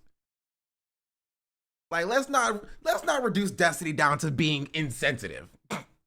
Like, come on now. Come on now. He's a racist, pro-genocide sex pest with credible allegations. Ah, gosh darn it.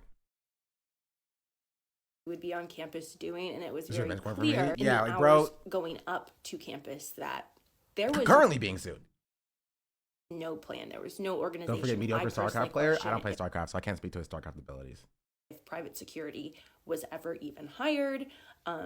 There's just a lot of questions I have. Bro, this chatter's insane. But honestly, it's kind of funny. Do you think D faked his crimes as part of an intricate plot to infiltrate the American criminal justice system? Honestly, maybe. Destiny also thinks it's fine to slur. Don't get me started. Don't get me started. Because you're going to get me started. And y'all aren't going to like me when I get finished. You're going to get me pulled out of character.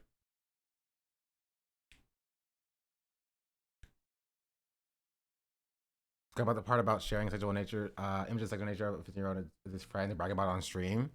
Yeah. A point in the event where another creator, TC, who I absolutely love and adore, Wanna a get lot yourself of the banned people on again? this trip Chill. are genuinely just like wonderful people, good people down to the core, great intentions. And that's why I specifically want to talk about this, because it's really unfortunate that everyone's integrity and credibility. I'm sorry. I'm not even listening to this anymore. I gotta back it up. We would have our own booth. We would have our own area. We would be safe. Listen, focus And up, chat. Up until the hour before we got into the vans to leave for campus, we were expecting to have armed security. And it was announced to us at the very last moment that we would not have any kind of security, but we're still going. Good luck. Have fun. We brought our concerns to the organizers. We brought our concerns to Jones. It was brushed off. It was called an industry norm. For us, it was like the principle of it. If we were guaranteed something that has to do with our safety, we would expect to have that guarantee met. I just wanted to share this. This was my text that I sent to the group chat of like the Black creators when we found out, like, hey, like you're not Also, going to get any security. I said it yesterday, and I'll say it again. Racist that I wasn't invited.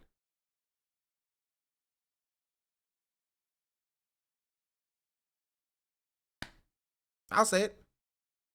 Racist that I wasn't invited. Honestly, I wouldn't have went because it seemed a little bit too lived up for me. But like, I still wanted to be included. Security anymore. And I was like, hey, I can look past a lot of like chaos, disorganization, not feeding us properly, etc., etc. But I don't want to put my name and my credibility behind an organization that doesn't even care about my safety. When concerns like about our safety were being brushed off, that's when we started to realize that, hey, Mr. Jones might not be looking out for our best interests. Reiterating again, like kind of what happened on campus. We were there all day long. We kind of all started to feel like we were kind of just there for the help. That is kind of crazy to be like, yo, Parker needs MAGAs. Can y'all go get the MAGAs? Like, that's kind of crazy. What's your thoughts on Andra? To be fair, me and Andra have a kinship. She plays League.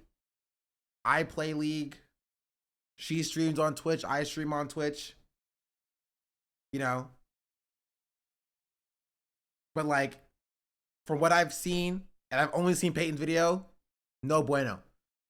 This is why on the document I have racist allegedly, because that's what I got from Peyton. Now I want to play League again. Hop on the League train. Hop on the League train. W League. Remember you didn't like her character pick? Oh, right. She played Heimerdinger. Disgusting. Ugh. That's her worst crime. Right? That is her worst crime. We're getting involved in this tour. Who cares? Playing Heimerdinger top? Disgusting. It's gross. It's nasty. Like as the help to promote Dean and Parker. And let me be so explicitly clear. That is not Dean and Parker's fault. Dean and Parker were immense. I think Becca is giving Dean and Parker more charitability than I would give them. They knew. They were there for themselves to bolster their own careers. And they knew that it was an uneven level of power. They knew that they were the headliners, right? And they were just kind of okay with everybody else being treated like the help. That's how I read it. I'm gonna be real. Maybe this is like a level or into the privilege aspects of what we talk about. But like they didn't necessarily care enough to like worry about what the other people were doing. They were there for their own platforms and do their own debate thing. And you know, if Z was the person who was actively making the black people be the help, thought didn't cross their mind.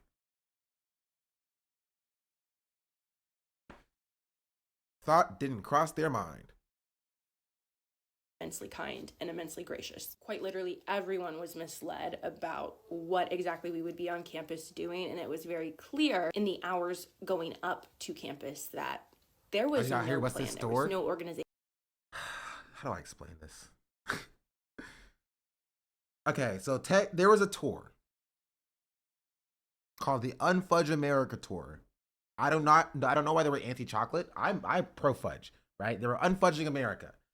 And in the tour, it was headlined by two liberal debate personalities.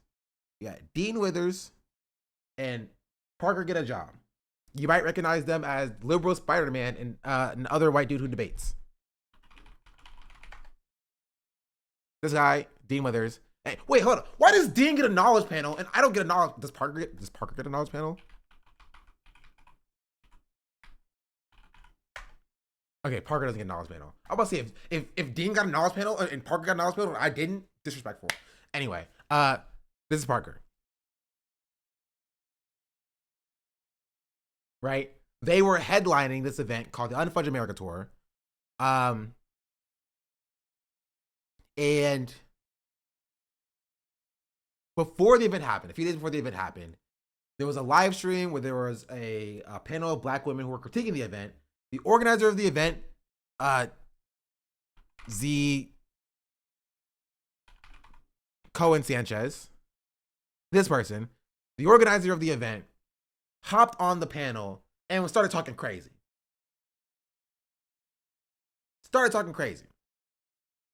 Used to work for Z. It's very fascinating to watch this drama. Really? That's crazy. Read them up, please. Yeah, let's talk later. Yeah, for sure. That's James. That's my mutual. James is cool. James, like, out of everybody here, James got my stamp of approval. Right? I know James got good politics.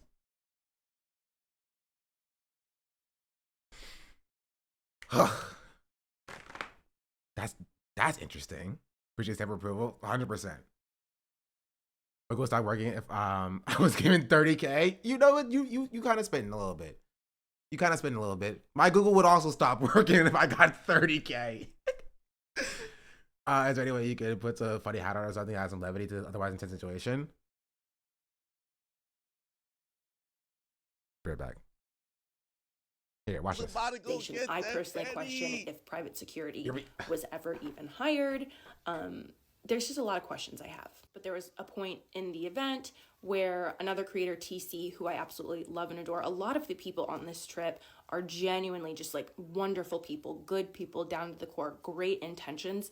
And that's why I specifically want to talk about this, because it's really unfortunate that everyone's integrity and credibility got compromised because not only did we not do our homework, but because we were manipulated, deceived, lied to. But TC and I spent quite some time out in the sun with signs and trying to corral students to go debate Dean and Parker. And after a couple hours, TC and I kind of looked at each other and we were like, what are we doing? Collectively, TC and I have almost 5 million wonderful people who follow us. We can be doing so much more with our platforms, with our time, than trying to get college students to go watch Dean and Parker debate. And that is not to be offensive to Dean and Parker in any way. So that was like the gist of the issues that were happening as far as like Z's leadership. Then one of the other organizers who was kind of like Z's right-hand person was Brandon Russell. And Brandon Russell didn't have a great experience with him, was not really a kind person, I would say. I mean, one of my first impressions was of him trash talking Dean to another creator, explaining how much he got paid, how difficult he was to work with, etc., etc., just massively unprofessional. You don't do that. As an organizer, you don't do that, period. Furthermore, and I've found this out and confirmed this since being off of the trip, Brandon is a Zionist. Brandon is a Zionist. It is my opinion that in 2025, a Zionist cannot be at the forefront of any kind of a progressive political movement in the United States. I understand the trope that the left demands perfection from one another to its own detriment, and I do understand that, but I personally will not work. I will not be associated with, I will not work for, I will not stand behind Zionists. I think it says a lot about someone's humanity, their intentions, their maturity, and their outlook on the world, and that's the kind of ideology that they identify with. Now, I'm going to say allegedly here because I don't trust this person, and I don't trust that they wouldn't try to legally come after me. But these are some like snippets from our group chat, our creator group chat from last night.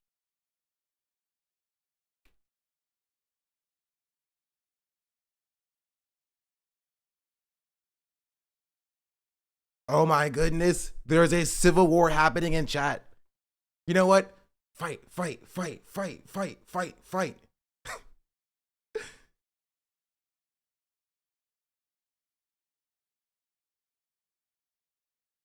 Yeah, jump in. No jump in. I want a clean fight, all right? We're doing, hey, get back to your corner. Back to your corner. We're gonna have a clean fight. All right? Touch gloves.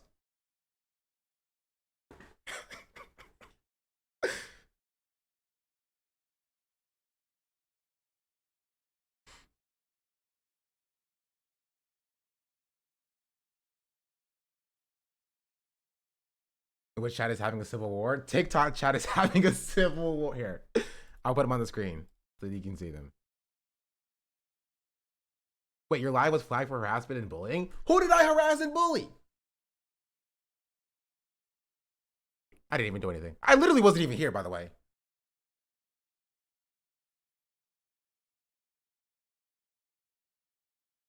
I was gone for like 10 seconds.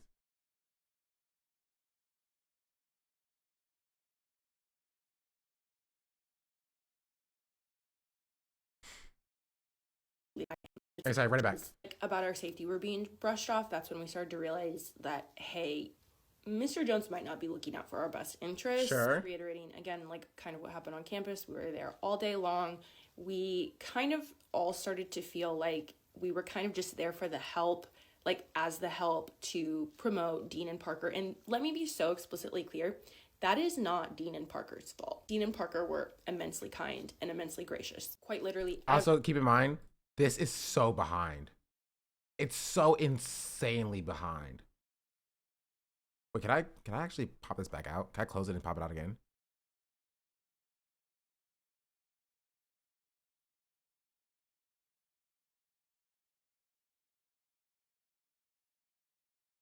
I don't know how to.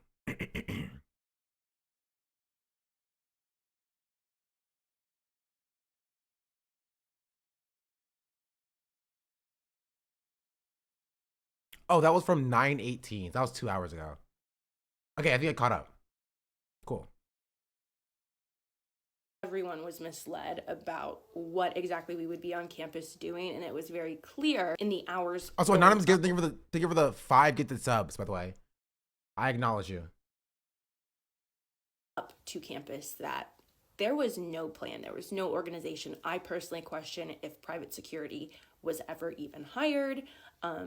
There's just a lot of questions I have. But there was a point in the event where another creator, TC, who I absolutely love and adore, a lot of the people on this trip are genuinely just like wonderful people, good people down to the core, great intentions.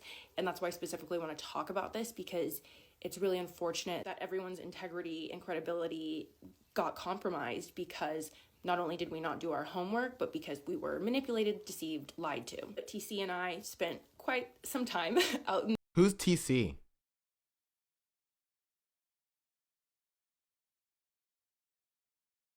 the sun with signs and trying to corral students to go debate Dean and Parker.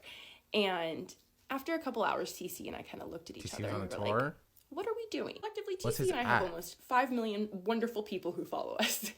We can be doing so much more with our platforms, with our time, than trying to get college students to go watch Dean and Parker debate. And that is not True. So my question is, if they understand this, why are they trying to continue the tour? Are Dean and Parker still going to be headlining the new tour? Now, if they take what happened here, right?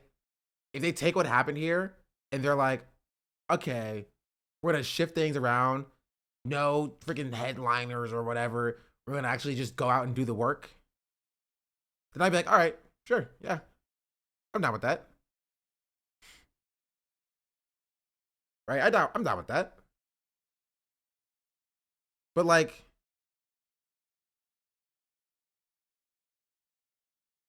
they need a headline in the tour now? You're joking. That's a joke. That's a meme. I don't believe it. No, don't believe it. You're memeing. You're joking. That's a joke and that's a meme. I'm kidding. Okay, I knew it. I knew it. I knew it. I knew it. It was a joke. That would have, to be fair, that would have been kind of funny. He tweeted about it. Destiny tweeted. Oh no, he tweeted a joke about it, right? He tweeted a meme about it. I have Destiny blocked on Twitter, so I don't see his shit. His stuff. I think Xander said it. They're trying to remove themselves and Z from the other races and continue the tour. But the tour doing what though? Destiny has Z on the stream. Yeah, we saw that, which again says enough about Z in my opinion. Like, you should be in jail. I'm not going to talk about Destiny anymore before I get out of character. She's using the tour to funnel money into her consulting firm, which I called, by the way. Chat was like, how do you know this? How do you know this? How do you know this? I called that. As soon as someone said soul strategies, I was like, you used to work for a consulting firm, Soul?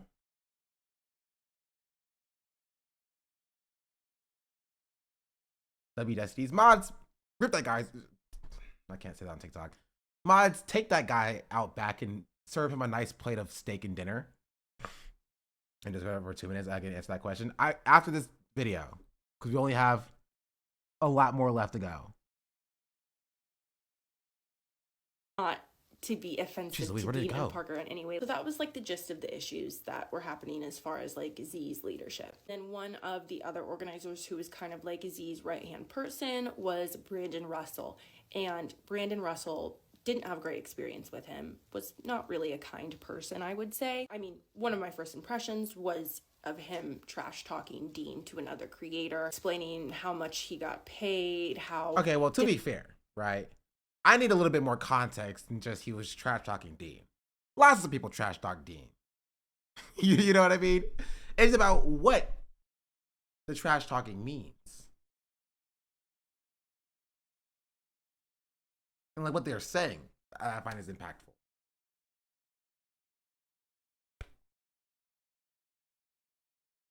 difficult he was to work with, et cetera, just massively unprofessional. You don't do that. As an organizer, you don't do that, period. Furthermore, and I've found this out and confirmed this since being off of the trip, Brandon is a Zionist. Brandon is a Zionist. It is my opinion that in 2025, a Zionist cannot be at the forefront of any kind of a progressive political movement in the United States. I understand the trope that the left demands perfection from one another to its own He's also detriment. Zionist, by the way. And I assumed But yeah, which now again, circle back around. Thank you. Circle back around, because there are a lot of supposed left-wing leftist creators on this trip, along with like not left-wing leftist creators on this trip, right? Nobody took 10 seconds to be like,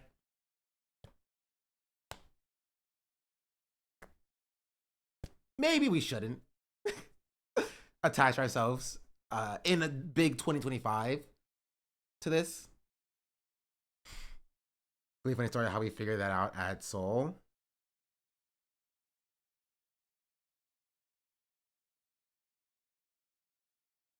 Jeez Louise, this person is always saying like pain is fine. Okay, you know what? Shoot your shot, shoot your shot, Cheddar. Do what you gotta do, you know? Back when I was on TikTok, back in my day, in like 2020, there was this whole thing about just like leaving "Hey LOL" underneath somebody's TikTok comments to slide. Do they still do that on TikTok? Is that still a thing? Or am I dating myself? Am I dating myself?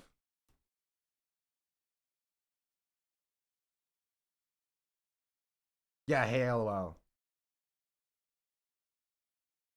I do understand that, but I personally will not work.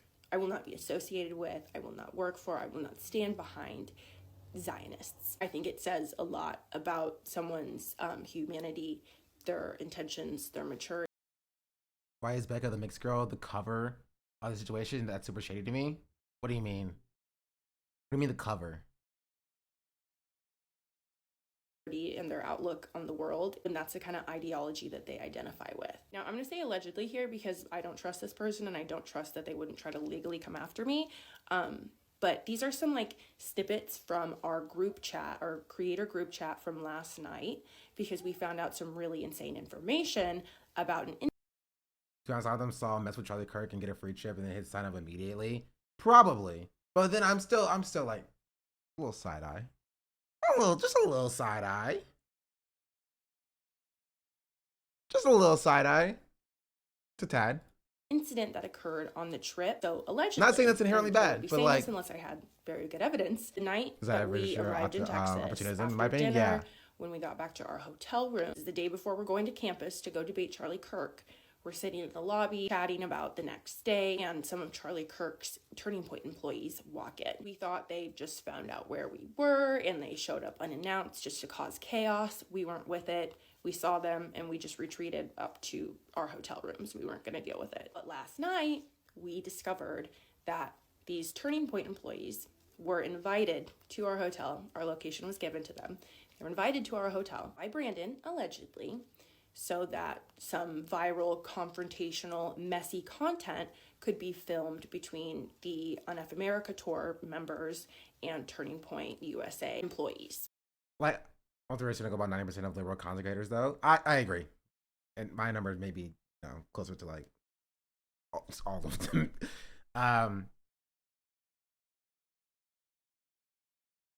This wouldn't surprise me if this was true. The only problem is I just don't have any like evidence, so I'm gonna kind of skip past this. Just 99. I'm being nice. Yeah. We had no idea that that was happening. We had no idea that that was being set up. We didn't consent to that, and we never would have agreed to it. Like, we're not a social experiment. You're putting us in danger, and of course, like, because these messages are only people like after the fact, and not like how they know that it was Brandon that did it. But I'm gonna start believing people. Those Why not? employees were there. They all got a really good look at all of our faces, and we wonder why the Charlie Kirk employees, the day of, when we lined up to go debate Charlie Kirk, would not let us debate him. They knew our faces. They knew who we were. And just to put us all in a situation where we thought that we were genuinely unsafe, that we could have been genuinely unsafe, is unacceptable, especially for an organizer. Again, we are not a social experiment. We were there to volunteer our time and talk to college students. Our intentions were pure, and it's really unfortunate that the organizers were not. And pause to read. I'll put these all up on my story so you guys can read them too. But Mr. Jones basically, this whole situation was so much more confusing than it needed to be, specifically because of Mr. Jones, unfortunately. And I hate to say that I have respected Mr. Jones for a very long time. I had no reason to Now, believe that Mr. this also confused me because I did a little bit of looking, a little deep dive. Right, maybe chat can inform me. But who is this guy? This guy is nobody. Like, he's not like an accomplished like scholar or an accomplished organizer. Apparently, he like was just given his TikTok account. So like, this is what everybody says. Everybody's like, "Oh, we respected Mr. Jones. We respected Mr. Jones." Who is Mr. Jones? Why did you respect him? He claimed he was. I claimed that I'm a billionaire too. You're just gonna believe me? You gotta do a little bit of work. Come on. Come on. You gotta do a little bit of work. A little bit of work. He was a great content creator. Was he? Was he really? Should we stroll down memory lane a little bit and see his like deep dive, his hard hitting content that he's put out?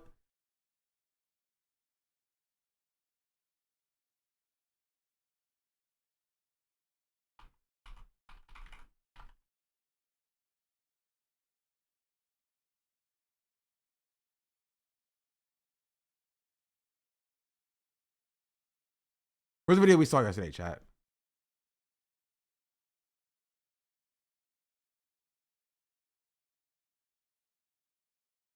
I don't remember.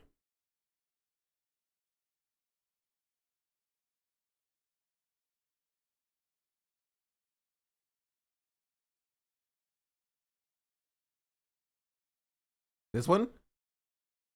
My first question to you was, because somebody is oppressed worse somewhere else, does that mean that the person that's being oppressed, oppression doesn't matter? I think this is. If somebody came up to you and said, "Hey man, I just found out I had pancreatic cancer," and you're like, "I don't give a fuck about your pancreatic cancer. I got brain cancer." Would that be a reasonable thing to say? These aren't even comparable things. Tell me what the symmetry breaker is. Man, cancer. Tell me what the symmetry breaker is. And the idea that black people in this country are. Tell me what the symmetry breaker is. The symmetry breaker is the fact that we are not oppressed in this country. We're not. Based on what? Yeah, you don't know what a symmetry breaker is. Got it. Just say I don't know, bro. Just say I don't know.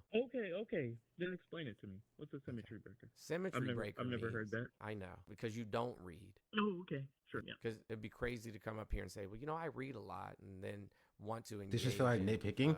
Because it is. Right? He's in, and this, I talked about this yesterday, he's in front of somebody who is like, black people are not oppressed in this country. Instead of like explaining, this is why black people are oppressed, or this is what oppression is, this is the definition of oppression, this is what white supremacy is. Instead of doing any of that, he's just like, what's the symmetry breaker? What's the symmetry breaker? And the guy's like, finally, like, I don't know. He's like, of course you don't know, because you don't read. I read, And then by the end of this TikTok, we still don't know the answer to the question that he was asking. Social discourse, and then not know what a symmetry breaker is. It's not social discourse, it's civil discourse. But go ahead. Continue. Hey, Chris, was I wrong? No, absolutely. And why did I say social discourse, Chris? Can you explain your previous what that was? Imagine this child symmetry breaker that they're smarter Please. than I am. I'm not thinking I'm smarter than you, bro. Social discourse. I'm just saying, like, black people aren't oppressed, is and when I don't we're want to be talking told about I'm oppressed. social. Well, then don't. You can tell people whatever the fuck you want. You'd be wrong. Right, your fantasy is not my reality, dog. Right. It's not. I can't wait to post it's clips not of about this. that, though. I really can't wait to post the clips of this. And that's where the video ends. Nothing productive happened. In the entire video, nothing productive happened. Nothing happened. It was, you're wrong. And then I've been like, no, you're wrong. Like, no, explain the symmetry breaker. I don't know what that is. Of course you don't, because you're stupid. I know better. TikTok ends. We still don't have an explanation for why this guy was incorrect about his position about black people not being oppressed. I feel like that's kind of important. I feel like that's what we should be focusing on, instead of just being like, oh, you're a child, you're stupid, you don't understand. Like, and this is my gripe with debate content in general, in totality, is that it's about, not about changing people's minds, but it's instead about being smarter or appearing smarter or coming across as smarter. Have you seen his sister TikToks on him? No, I have not. I have not seen his sister's TikToks about him.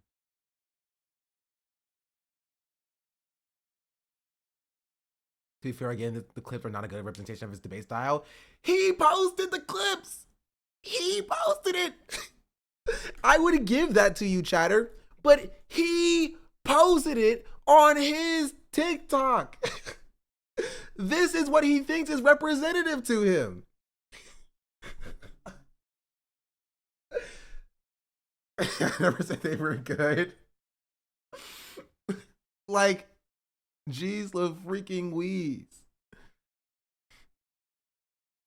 Jeez Louise.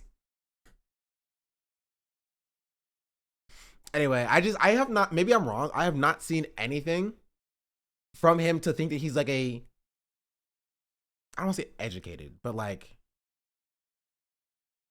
that he's positioned himself as like the spokesperson for like Black organization and liberation. Right, but someone told me to watch a America one, so I watched this one. Charlie, you know, I'm not sure if it's the obvious lack of education or that pinched face look that makes you so disingenuous and wildly unliked. My example, you can fly to China and literally just come here as a visitor, show up at a hospital, and they will give you a U.S. passport and your kid becomes a U.S. citizen. You understand we are one of the only countries in the industrialized world that has birthright citizenship. And I'm proud to be that. We are a country of immigrants. See, no, we're not. No. We're a country of settlers, not of immigrants. Okay. That's a big distinction. Let me tell you the difference. Settlers are people that build a new country that was barren. Immigrants come to a country already built. The people who built this country, they went west to an unconquered, barren country and built a... And Charlie Kirk is so stupid, bro. Charlie Kirk is so stupid. He's so dumb. New society. Immigrants helped enrich it. They helped grow it upon that. But the foundation of America... Like, he knows that people were here, right? He knows that, like, this wasn't just, like, nothing there. Like, there were people here, Charlie. Like, does he know the definition of, like, the term barren? Like empty? Like, it wasn't empty. There were people that were here that were then genocided.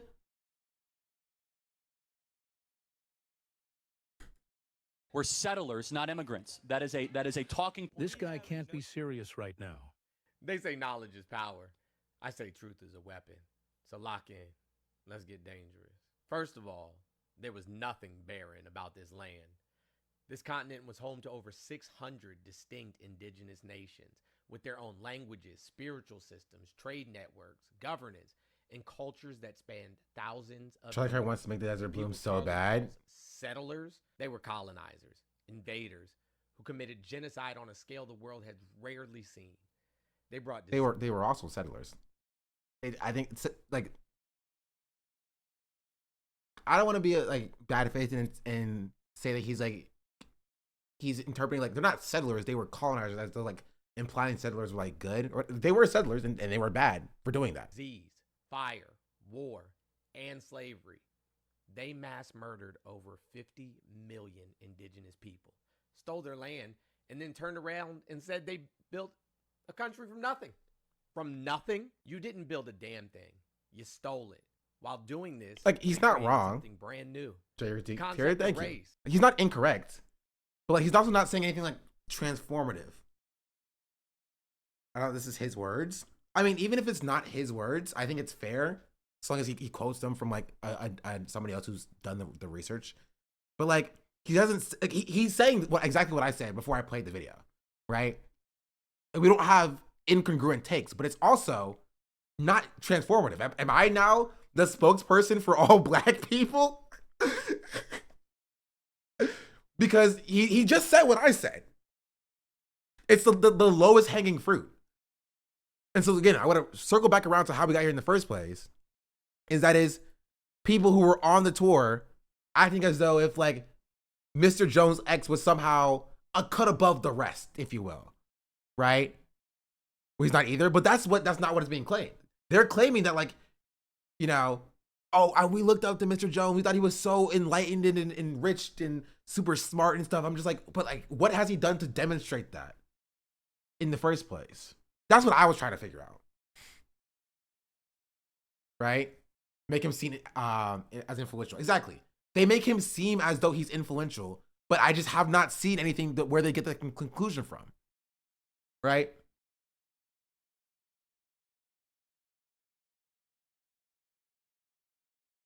The viewers did, not the creators. That's different. No. Becca's literally said that the creators viewed him like that. And it's really unfortunate that the organizers were not. Pause to read. I'll put these all up on my story so you guys can read them too. But Mr. Jones, basically, this whole situation was so much more confusing than it needed to be, specifically because of Mr. Jones, unfortunately. And I hate to say that. I have respected Mr. Jones for a very long time. I had no reason to believe that Mr. Jones would not have all of the Black creators' best intentions at heart. But he placed himself as the spokesperson for all of us. My issue is just that, like, why? Like, what has he demonstrated to gain that respect? That's why I think I might be confused. Feels like he's a character dropped in mid-story who we're just supposed to know, but we don't. Exactly. Did you hear about his fake charities? No, I did not hear about his fake charities. Show him the community garden. What community garden? Oh my goodness.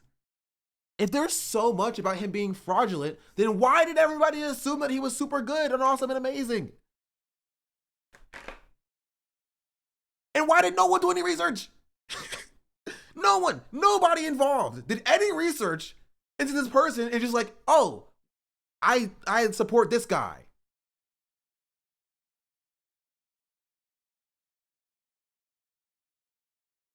All the other creators were close to him, then they must have known. You can't play that both story or both sides game.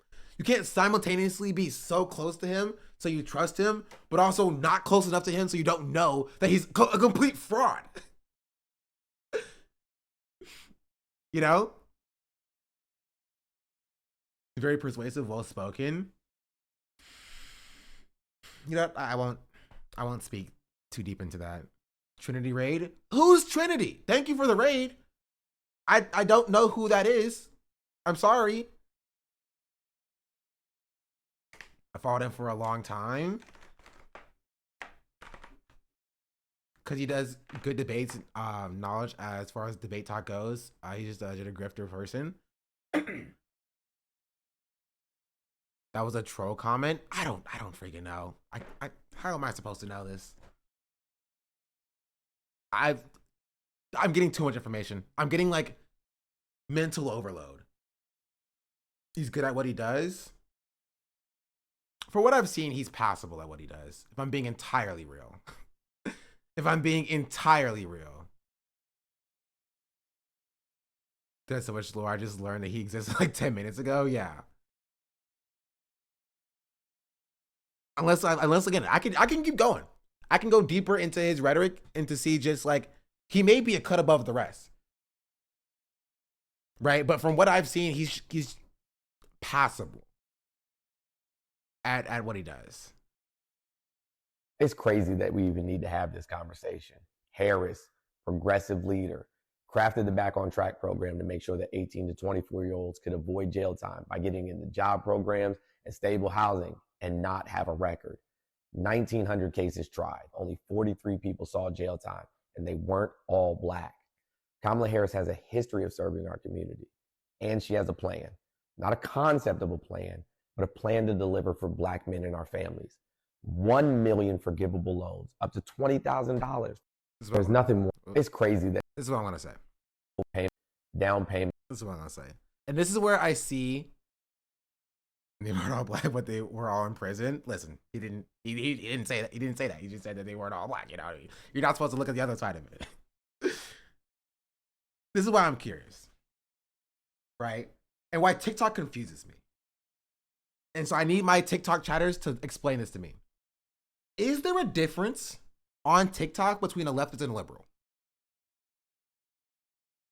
Is there a difference on TikTok between a liberal and a leftist? Because on Twitch and on YouTube, very clear difference.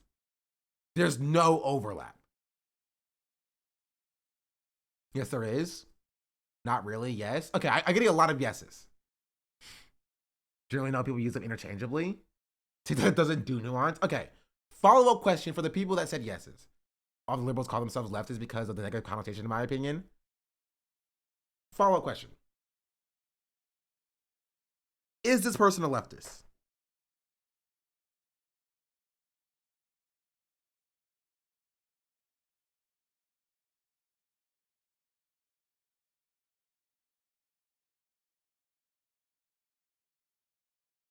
He claims to be a communist. He claims to be a communist.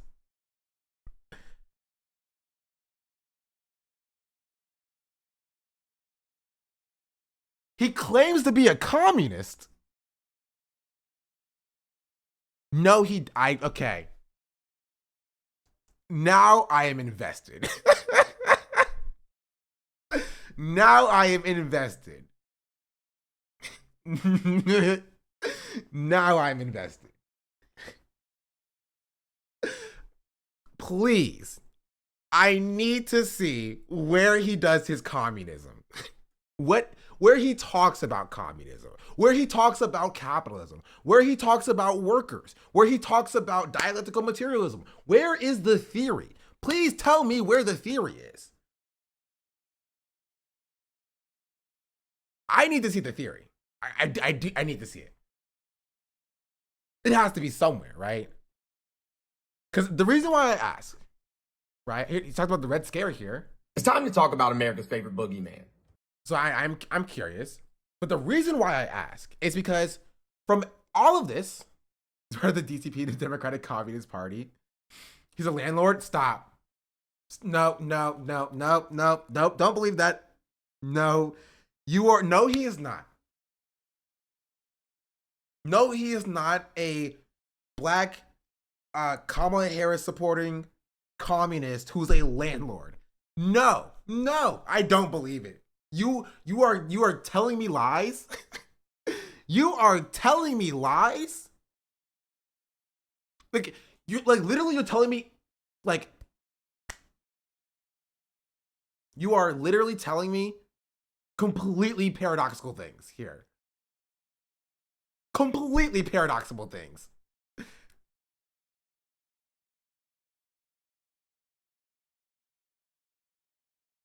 And the reason why I ask is because out of everybody that we've seen involved in the tour so far, I've seen exactly 0 people talk about Palestine.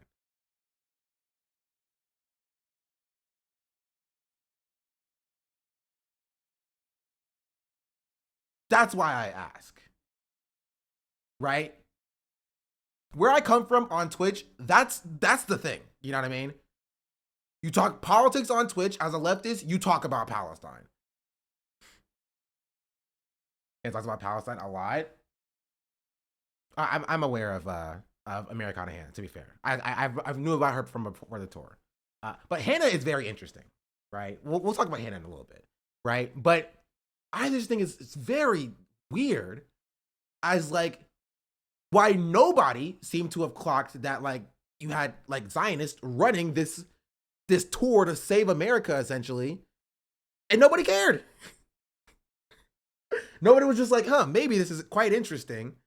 Maybe we should have a conversation about should I be involved in this in the first place, right? Because they seem to be very tailored to be one thing and not about, you know, actual progressive organization or leftism.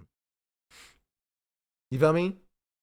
Like that's something that I would think about whenever I like, as somebody who was in the youth nonprofit creator ecosystem, that's like top of mind.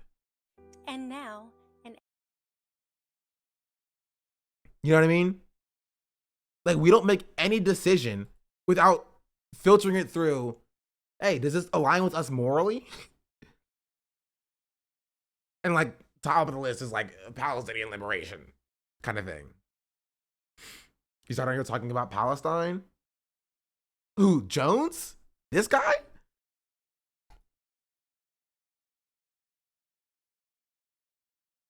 I'm down to look and see.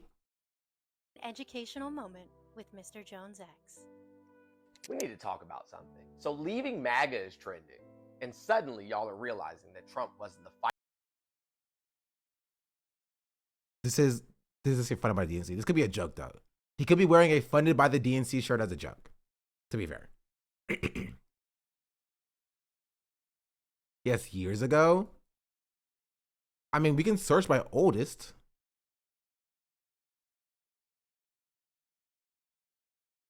Never mind, it doesn't work, I guess. TikTok is just broken.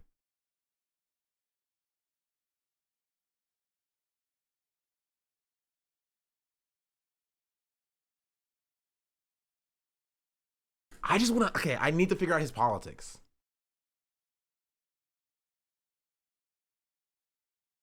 I need to figure out his politics. Wait. Once upon a time on TikTok, a woman told me and my buddy Jovan that women had one less rib, and that it was science. We remember how that one ended. Well, here's another science expert for you. Roll the tape. You don't need men, huh? Well, then who's gonna keep you safe? You have daughters? Yeah, I got the. Y'all think you can just make up new genders.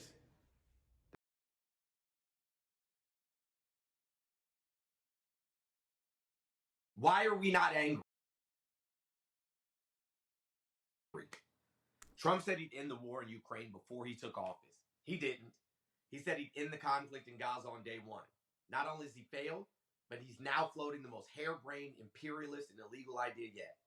Deporting Palestinians from their homeland and turning Gaza into some dystopian Middle East Riviera. Let's be clear. This is not... Okay. This is something that I see liberals do a lot. And that is just like, I don't take anybody who only starts talking about Palestine once Trump is in office seriously. Because, like, this was very clearly happening under Biden. So, like, now you can talk about, you know, the stuff that Trump is doing now, as you should. But, like, you got to talk about what Biden was doing. Like, that's kind of important. They was, like, brutalizing protesters. He claims he spoke about it before, but I've never seen that. I'd love to see it. I will change my mind if I do see it. Right? Ugh, freaking gnat. I'll change my mind. I just haven't seen it.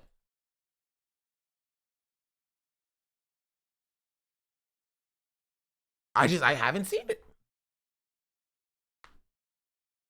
Yes, 2020 and 2023 time frame. If you have it, I'll take a look at it. Anyway, because I love the stream, man. I'm gonna start tuning in. This is fun. Of course. Let me know if you want to talk about the soul strategy stuff, but that would be interesting. Like, and this is the interesting part. It's just like, I just don't know the political makeup of TikTok. That's my overarching point. We don't have to interrogate this person's politics too deeply, because honestly, it is a little bit funny. And it's like, he doesn't seem like to be like completely incorrect. He's just a funny person. He's a scammer apparently though, so.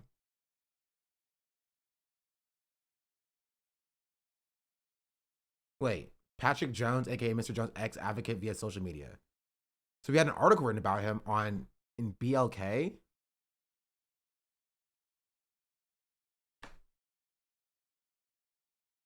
Patrick Jones. Nope, that's a football player.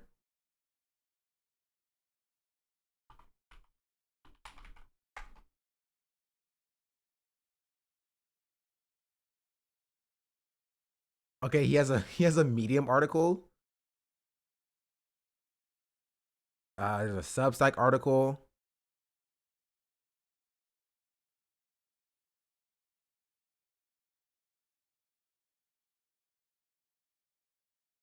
Yeah, no, there's really nothing about this person that leads me to believe that he's like actually a legitimate force. I'm gonna be entirely real. which is why it just confuses me. People were like, yeah, no, I followed his work for years. He was actually like a enlightened, well-read, respected person. I'm just like, where? No, he wiped his online presence and changed his last name? From what? From what?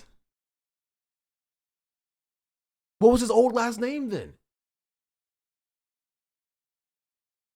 His name is fake? I feel like y'all are trolling me.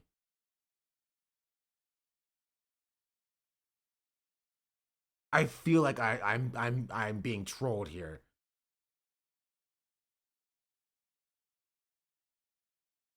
It's on his sister's TikTok.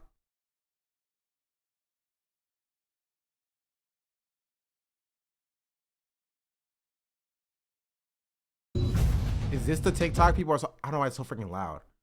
Is this the tick? I'm so confused.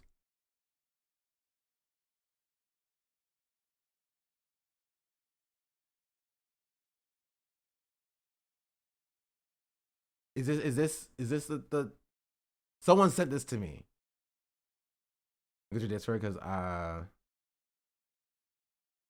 oh, so he's talking to me. I was like, what? Well, the fact that I graduated high school at 16, college at 19 with multiple degrees, and then my master's degree by the time that I was 24, and I'm a member of Mensa.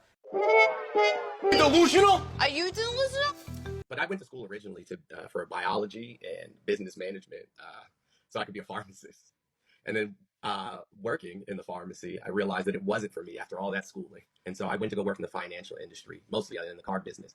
In my mid-30s, I studied sociology. That's suspicious.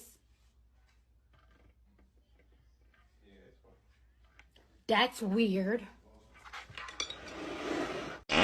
Honestly, that's kind of a funny thing because, like, what is that? Like, it's just a funny thing to lie about.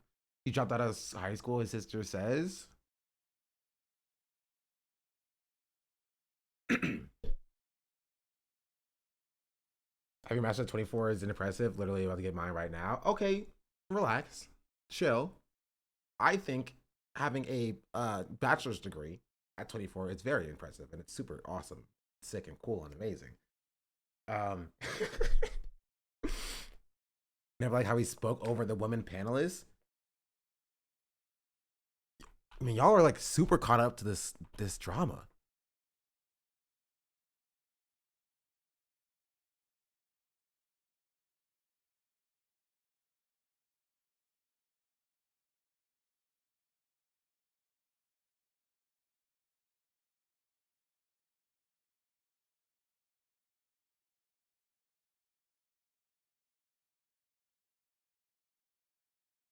Why there's so many parts?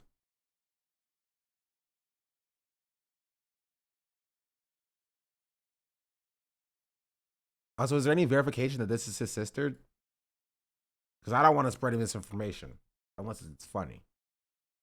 Then I'll consider it. Yes, it is. Why is there so many parts, bro?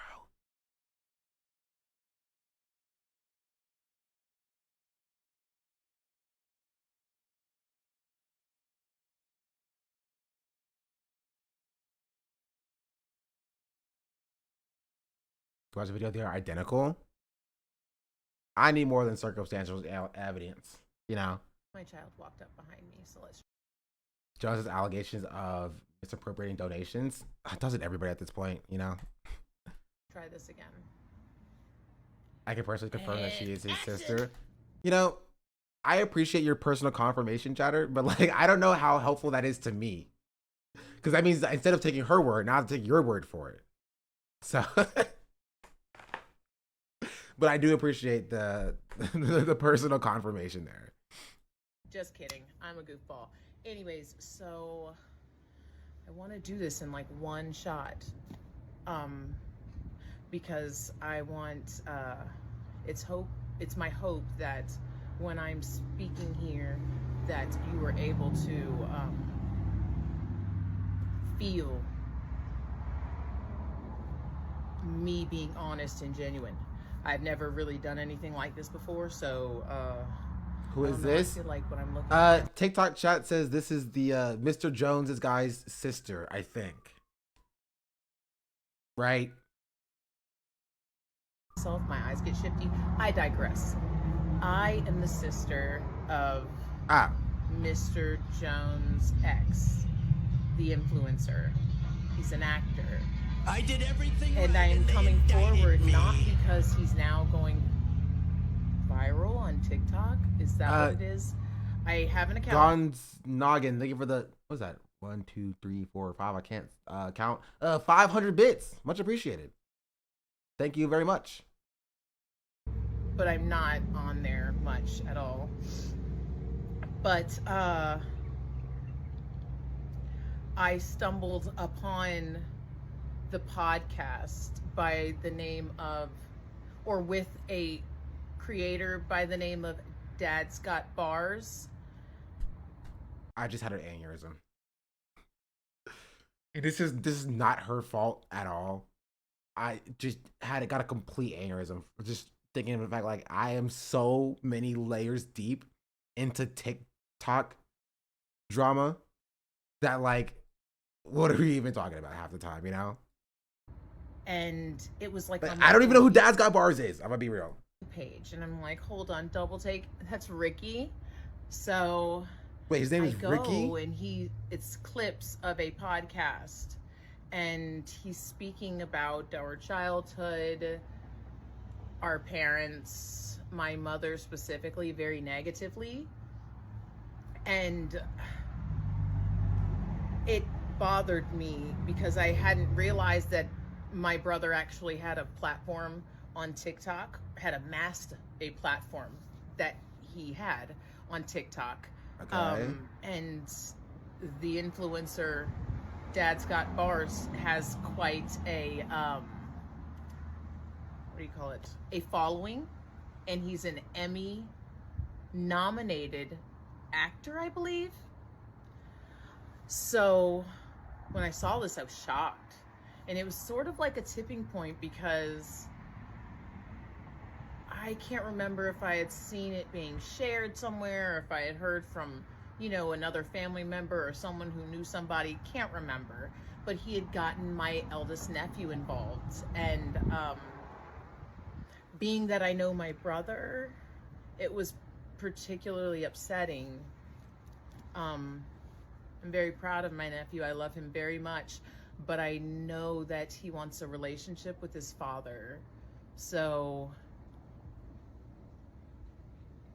I sometimes think my brother might use that desire and need to manipulate people.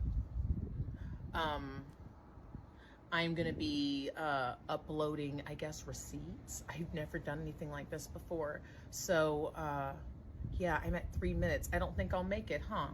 Anyways, yeah, I got to be faster next time. Stay tuned.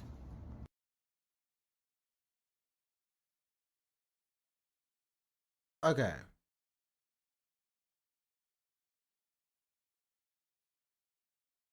I am confused. It's 3 parts. All I want to know is who was this person beforehand? That's all I want to know. Like, if he's using a different name, cool. Why? Watch other videos. That's like so much time, though. That's like so much time, and we haven't even gotten through this 20-minute video. Wherever it is, we're 13 minutes out of this 22-minute video. We're on the first frame of Mr. Jones' ex, bro. TikTok drama is so draining. It's so draining, bro. How do y'all do this? How do y'all do this? Can I go back to Twitch and like deal with like XQC doing the worm in his debate against I don't know, train wrecks, or who did he debate? I don't know who debated. Like that's a lot more fun. You know what I mean? Like whatever is happening here. And keep calling it drama. What do you want me to call it? What do you want me to do? Really caused a lot of harm. Well, I'm sorry about that. What do you want me to do about that? Like, do you like? I'm only here for the tour, okay? I'm here for the tour. I am here for the tour. And you're like get into the intricate nature about why this specific person is a bad person. Like, if I was lodges of women and femme presenting people are being dramatic, I'll be nice. This is TikTok. You're doing TikTok shit.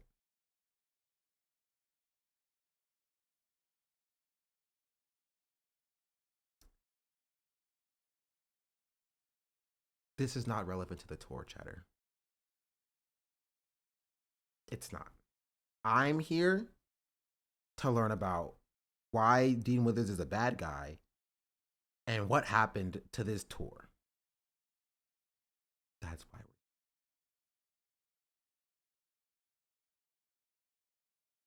why we're here. That's it.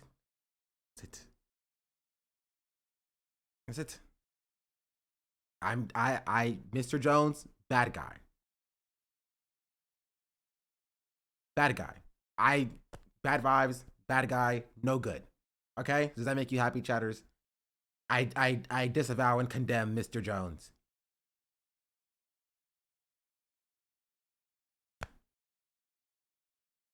Is that what you want to hear? I don't know this person.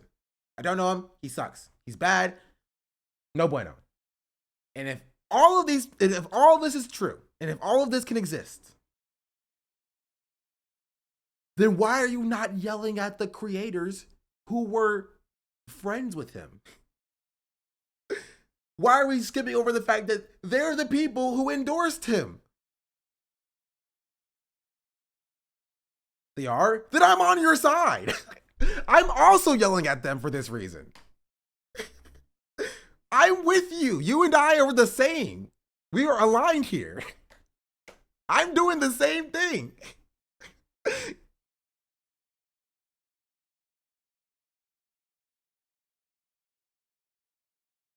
Like,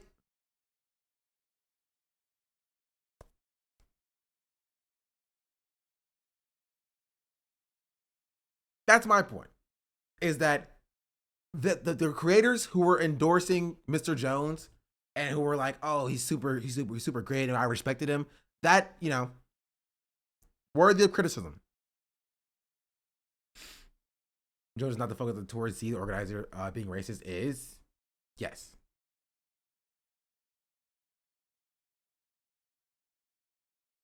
Mr. Jones sexually harassed someone, and that's bad. Let's cancel him, chat. I'm with you. Let's go cancel him. I'm with you. I'm with you. Take him down. So let's continue.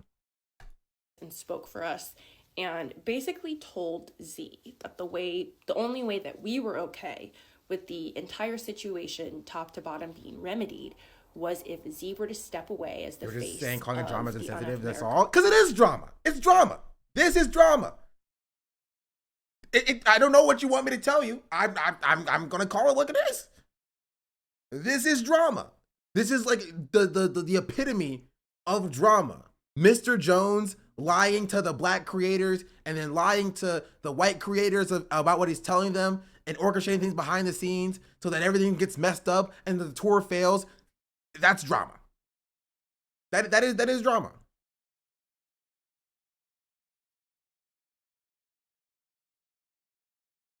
I know I lost my space. Friends. So like before I moved on to like danger, this whole situation was so much more confusing than it needed to be. It's not drama. Do you think I'm talking about that, chatter? I'm talking about the tour. I don't care about Mr. Jones. Fuck him. Fuck him. Throw him in jail. and throw away the key. I'm talking about the tour. Are we not watching a video about the tour? And his role in doing the tour? And the role he played in the tour? Like, Mr. Jones is a bad guy. Do we not want to know why he was involved in the first place? Mr. Jones, no bueno. Do you not want to know why he was invited in the first place? I feel like this is important. I feel like this is kind of important to talk about.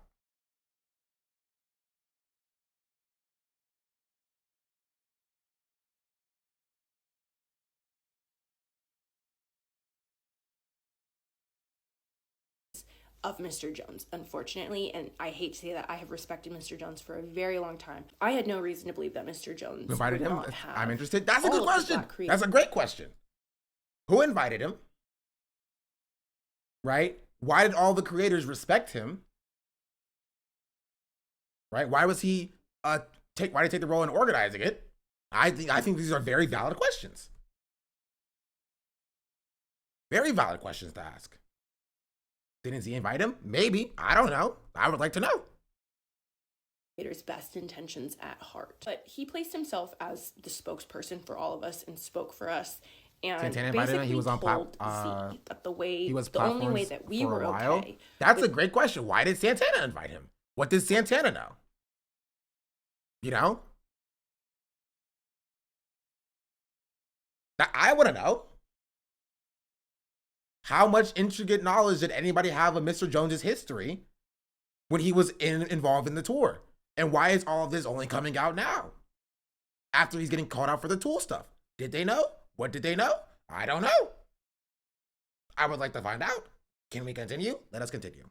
The entire situation, top to bottom, being remedied was if Z were to step away as the face of the UNF America tour, and Jones's now ex-partner would become the face of the tour, and Jones would step in and do operations. That's just not true. None of us agreed to that. Why would we agree to that after we have had multiple incidences of Mr. Jones not taking our concerns seriously and brushing us off? Here, I'm going to stop engaging with the chat after this message. I think we are more concerned about the bigger issue, sexual assault. Okay, Mr. Jones committed sexual assault. He gets deplatformed. Is it not important the fact that he was still brought into this space and promoted by large content creators in this space as well?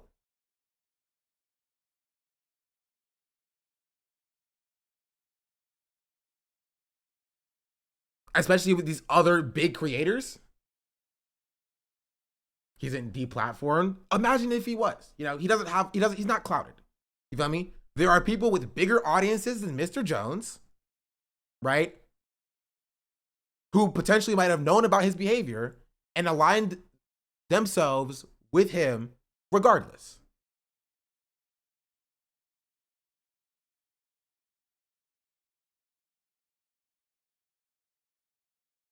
And I would like to know how he got involved. Him being an advocate for us and being the spokesperson for us didn't make any sense because he wasn't listening to us. So many things were happening behind the scenes. There's so many, I can't even address all of the things that we were lied to about. There were so many lies. There was just so much manipulation. All our concerns were being throttled because, in my opinion, Jones wanted to ensure that the UNF America tour was not damaged because he wanted this to be his thing that he drove off into the sunset. So very long story short, we were hearing different stories from Mr. Jones, and he was telling to Z, and he was telling to some of the other women on that panel who had initially been offended. We were getting so many different stories. And again, I encourage you now, to this is also interesting, which is what I'm curious about, is that, did Mr. Jones reach out to the women on the panel?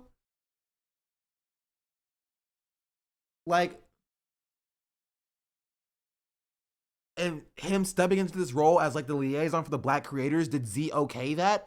There's so many questions. There's so many questions. He didn't, but said he did. Okay, so he claimed that he did, but didn't actually reach out.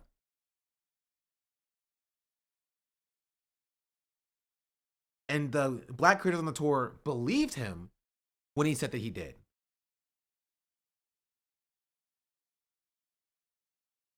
To stream all questions, no answers. I mean, yeah. Reached out to one person on the panel. He posted a TikTok live with the women. Just one, but claimed he reached out to more. Okay. Watch Santana's live stream that's probably uploaded to YouTube at this point, because he breaks down so many more of like the specific lies that were told that caused us to be so confused and be unsure of where things even stood. Ultimately, from the jump, the tour was doomed to fail. Not only was it built on unsteady ground, there were players who did not have their peers' intentions in the forefront and were only thinking about themselves, which ultimately harmed everyone, and it's just not acceptable. And while of course I'm fully separated from this tour completely, and I know I was only attached to it for a week, but still I'm loudly distancing myself, separating myself from them, I do want to say the movement's here. The movement's we the people. The movement is not dead, but this movement cannot be ran by the figures whom I just mentioned. Political movements cannot be ran at this moment, or any moment in my opinion, by the three figures whom I just mentioned. But what happened needs to happen more. Going to the college campuses, talking to the students. It's incredibly important work, and I know that all of us Also, are okay. We need to have a conversation about how the tour has been framed and how that has shifted. We need to have a conversation about that too. Because the tour was about debating Charlie Kirk. Let's be real. The tour was not about doing outreach on college campuses. It was about, we're going to go debate Charlie Kirk. And it wasn't until all this press that happened afterwards that it just kind of like, kind of just shifted into being like, oh, now we're doing outreach to college students. Everyone on the tour had a different goal. Well, the people who organize the tour is kind of like the other people with the money, people who make the plan. Like, I think it's important to call out and notice the way that this is like slightly been shifted. You feel me?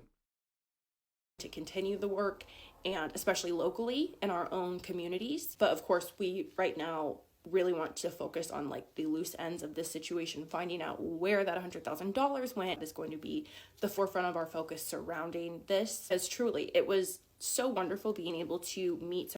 It was a white boy tour. Someone complained, threw black people under the bus, and that's how it started. Yeah.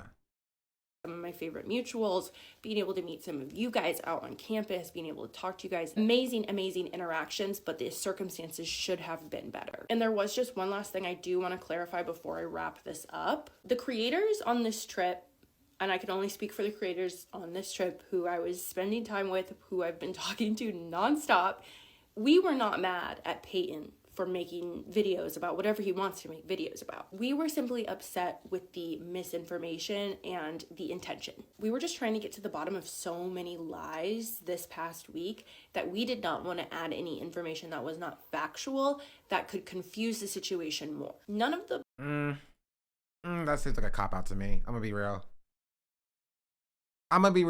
Seems like a cop-out to me.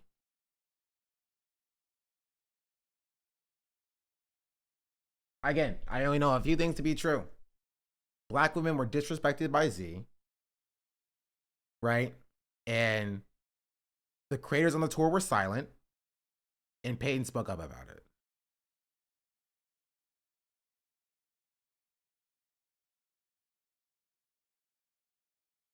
That's what I got.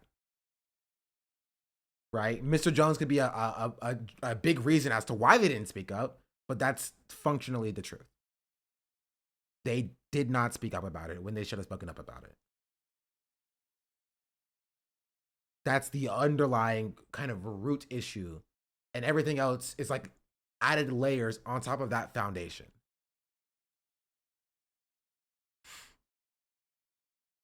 Black women who went on this tour, who went on this trip, have spoken to Peyton before, during, or after the trip. To my understanding, there was a Black creator who was not a part of the tour, who was not a part of the trip, who reached out to him wanting him to speak on the situation, but the members of the group did not reach out to Peyton. Wait, okay. Is she talking about Tashika?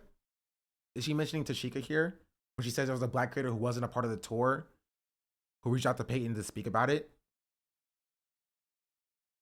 Yes. Okay, why is Becca acting like this is a totally random separate person when Tashika was on the freaking panel that was disrespected by Z, right?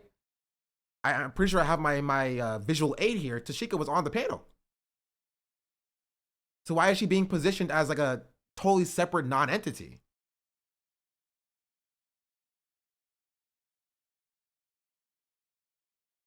That's strange to me.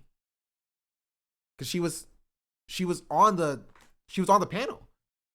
So I think it's entirely fair for her to go and try to get what happened to her talked about by a larger creator who's on the tour. Right? Because from the people who was on the panel's perspective, they were disrespected by the organizers of this tour.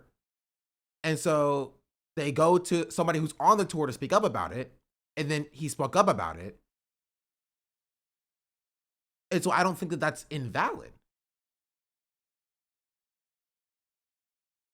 Unless I'm missing something crazy. Unless I'm missing something insane. So why is this everybody who was on the tour position it as though like, oh, Peyton was out of line because Peyton didn't talk to us specifically when Peyton made a video calling us out for not speaking about the issue that we should have spoken up about.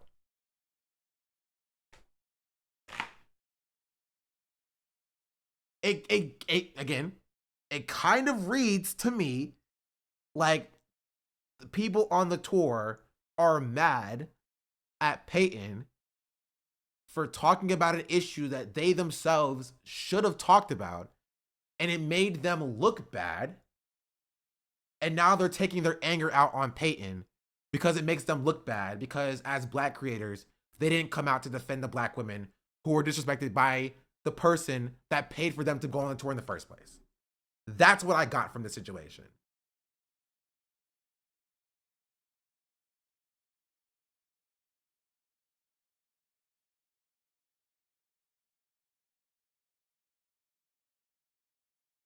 And they're simultaneously apologizing for not speaking out sooner, but still throwing shots at Peyton for doing what they should have done in the first place.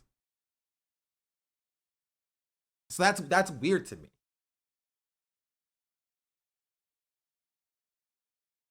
That's weird to me. I don't understand. Like they acknowledge and they apologize for not speaking out sooner, but Peyton did speak out sooner, and you have an issue with it because of some like other nebulous reason or whatever.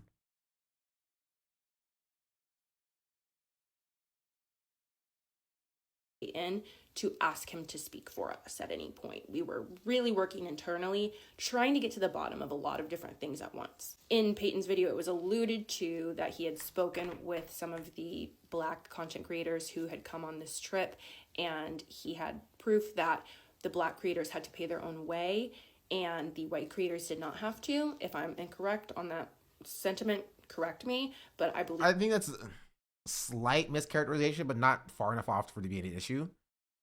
He didn't claim that like, or he didn't even insinuate that like all the Black creators weren't paid and all or weren't paid to be there or like paid their trip to be there, and all the Black creators were. He insinuated that there was a specific instance where a Black creator had to pay their own way to the trip, and the white creators didn't. In general, like in generality, right? So again, I don't have any evidence that like Peyton talked to somebody on the trip and was like, "Yeah, I had to pay my own way," or I don't know why Peyton thought that. I'd have to ask Peyton that question, and Peyton would have to answer that question. But I don't think he was incorrect from the information that he claimed that he had to respond in the way that he did. Right? In my personal opinion.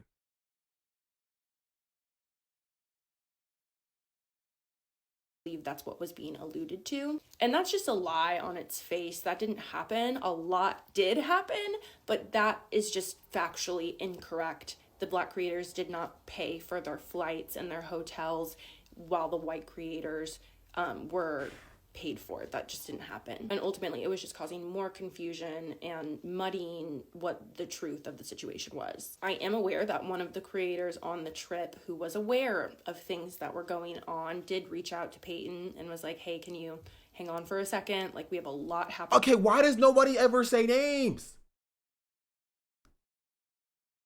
Why does nobody ever say names? Why is it always, I'm aware of a creator that reached out and talked to Peyton and said, hey, can you hold on because it's a bit far or whatever? Because they all still hang out, and that's the problem. That's the problem. I can't take you seriously if you're just like, you know, somebody said something at some point, I think, maybe, I don't know. I can't craft an accurate depiction of my board of truth if I don't get the truth. Happening behind the scenes, but I guess Peyton wanted to keep making them work, but that is just factually incorrect. The Black creators did not pay for their flights and their hotels while the white creators were paid for it. That just didn't happen. I think that's a slight straw man of the claim that Peyton made. Again, my question is, before Peyton made his first video, was there an instance of a Black creator who had to purchase their own flights, hotels, and things of that nature? That's what I need to know. What is the reason that led Peyton to believe that? I don't think Peyton made it up out of nowhere. I don't think Peyton just conjured that up out of nowhere.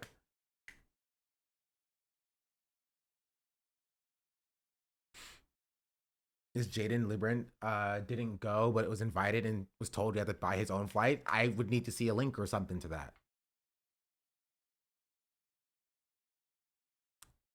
Got Peachy's comment. I can't tell your name. I'm sorry. It's very hard to see.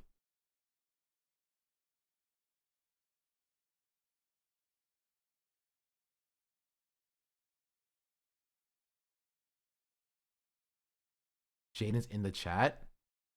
Jaden is here. Where's Jaden? Am I blind?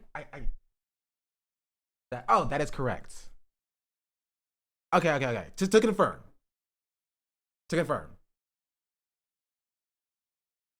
Hello, Jaden. Welcome in. I'm sorry this is your first experience of seeing me. I was told there was a likelihood that I'd have to pay my own way. Okay. That answers a lot of questions. Okay. This is what I'll say, given that new information. I believe that Peyton had reason to believe that there was a Black creator who had to pay their own way if they were to go on the trip. And that is what Peyton was referring to in Peyton's second video. So, therefore, I don't think Peyton is in the wrong here. And I think that it's a bit strange for the creators on the trip to get mad at Peyton for speaking out when he spoke out and making the claim that he made in the video. And I'll play it again, just so everybody knows the claim that was made. Someone who I was linked to under truly perpetuated this nice car. Do you see this BMW? Guess who rented that BMW for me? I'll give you a million guesses. It's the Unfuck America tour. So they rented Not sure how many other car. people you consulted, but I can only speak for myself. Days, right? They rented this car for me for 2 full weeks. Every other creator was flying out there, right? That's what I heard. Oh, we're booking flights, right? And I was like, hey, what if I rented a car? And they were like, how long do you need it? And I was like, 2 weeks, I guess. Like, you know what I mean? Drove to Colorado. We're here in Colorado. Obviously didn't go to Texas. Now, why is this important? This is important because I know that some Black creators who were going on this tour had to pay their own way. They paid for their own travel or lodging or both. That is not okay. I'm getting these things, barely even asking, getting these things. And these people have to pay their own way. Why? I think we can find the answer in the fact that there were black creators who were asked to go on this trip and felt like it was an afterthought because they were only asked after people were noting a Like, I don't think that that's an invalid claim to make given the information that I now know. Right? I think that's entirely reasonable. You feel me? It's entirely reasonable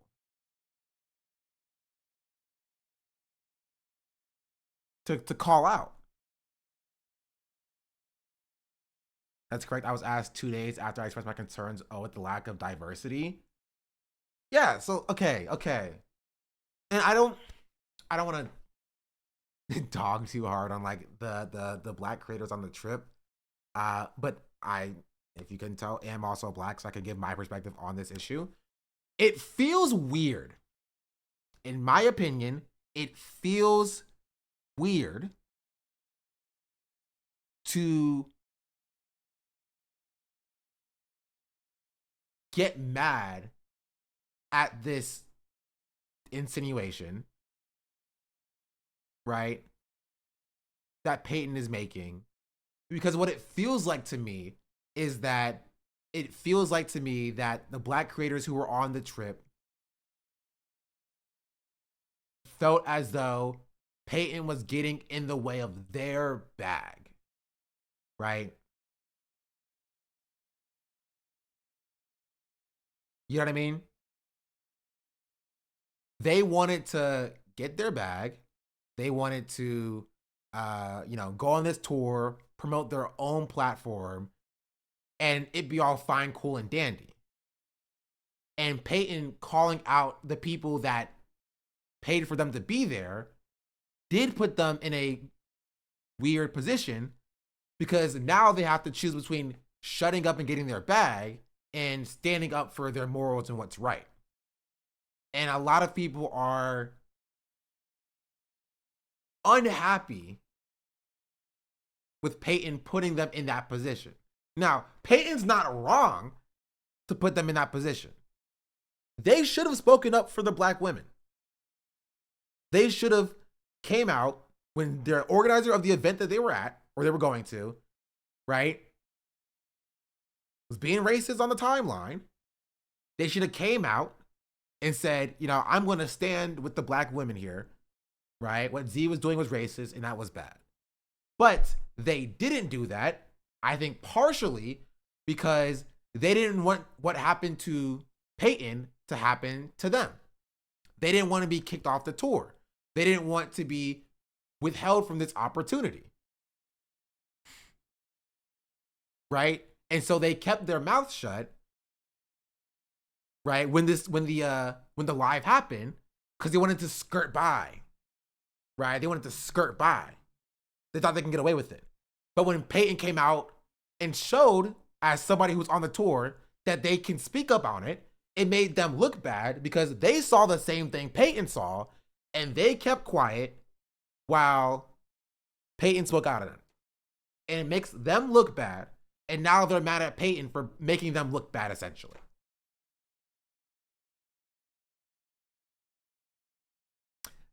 That is what I get from the situation.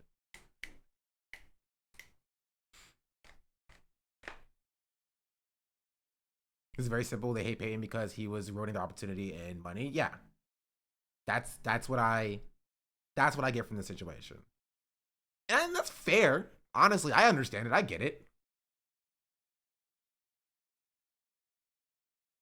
How many more people would have supported them and made them thrive if they just stood up? Yeah. I understand, right? Being a smaller black content creator in a room full of larger white content creators, being put in that position, and that it's a lot easier to keep your mouth shut and go with the flow and just try to get what you can get. Because it is hard. It's hard to grow as a black content creator. It's difficult. You have to work twice as hard for half the amount of notoriety. Right? It's difficult. but you're held to some level of a standard, right? There's an expectation that I have of you by you going into this room. If you go into the room, right, and literally sit on lives for hours just to not get debates. If you walk yourself into the room where it happens, right, and you just sit down complicit while shit be happening, you're gonna get criticized. If especially if a white person walked into the room after you and was like, "Hey, I don't like the way this is happening here."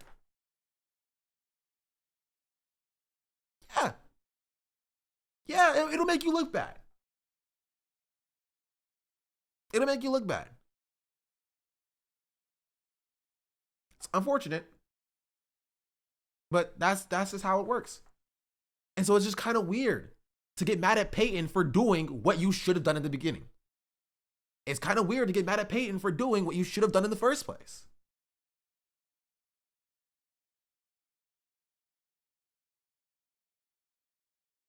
And so I think it's good that they apologized. I think it's good that they acknowledged, right, that they should have spoke up earlier, right? But doing so while, again, throwing shots at the person who did what you were supposed to do in the first place is weird to me. It doesn't make sense to me.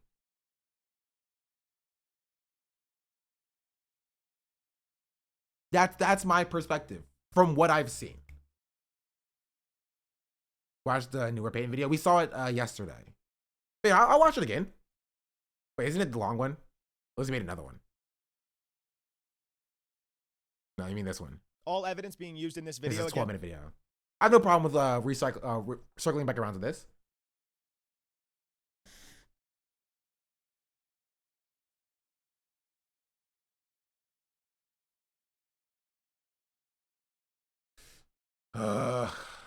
Here, let's finish. They had more smoke for Peyton than Z. 100%. That's the weird part, right? They're like, yeah, what Z did, racist, bad, unacceptable. She should step down. But Peyton, Peyton is being a white savior here, or being like they're equally as bad. It's kind of funny. Yeah, let's finish off this video. And ultimately, it was just causing more confusion and muddying what the truth of the situation was. I am aware that one of the creators on the trip who was aware of things that were going on did reach out to Peyton and was like, hey, can you hang on for a second? Like, we have a lot happening behind the scenes. But I guess Peyton wanted to keep making content about it, which that's... Like, the way she frames this here is kind of dishonest. Because what Peyton did was what Peyton should have done, right? They wanted Peyton to shut up and not speak out to protect black women, right? They want Peyton to do what they did. Hey, keep your mouth shut. We're handling it. And Peyton was like, no, I'm going to use my large platform to speak up for people who have a smaller platform than I do, right? For the black women here. You know what I mean? As he should have done. That's what an ally does.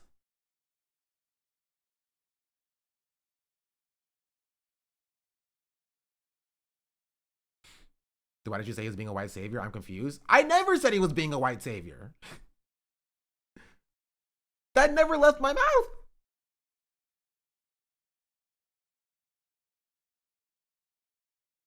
I feel like people on TikTok just be hallucinating things half the time. I'm gonna be real.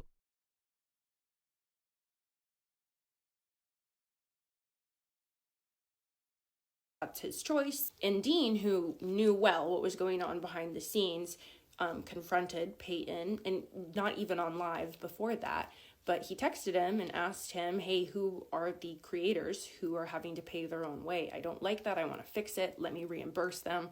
Who are they? And Peyton refused to tell him because he assumed that Dean was going to pay for the black creators' silence. I guess we were like confused. That seems like conjecture. it's I'm not the biggest fan of that. But I think it's totally a valid concern that Peyton would have to withhold giving the name of the black creator so he doesn't like, you know what I mean? So he doesn't retaliate against this black creator. I think that's entirely fair. You know? Or that they don't get blasted. So that's kind of like what it felt like. So I saw does anybody have a link to the conversation of Dean and Simple Black Theory talking to Peyton?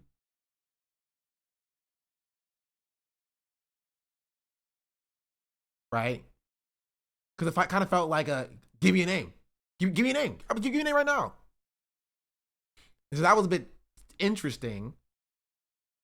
When I saw it, I was like, that's a bit weird. Why what is that? What is that about? You know? So I think it's understandable why Peyton wouldn't want to give the name. I live like a capitalist every single day, Shank. I live as a capitalist, okay? I live when I believe. No. Admitted Flunky just subscribed. Admitted Flunky, thank you for the 18-month resubscription. Much appreciated. I'm confused. So was Becca supportive of what was going on or being dismissive of the situation? Becca falls into the category that the rest of the creators on the tour fell into, in that they were silent, believing that the situation was being handled and that they shouldn't speak out on it because it was being handled. And it ended up coming across as though, you know, a tad self-serving. The reason they were adamant on a name is because no black creator on the tour paid their own way. But there was a creator that was invited on the tour that was told that they had to pay their own way, Chatter. That's kind of the point. You know what I mean?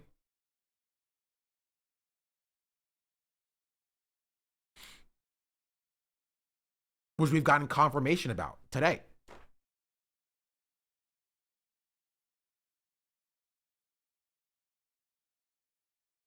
By the intention, because like, yes, speak out against Unf America, absolutely, but it is so important that the things that we're talking about are facts. But all in all, none of us spoke to Peyton, none of us asked him to speak for us. He can speak about absolutely whatever he wants, whenever he wants on his page. That's just why. And again, this goes a little bit deeper into the idea that like the people on the tour thinking that their voices are the only voices that mattered a little bit. You know what I mean? Like, yeah, we talked to all the people that mattered here. None of us had to pay. So what is he talking about? Without even considering the fact that there could have been somebody who was invited that didn't come because they had to pay their own way. You know what I mean? Doesn't even cross their mind. Not even up here a single bit. Right? The idea that like, hey, maybe there's somebody who could be here right now that we could ask. But they didn't come because they had to pay their own way. And they took the organizer's word for it. And they went to attack Peyton because of this, of what the organizer said.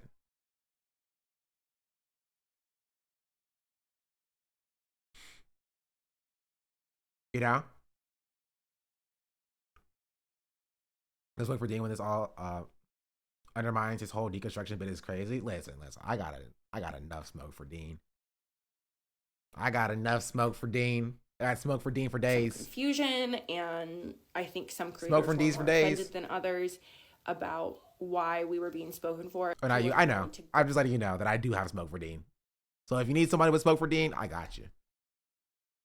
Go back and like correct things so everything was factual. Again, his own Everyone platform, gets it, he can do yeah. whatever he wants with it. He can talk about whatever he wants. All we were asking for is Dean's Discord has shown some pretty disappointing behavior in the past. Really? Don't let the Dean's fans see this? Listen. I'm a fair and magnanimous person. If Dean wants to have a conversation, I can have a conversation with Dean about why I got problems and issues with him. Are these the creators you came up with? No, they are not.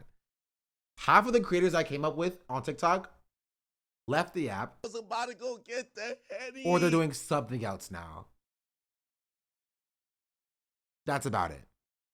Langy, thank you for the 5 gifted subs. Much appreciated.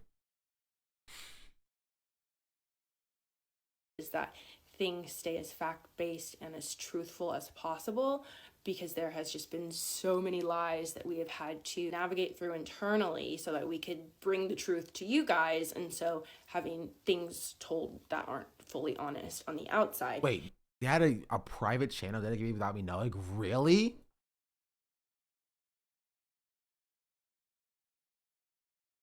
Just makes it even messier. But no hate to Peyton, he can post about whatever he wants. I just wanted to clear up. That's why some of the creators were like, can you like stop for a second? It's not that our intention was to never like stop. That's why some of the creators were like, can you Some of the creators. Why do we never say one of these referred to me as a thing? And this is I can't stand like that like type of content. Debate content breeds that type of content. It does. It does. It does. It does. It does. Just the dehumanization, exactly.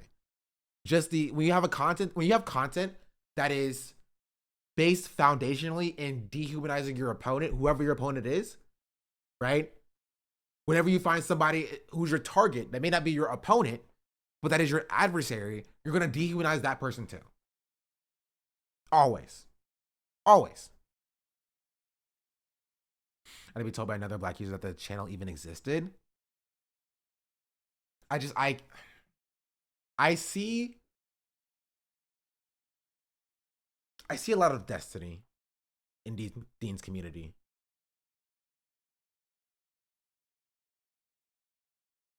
And that's what I don't necessarily like.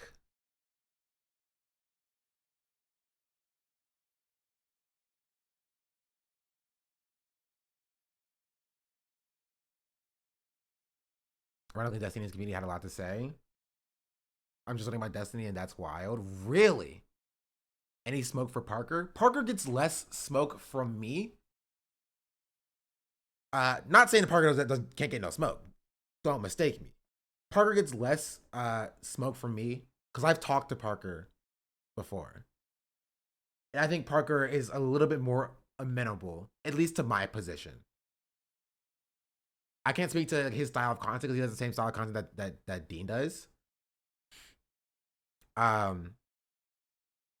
know Parker is worse. Really? Parker's worse. I haven't heard that before.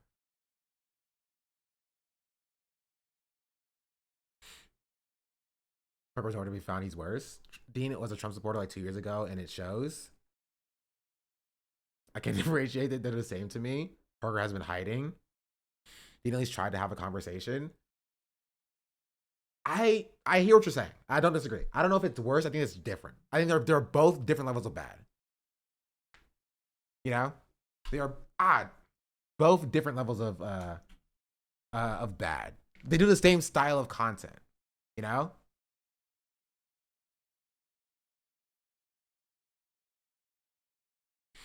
Yeah, let's just finish it. We're almost done. I'm curious what your end goal is here. With what, streaming?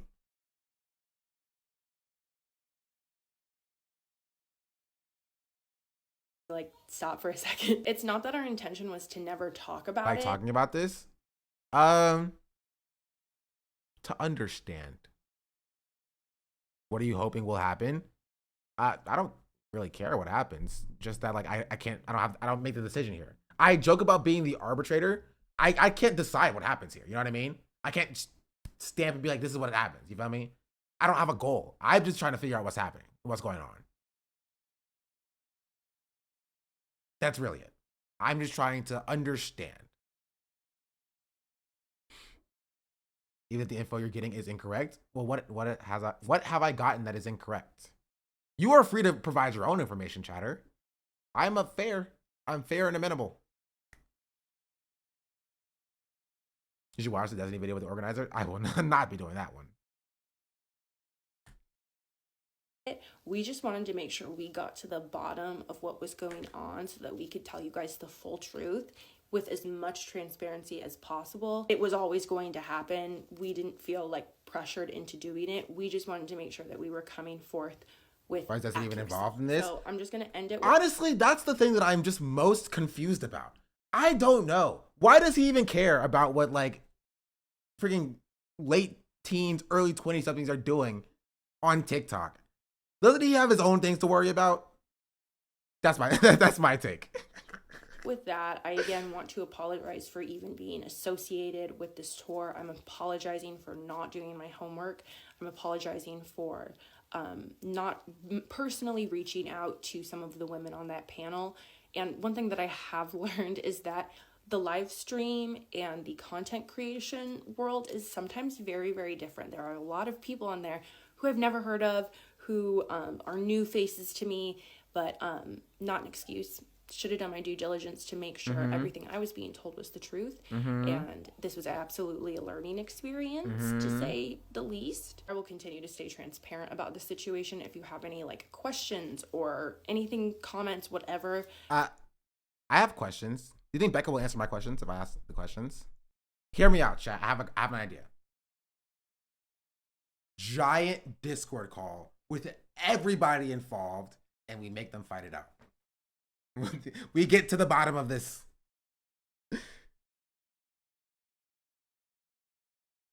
We get to the bottom of this.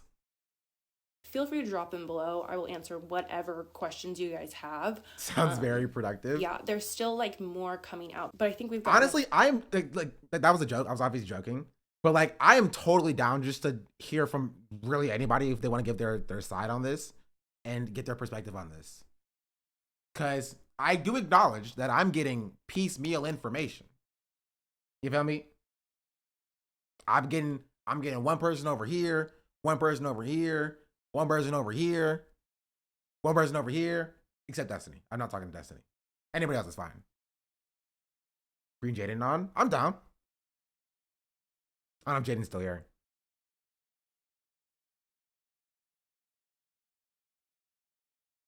No, Sean, do 1v1 interviews first and then compare what they said in the Royal Rumble.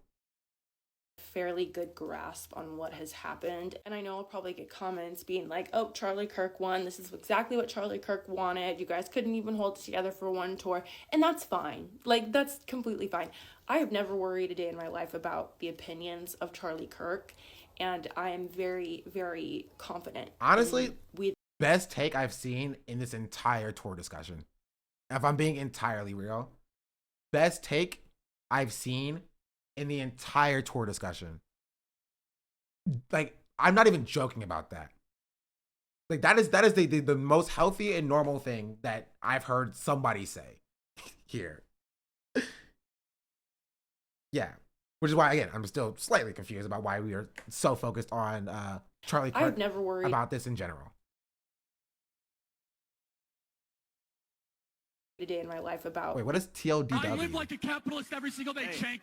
I live as a capitalist, okay? I live when I believe. No. Puerto Rican vegan socialist just subscribed. Free Palestine SDAB dance. Free Puerto Rican vegan socialist thing for the 20-month free subscription. That's crazy. Too long didn't watch. Oh, that makes sense. The opinions of Charlie Kirk, and I am very, very confident in we the people. I'm very, very confident in the people who have worked so hard behind the scenes to try to bring light to this entire situation. So with that, please don't send hate to anyone. We are absolutely capable of holding ourselves accountable. And I can only speak for myself, but I'm going to continue to just listen to my travel anxiety from now on. Didn't hear me told me. What? I missed it. Tell me you're free to reach out to him if you want to chat with him. Awesome. Yeah, I'm 100%. I'm down. I will do that after stream.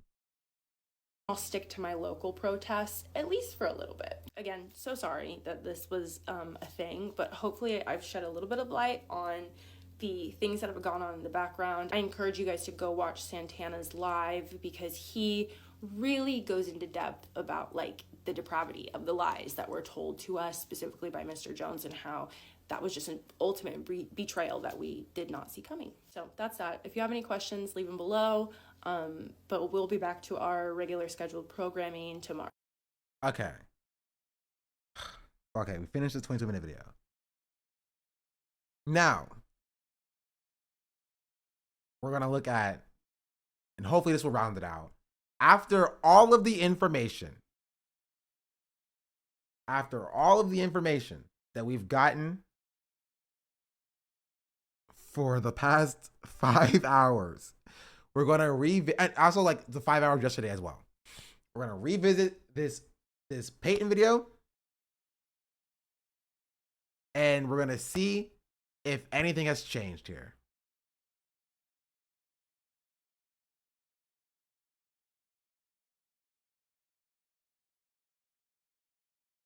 Against any person or entity has been backed up by first-hand accounts, second-hand accounts, and screenshots. So you can put your lawyers away. You're not getting me this time. And with that out of the way, what the fuck happened with the Unfuck America tour? You might be asking, because I've gotten a million DMs about it, because nobody's story is matching up except for... Oh, wait, okay. I'm going to say who is Jones. I know who Jones is. I only know him as Mr. Jones' ex. And then Santana's. That's like a combined... I don't even know how long Jones' live is, but Santana's like 3 hours of content, bro. 3 hours of content. I live like a capitalist every single day, Shank. I live as a capitalist. But don't worry, I have all the answers to all of your questions, and I've broken them down into 5 categories. Number 1, which creators are lying? Number 2, where is the money? Number 3, why does this matter? And number 4, how do we continue? Santana was still licking the boot? In what? Okay. You're trying to distract me, chat. All wrapped around this woman, Elizabeth Z. Cohen Sanchez. But we'll get to you in a second, Lizzie. First, we're going to talk about these creators, because most of the confusion being caused right now is by them blatantly lying. These are the creators we'll be talking about, and I want to start with Andra because I want to start with Andra. So this is blatantly lying. Okay. This has new meaning now, by the way. This has new meaning now that we've had some more information. Dean Withers, we know who Dean is. Andra, we've watched the video before. We know Andra plays League of Legends on the board. Alleged racist according to Peyton. I think that's what he said. Off Jawagamuffin is this guy. Bad friend.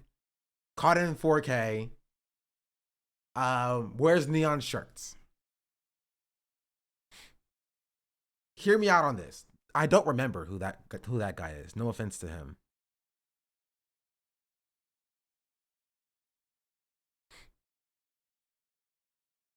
Just dropped it. I don't know what's going on, but we are capable of holding ourselves accountable. And where is the money? Aren't sentences you want surrounding the same topic? Yeah, true. You're actually not wrong, Chatter. Johnny. I never found out the deal with Johnny. I'm being real. Maybe that's a me problem. I've never found out the deal of like what's going on with Johnny. I'm gonna be entirely real. He's around, I think. Johnny is the most DNC operative of them all. Wait, really? Johnny is nobody, honestly. Oh, the more you know. Dan, we talked to Dan yesterday. He racist? Why is he on the tour? Okay. No, Johnny said people who sell food stamps should be arrested? No, he didn't. No, he didn't. No, okay. I hate to go on another tangent. No, he did not. Because that would be insane. That would be a crazy take.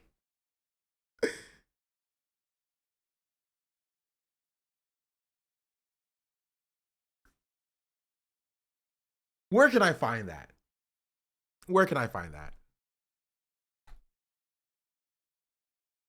He didn't say he was just egging on MAGA.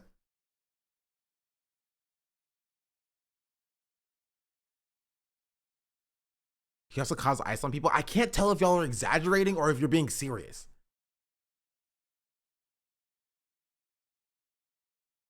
You want a couple of listens that have cold cuts?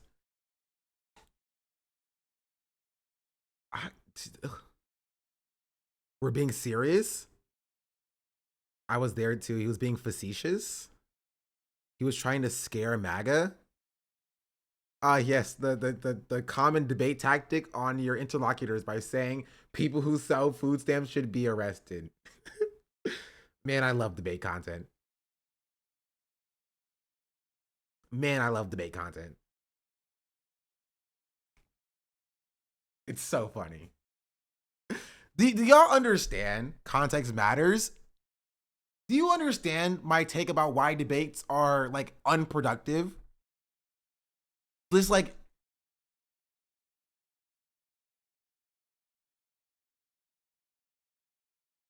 it's not like a joke. I don't think he meant it. Yes, context matters.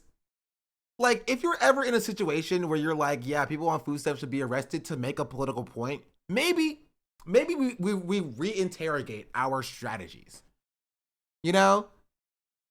If you're in a situation where you're like facetiously calling ICE on people or threatening to call ICE on people to make a larger point, I think we should take a step back and think maybe we're not doing this the most productive thing in the world.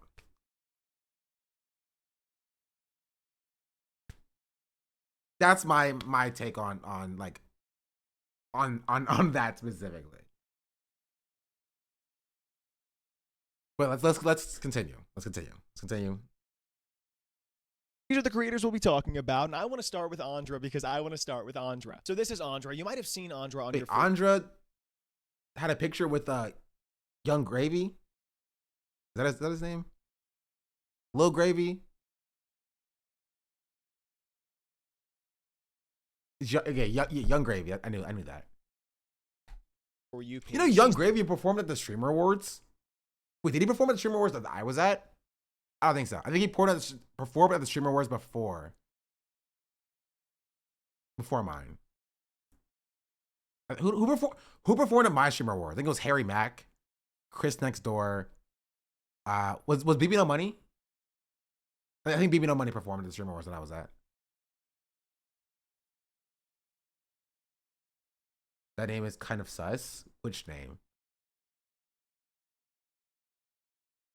She's the one that talks like this out of the side of her mouth so that people won't hear her lying all the fucking time. And we're starting with Andra for a very specific reason. I'll get to it in a second. First, let's hear her response video to this entire Z being racist situation. If you're not familiar with what happened, I'll explain. The National Ground Game PAC started a group called Un-F America, in which Dean Withers and Parker were headlining, and we were going to go and debate Charlie Kirk on college campuses. I was very excited about this because combating red pill, misinformation, pipeline stuff is very important to me, and that's kind of what the whole thing was about. So I signed on immediately, and then apparently our organizer, Z, joined a panel full of black women and said a lot of microaggressive and racist comments. And that's what it was. Point blank, no excusing it. And I want to be clear, I don't support any of that. What she said was messed up. And the second I found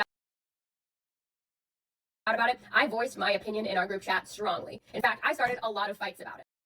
Okay. No, I'll let Peyton continue. Because if you know me, the last thing I'm going to do is bite my tongue unless I'm literally so sick in bed that I cannot take a phone call. Okay, she was sick. That's why she couldn't respond. But of course, she hates Z. She hates all of the things that Z did. And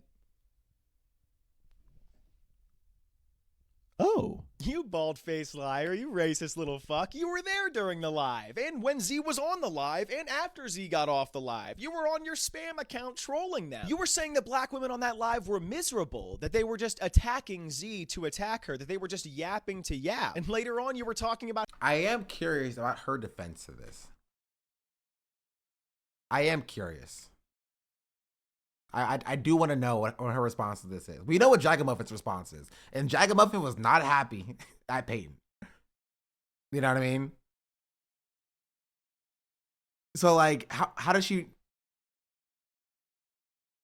She hasn't responded, to my knowledge. She doesn't have one. She's just going to keep doing regular content?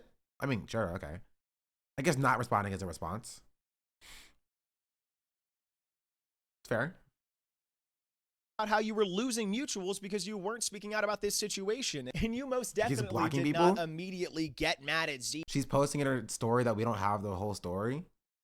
Well, I would love for her to give us the entire story. I'm trying to piece together what's happening. It's very hard to do so if you're not going to give us any information.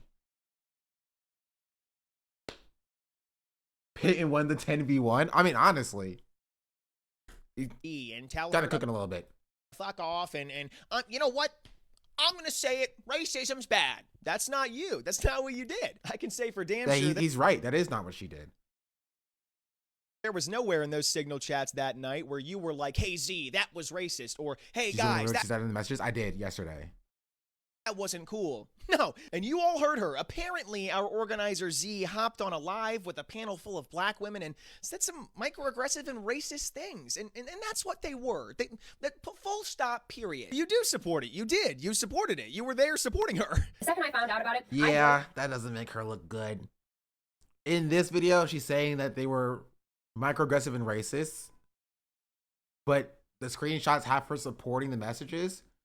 So according to the transitive property or the associative property, it's kind of almost like she's supporting the,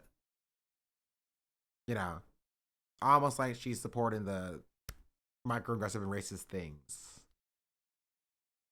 A little bit. Andrea, I think, looks worse than almost everyone involved. Honestly, yeah. Yeah, you're right. Jagamuffin saying that he just learned about microaggressions, way funnier. I'm gonna be real. Jagamuffin saying that he just learned about microaggressions was way funnier. That was so funny. Oh, that was so good. You know what? I have to run that one back.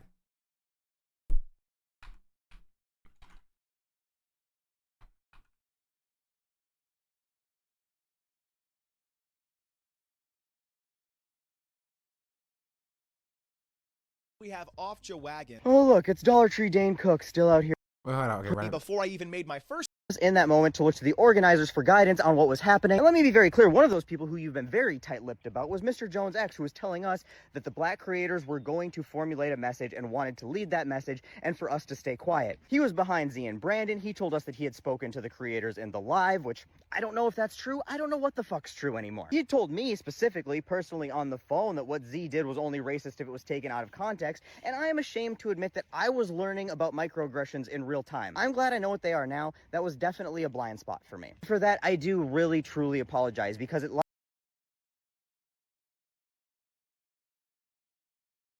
So, can somebody please explain to me why this person was being invited to combat Charlie Kirk?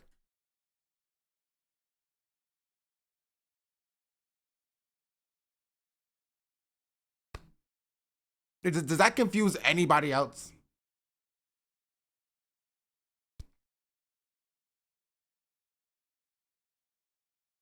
Have we talked about dog whistles before?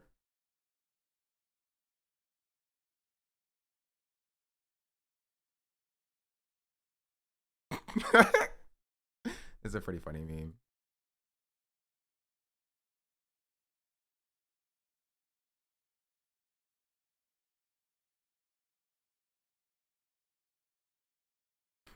That's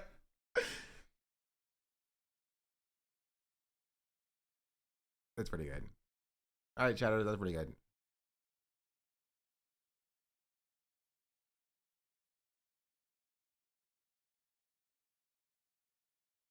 I have too many tabs open, bro. I'm tripping.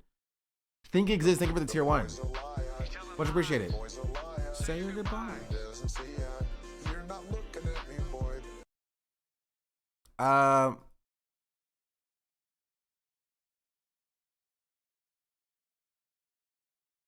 I lost my tab.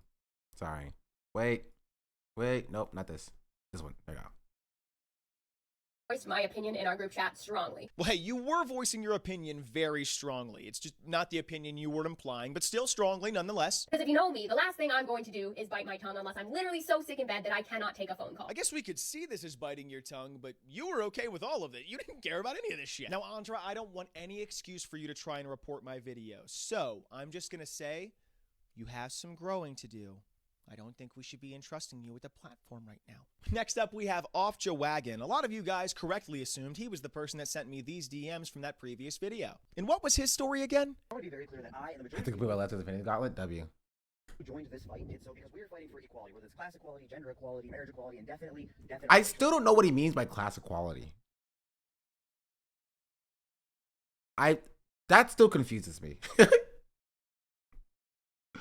Like, gender equality makes sense. Racial equality makes sense. Like, what does class equality mean?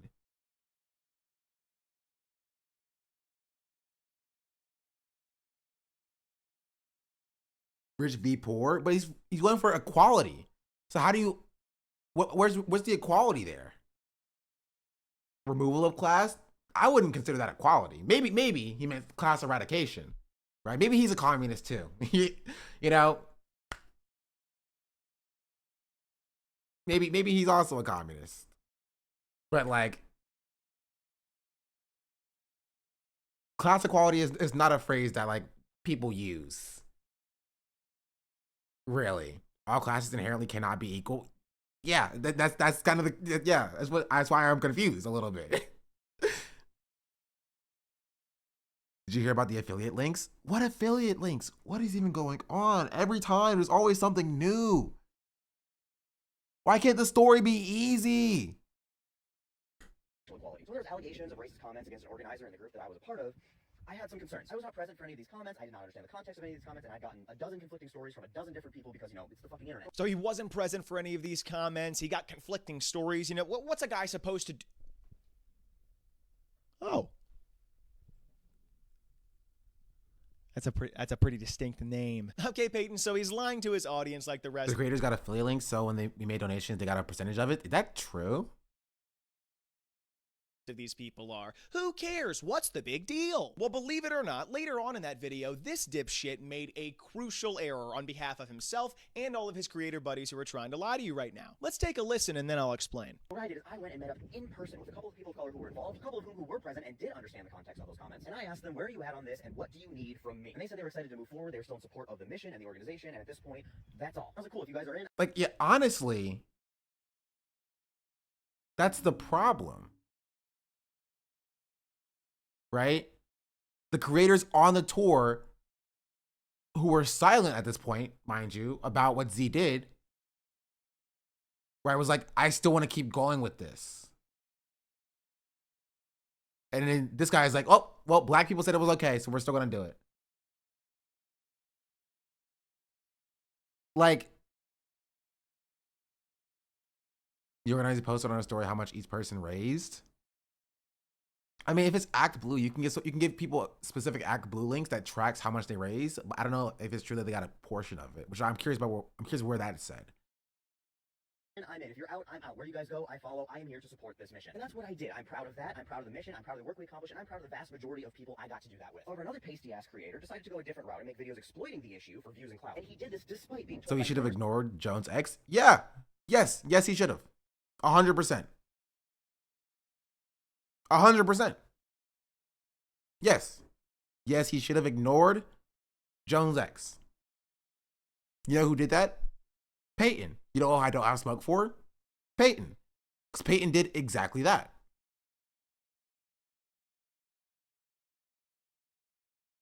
He's not a representative for all the creators. Like, yeah, not a representative for all black people, not a representative for all the creators, not a representative for the black women who were harmed. Yeah, you should have ignored him and stuck by your morals. If you think that racism is bad and you think that Z did racism, you should have spoken out about it. To me, it's these girls and adults acting like they have no idea how to make choices for themselves. Exactly that.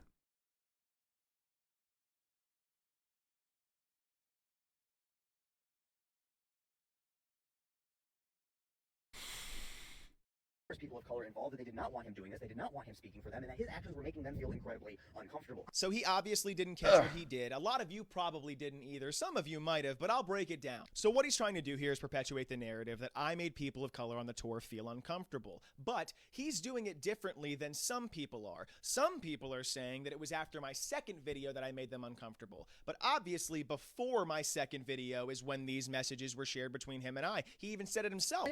And honestly, I'll say this. I think that there's some truth to the idea that Peyton's second video made the black creators on the tour uncomfortable. Right? That does not surprise me. That would actually make sense. The issue is that uncomfortability is not inherently valid. Right? Just because they were uncomfortable does not mean that they are their feelings are based in like reality. They were made uncomfortable because Peyton spoke up in a way that they should have spoken up. And it put them in an uncomfortable position. Peyton demonstrated what like standing up for black women looks like, and they didn't do it. They didn't do it.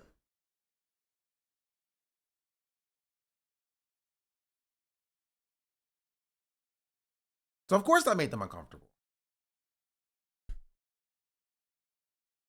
But I don't see how this is like how that's Peyton's fault. Realizing that they were willing to exploit marginalized groups for their own gain, and they reached out to me. He's like, dude, I hope we can still be friends. He was trying to defend his actions, and while I was sitting next to two people of color who were involved with the whole thing, who had literally just told me that they were feeling uncomfortable and unsafe because of his actions, and that they were being harassed and having slurs. Now, uncomfortable, I can understand. Unsafe, I have questions.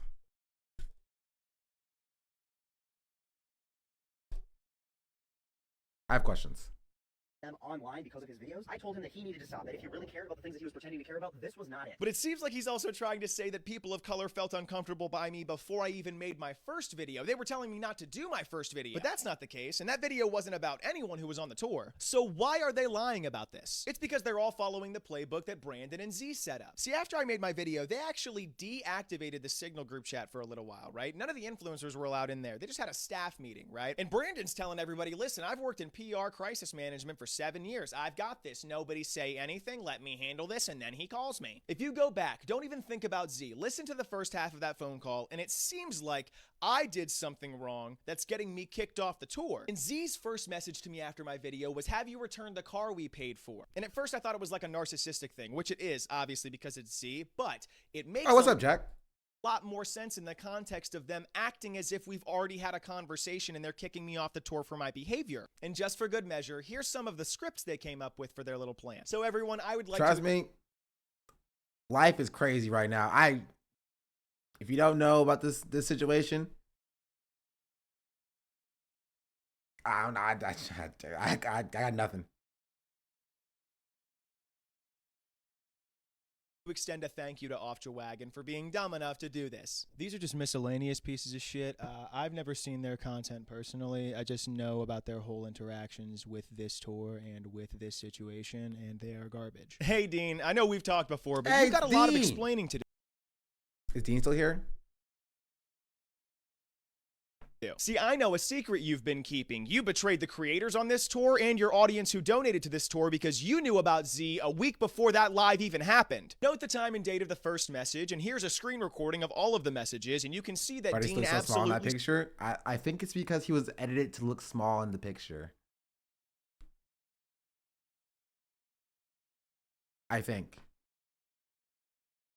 In their content personally, I just know about their whole interactions with this tour and with this situation, and they are garbage. Hey, Dean, I know we've talked before, but you've got a lot of explaining to do. See, I know a secret you've been keeping. You betrayed the creators on this tour and your audience who donated to this tour because you knew about Z a week before that live even happened. Note the time and date of the first message, and here's a screen recording of all of the messages, and you can see that Dean absolutely saw these. He was told that Z doesn't like paying her employees a week before this live even happened, and he didn't tell any of us creators. I was still on the tour. I hadn't been kicked off. Didn't hear a goddamn thing about this, Dean. And then come to find out, you were partying with Z at Texas A&M after everything went down. Or when you said you were all torn up after the live, but you really knew that you needed to be there for your fans, you lying bitch. So just to be clear, you knew about her deceptive business practices beforehand and decided not to say anything to your audience who kept donating to the Unfuck America tour, and not to say anything to the creators who were professionally linked to her. But no harm, no foul. It's not like any money.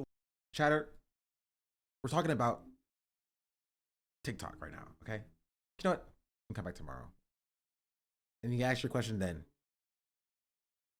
Went missing, right? Did somebody say money? I know everyone has heard by now that the creators are not getting the money they were promised, and $100,000 seemingly vanished into thin air. But I think I know exactly where it went, right into Zico and Sanchez's pocket. These are screenshots from the FEC's website for the National Ground Game campaign, and you'll notice there's $95,000 sent to a company called Soul Strategies. Well, that seems like a lot of money, Peyton, but why is that so weird? Well, guess who the founder and owner of Soul Strategies is? If you guessed our girl Z, you would be right, except for between 2020 and 2023 when she was pretending it was a black-owned business while giving Wait. Why is Jenk on the screen? a black woman only 15% All roads lead to Jenk. of the company and making her do all of the work while calling her lazy and a piece of shit. So if you're following me here, Zico and Sanchez from the National Ground Game Pack, we know Z, she gave Zico and Sanchez of Soul Strategies, I think you guys know her, $95,000 for voter registration efforts. Me personally, $95,000 is an insane amount of money to spend on voter registration efforts from a company that was sued for fraudulent voter registration efforts. That also did happen. But again, I'm fair and magnanimous. I would like to see what voter registration efforts that she has gotten up to. I'm interested.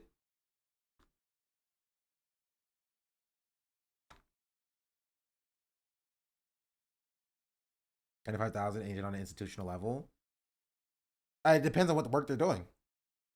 You're not wrong, but there should be a some level of a paper trail to see where that money went. And I think she showed an Excel spreadsheet, but I am curious, you know.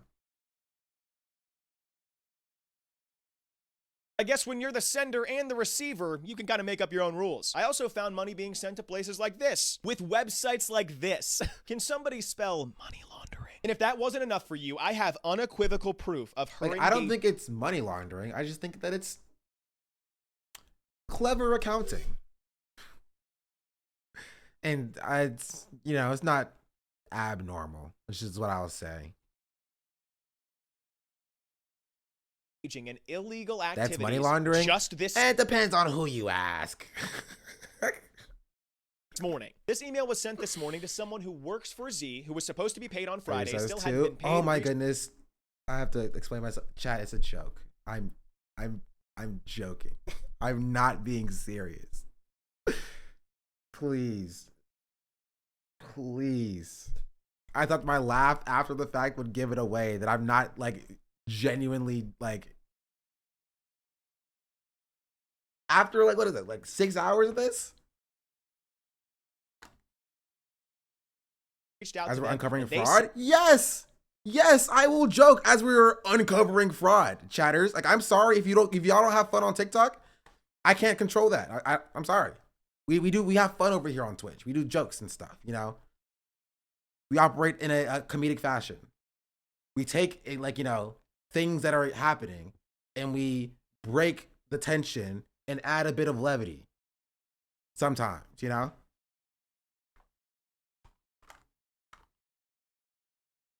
I'm sorry if you can't read it. I can't help you with that.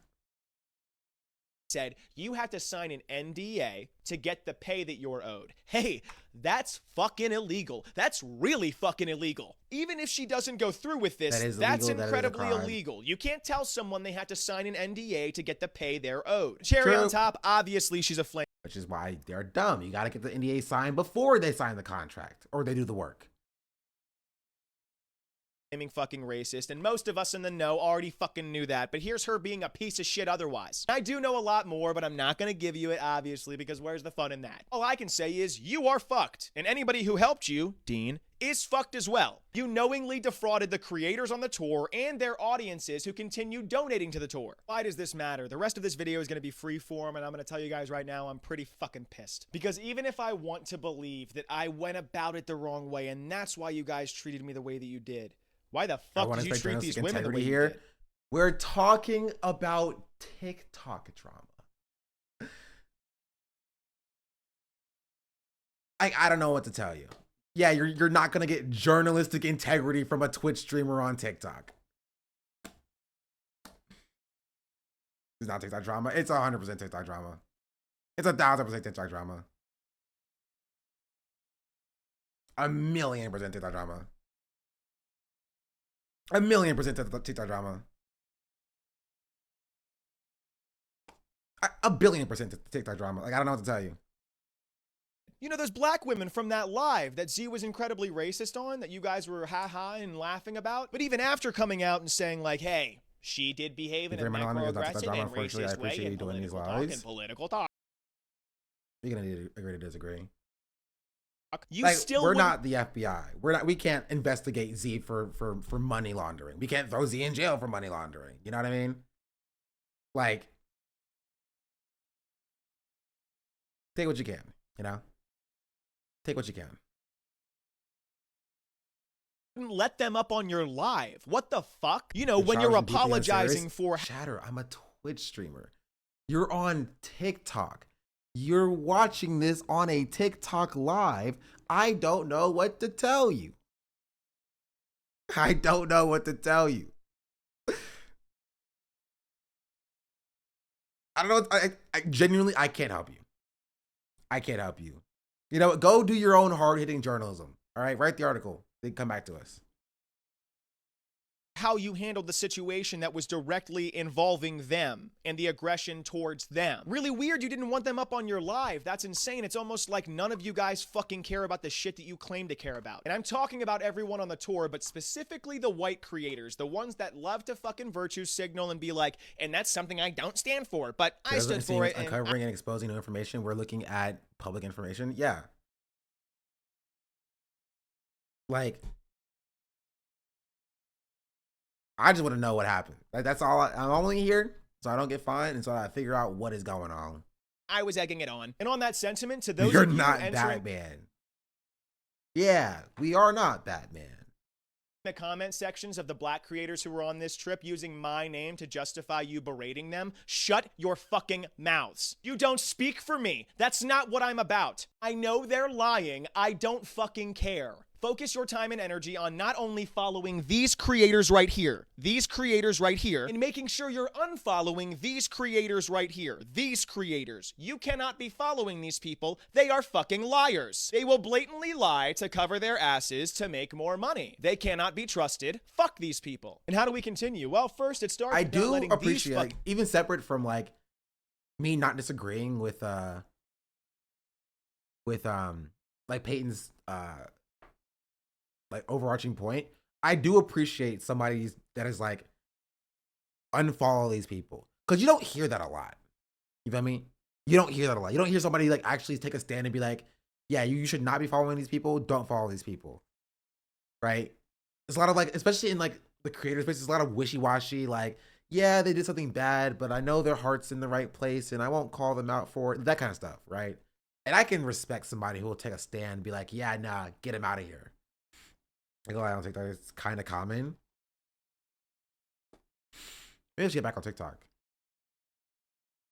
People in these goddamn spaces. Stop letting the Deans, the Parkers, the Z's, the Andras, the XY white person lead these movements, especially when they know fuck all about organizing and fuck all about these situations. They're just there for fucking money and to be debate bros. Fucking kick them to I still don't know what Andra did. I went over it so fast.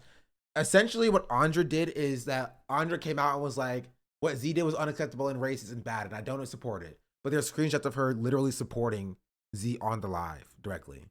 That's like the long and short of how Andra's involved and what Andra did, essentially.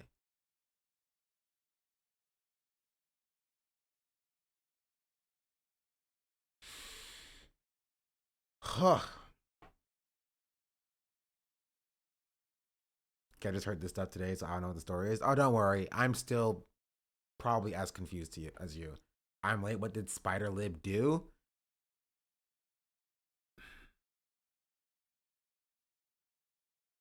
Spider Lib is pretty funny. It's hard to describe what Dean did without going into the entire situation again. Jeez Louise. Let's just finish this video off. The curb, they're counter to the movement at this point. And I say counter to the movement because the movement is progress. And silencing these voices and saying it's trivial and saying that we're focused on the mission at hand. How can we fight fascism and also fight racism? They're the same fucking thing. The reason they act so fucking obtuse in any situation like this is because they know if they have to stop for even a second to deconstruct, they will start losing money. Very quickly, they will learn that they don't know fucking anything. And they'll have to take a back seat to voices like these. It's always about fucking money with these people. You know what? Actually, fuck it. I'm just gonna speak candidly for a second. Fuck all of these people. Like, actually, I swear to God, these people are fucking evil. They only care about money. It does not matter. Their bottom line is what matters. Sure, they're not going to take money from Charlie Kirk, but hey, a racist like Z, I mean, she says she's for the cause, so like, and here we are. Oh, this. Okay, given all of the information that I've learned today, I don't think he's off base here, right? I don't think he's off base here. They did keep quiet when racism happens, or when racism happened, when Z did a racism. They didn't say anything to continue to do the tour. Like,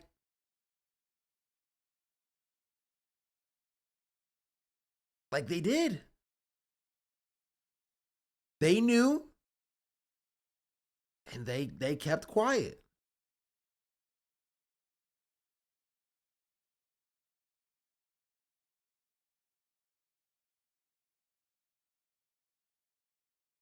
Jones literally was trying to convince people that it's okay to take money from races. Yeah. They only got upset when Peyton spoke up and threatened their bag. Yeah. That's just what I got from this.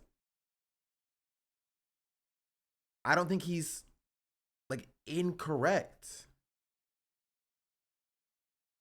And I think it is still important to contextualize that I do think that Jones is like the big villain here from like the black creators perspective, right?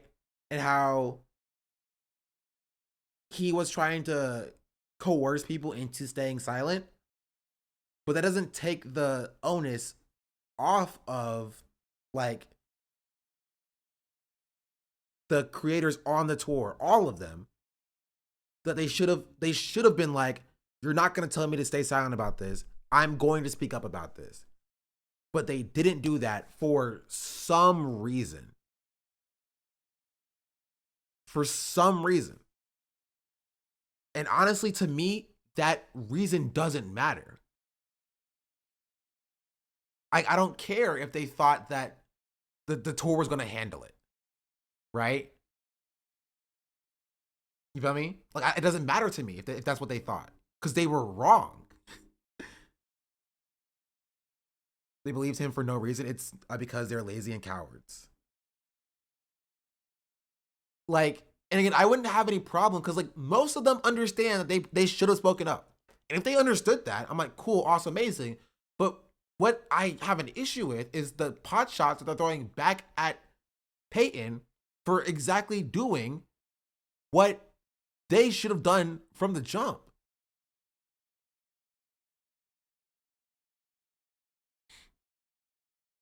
You know what I mean? That's what I don't understand. I don't know why all of a sudden he was a spokesperson for everyone. I don't know.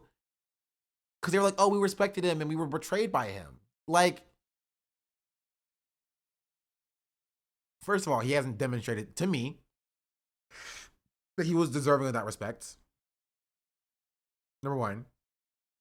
And number two, even if he did, like you are a creator of your own, you are an adult. You are an adult person with your adult decision-making capabilities. And for whatever reason, you chose to stay silent when black women were being disrespected. And Peyton did not. And I just don't think you have a right to get mad at Peyton for not staying silent the way you did. From my outer perspective. Now, I am totally fine. And I'll be 100% hear from the black creators and see what their perspective is. You know what I mean? Maybe they'll change my mind on this. Right? Now, the white creators is a different story. Like Jagamuffin using the black creators to justify getting his own bag. Now, that's kind of crazy. He was like, no, I talked to the black creator and they said it was fine for me to stay on the tour. Now, that's a bit interesting. They went into backstabbing and lying mode before even ever admitting any accountability. They trusted Jones for no reason. I think they didn't know how to handle it, so they left it to him. Yeah, that makes sense. Wow. What a situation. This is it got a lot deeper than I thought.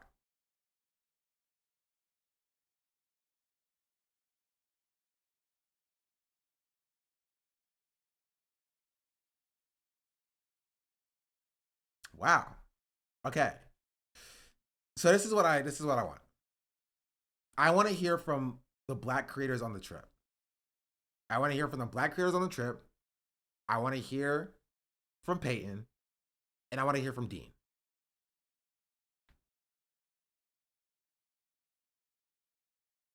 Have you seen his reaction video to this? Reaction video?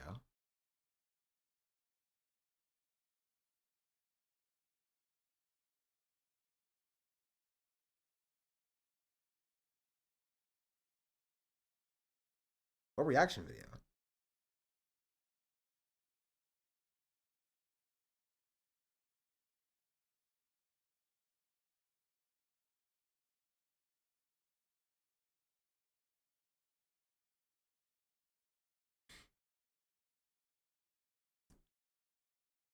That I want to see the panel bring them up. I think it's more productive to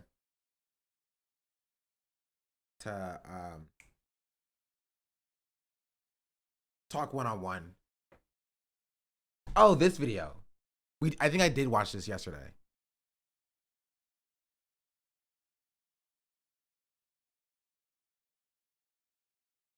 Today is May 9th of 2025, and the Trump administration has just arrested a Democratic elected official from the state of New Jersey.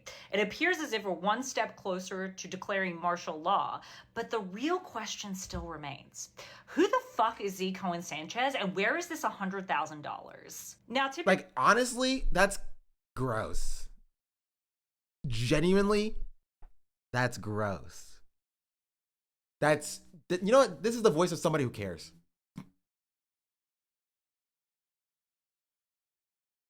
This is the voice of somebody who cares. Weaponizing the draconian, drive into fascism as a way to deflect any criticism of you and your own racism. That's pretty crazy. I don't know if you know that you're only concerned about one thing at a time. True. typically speaking, when people try to tear down leftist movements, Also, leftist movement. Hold the phone. What do we mean leftist movement? What are we talking about? Maybe we have a difference in what we consider leftist. But like nothing that I've gotten from this person was like leftist. Nothing. Maybe I've missed something, but I've not seen. This is why I asked the question. Is on TikTok, is there a difference between a liberal and a leftist? Because I see people on TikTok taking, right, the label leftist and attributing it to themselves when like they are very clearly not like exhibiting any qualities of leftism. Is that people don't know what words mean? That makes sense. That makes sense. Sean the Black says she's my African princess. Apple Murr, thank you for the tier 1. Chat, y'all should come to Twitch. I'm gonna be real. I'm being entirely serious. Y'all should come to Twitch. It's way better than TikTok is. Significantly better. We don't have these issues. We do not have these issues on TikTok. We have other issues, but not these issues. Like, there's a very clear divide. We know who the liberals are. We know who the leftists are. Liberals, Hutch. If you see Hutch, don't talk to Hutch, all right? Just let Hutch do his thing, right? Leftists, they're chill. They're cool. Tell about those issues, though, what y'all got. Okay. I will finish this video, and then I will tell y'all about the issues that we see on Twitch. People think Republicans can't be liberals. Like, what? I'm not even gonna try to explain to these people what liberal versus leftist is. It's a fool's errand, Just let them believe what they want to believe. If she wants to believe she's a leftist, whatever. ignore them, because our goal is to organize electorally and win elections, and their goal is to profit off your outrage through clicks and views. But I've decided today that I'm actually going to respond because Peyton has decided to get on this app and accuse me of money laundering, which is a crime. First, I want to address the $95,000. She's right. It is a crime. Because clearly it's really cute that you don't know how businesses and PACs work, but that is actually a very typical practice that businesses process reimbursements because it's a lot easier to do it through business than through a PAC. The $95,000 specifically was for our deep canvassing program and our voter registration program, where we hired over 30 canvassers that worked for over 8 weeks. Plus also we had a phone banking program as well, which was very successful. And if you want to see the receipts from that too, I'm happy to share those. So let's take a look at all of the receipts. Every single transaction that was done for the Unfuck America tour, which by the way will be the group worked with and hired cops. Which group? The tour? That's not surprising. available on the FEC's website this time next week as we are completing our filings. However, since you guys are so concerned about that, I wanted to show it to you. Now let's go through the breakdown of every single transaction and what they came out to. Dean and Parker, $7,500 each for their speakers' fees. That came to $15,000, very typical, and they worked very hard for that money. Staff, $24,401. We had some staff come in early, stay through the whole event, and leave late because there was a lot of things that we had to do on the front and the back end. The creative team, so those are the amazing people that filmed, that edited all of the clips that you saw, including Dean's videos he put out. How is that different than staff? That was $11,000. Like she means like on the ground staff versus just like remote digital staff? $372.72. The hotel, which by the way was for almost 50 people, which was our influencers and our staff, was $21,031. Awesome deal. That appears to be a subcategory. Meals. So I don't know if this is included in this. It doesn't matter. It doesn't matter. Came out to quite a bit, even though we really cut corners on as many meals as we could. It was $23,356.98. The car rentals, including your car, Peyton, which was over $500, came out to $3,421.74.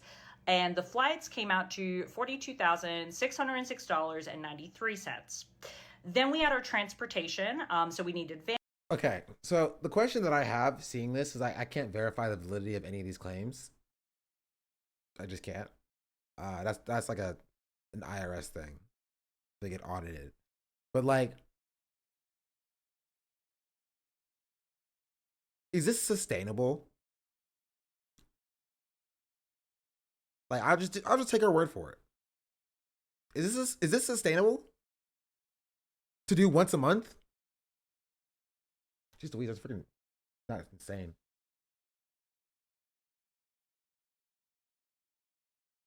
Like, I don't think it is.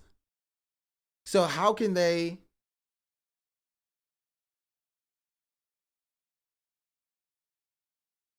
I just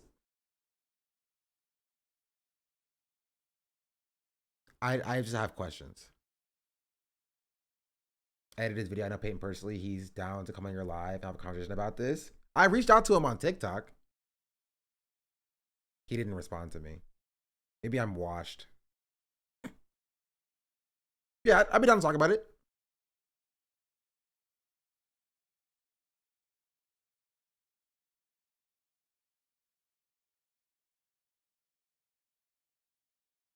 Does he have a Discord? Use Discord over here on the Twitch space. I just know that Dina Parker caused more than their entire creative team. That is true.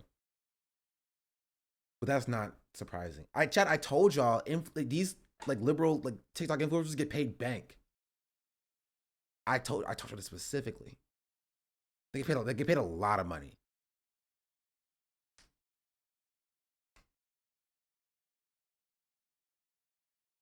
Van rentals, because we were quite a distance from College Station. Where we were at the hotel was not walkable, and we also had to drive people an hour and a half from the airport to College Station. I was actually one of the van drivers because we were short-staffed.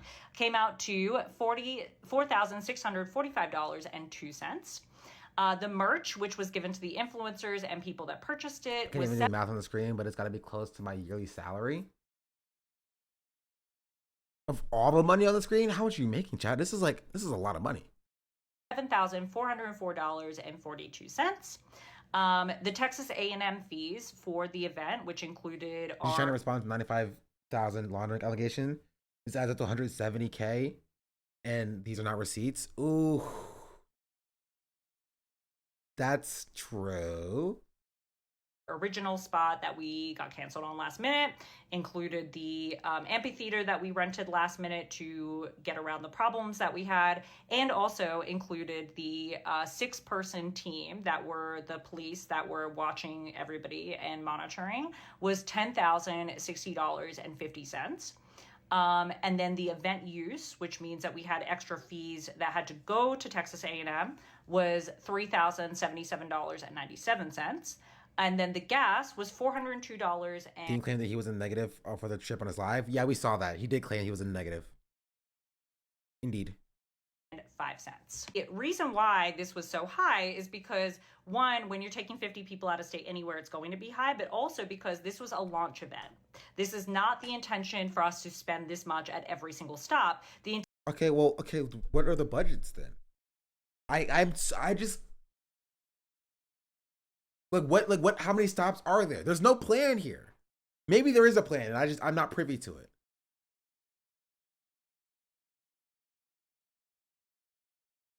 Like, I have questions.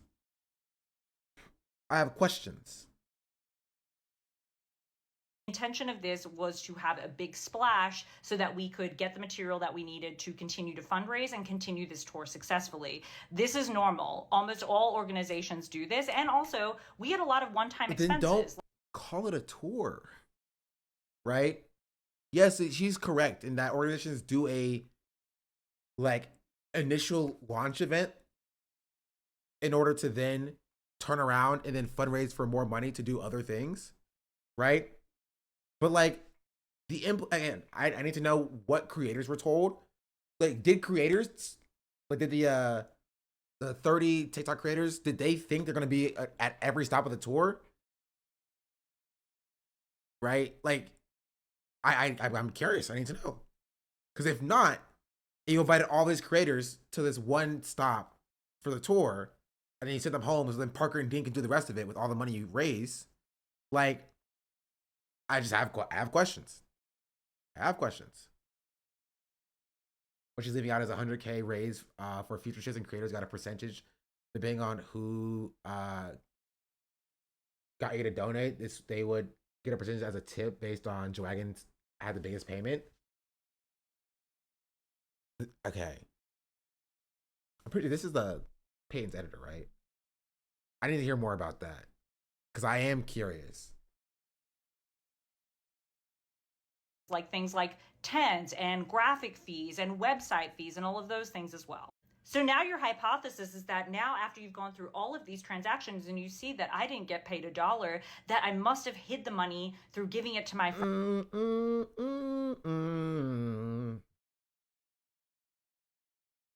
I mean, she gets paid a salary, right?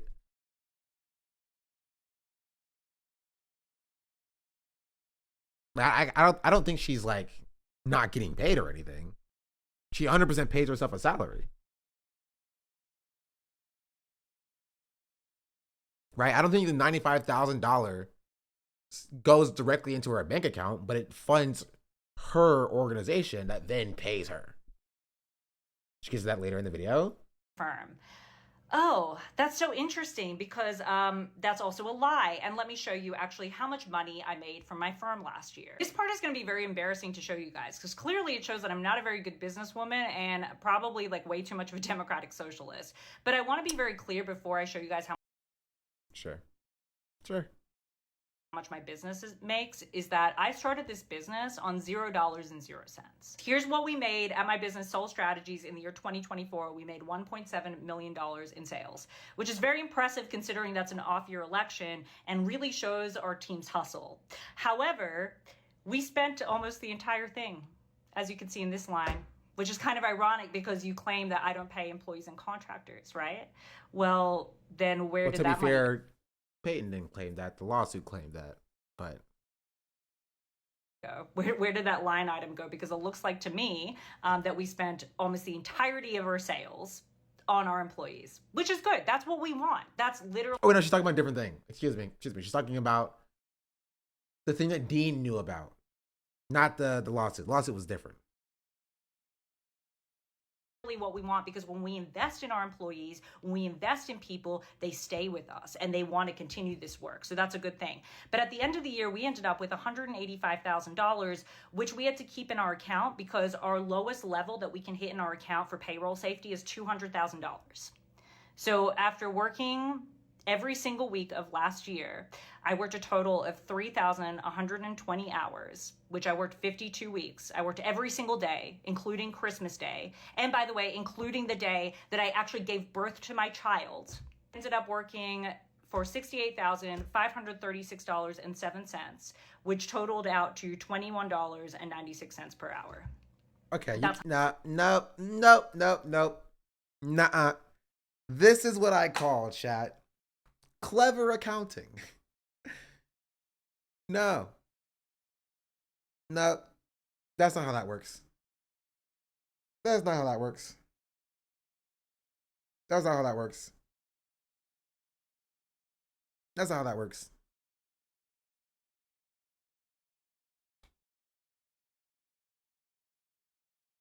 That's not.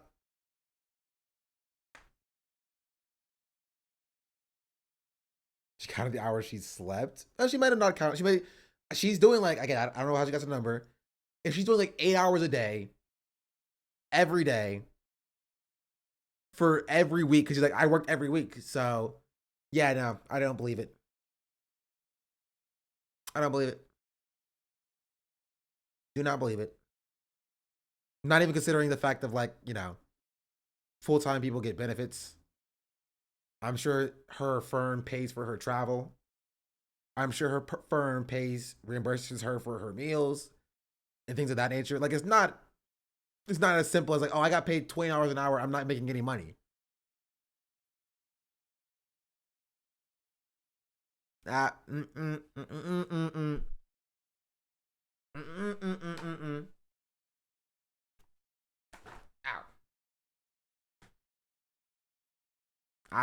Don't like it. This just smells dishonest to me. This just smells dishonest to me. Continue this work. So that's a good thing. But at the end of the year, we ended up with $185,000, which we had to keep in our account because our lowest level that we can hit in our account for payroll safety is $200,000.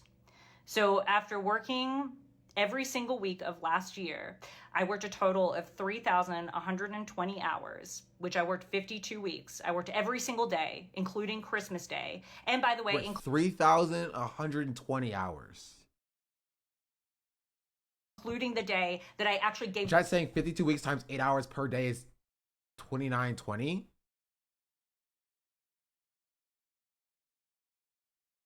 That's 60 hours a week. Yeah, I don't believe that. I don't believe it.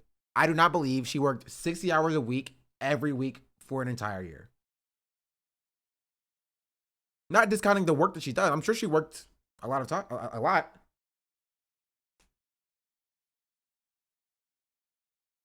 Birth to my child.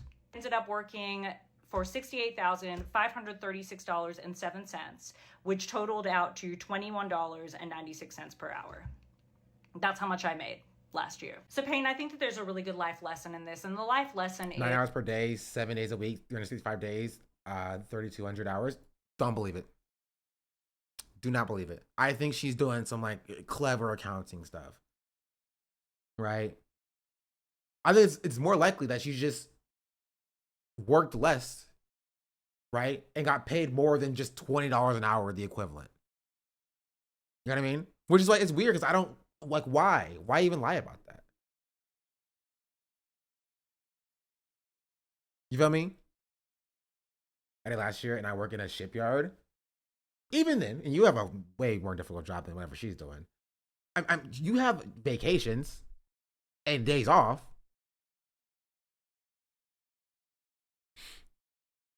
Sorry, based on 40 hours a week, she volunteered the rest of whatever she claims. 100%. You are not wrong. Small business tyrants love to track opening their accounts on their phone as work hours. You're also not incorrect. Is don't accuse people online of crimes unless you have fucking evidence and receipts.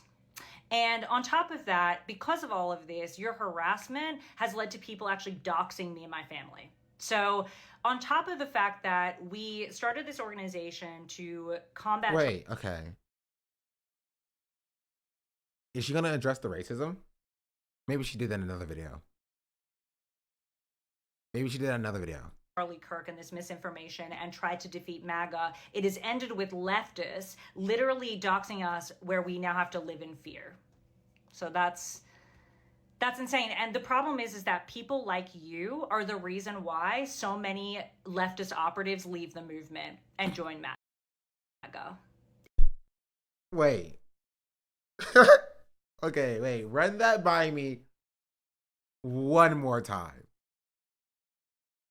Run that by me one more time. Because of all of this, your harassment has led to people actually doxing me and my family. So on top of the fact that we started this organization to combat Charlie Kirk and this misinformation and tried to defeat MAGA, it has ended with leftists literally doxing us where we now have to live in fear. So that's insane. And the problem is that people like you are the reason why so many leftist operatives leave the movement and join MAGA. Bro, if I had $1 for every time a white leftist gets called out for racism and then leaves the movement to start grifting to the right, I'd have so much money, bro. I would have almost as much money as she stole from the organization. I'm sorry. Sorry, that was a bad joke. She allegedly stole from the organization.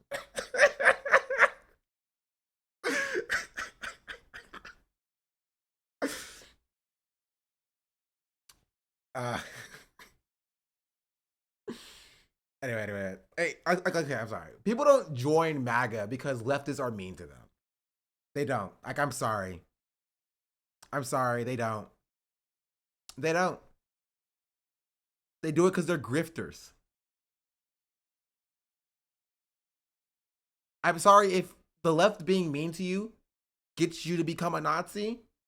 Were you ever even on the left in the first place? You know, I believed in like universal health care. I was a socialist, right? I was a socialist. I believed in workers' rights. I was an anti-racist. Right, I cared about trans rights, and then the leftists were a bit too mean to me, and so I threw all that out the window and just became a right winger. Like, sure,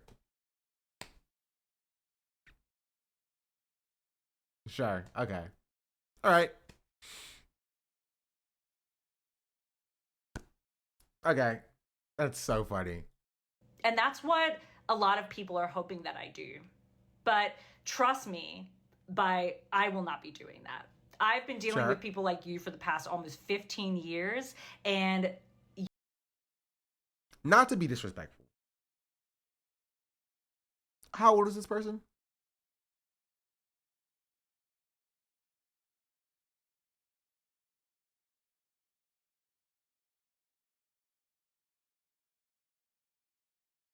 $34? I don't know if that's true. So you can't ask ladies that? I said not to be disrespectful. I said not to be disrespectful. She said it in Destiny's Live. She's 34 years old, pushing 40 like Hassan. She's older than Hassan is. That's crazy. I thought she was a child. By a child, I meant like, I thought she was my age. I thought she was like 23. She knows better. I would think she knows better. I thought she was just like an irresponsible child. She fell into a bunch of money, right? Fell into a bunch of money and was like, bow, bow, bow, bow, bow. Started doing crazy stuff. You're 23? No. But how old do you think I am?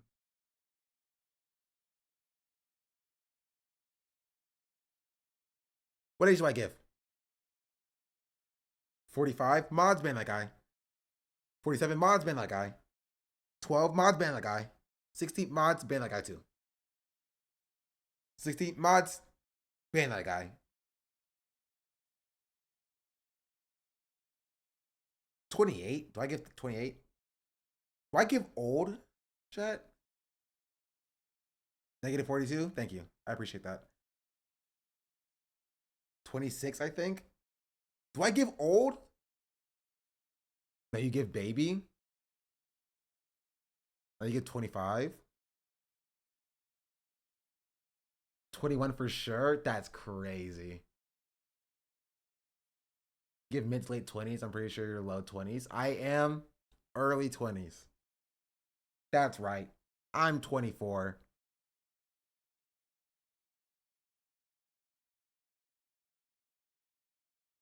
You're 22. No, I'm 24. I'm 24. 23. I'm 24. I'm 24 years old. Pushing 40. Not you were 19 or something. No cap. Really? That's crazy. I'm 24. I graduated from college a year and a half ago. I am turning 25. I am a 2000s baby. I'm not a disgusting 2021 baby. What was Rosa Parks like, Uncle? Stop.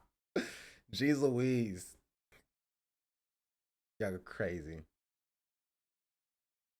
2000. Hey, 2000s babies in the chat. Not too much on 01. That's fine. My girlfriend's 01, so she's chill. But it's always funny to rag on people who are younger than you. 03? Okay, that's too far. My little sister's 03. Child. Baby, essentially. Baby. 99? Are you back hurt yet, Unc? The back hurt yet? Didn't watch the towers fall. Chill on me. I did watch the towers fall. I was a whole 9 months old when the towers fell. I saw it from my cradle. I was like, never forget, and I have not forgotten yet.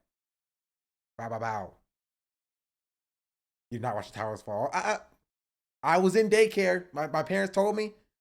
They said I was staring at the screen. Did you see World War II? I think that's a bit before my time. I was in 7th grade. You're young. 81 Hassan refugee. Jeez, I'm surprised you figured out Twitch. I'm gonna be real. Welcome in, chatter. Hello. Where is Hassan at? Is he flying back? Is that why he's not here? Is that why I'm at like 1,000 viewers?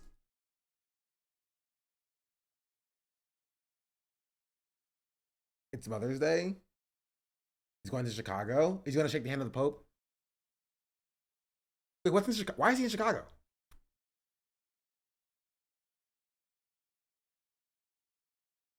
Mother's Day was yesterday? No, it wasn't. It's today. Speaking at university.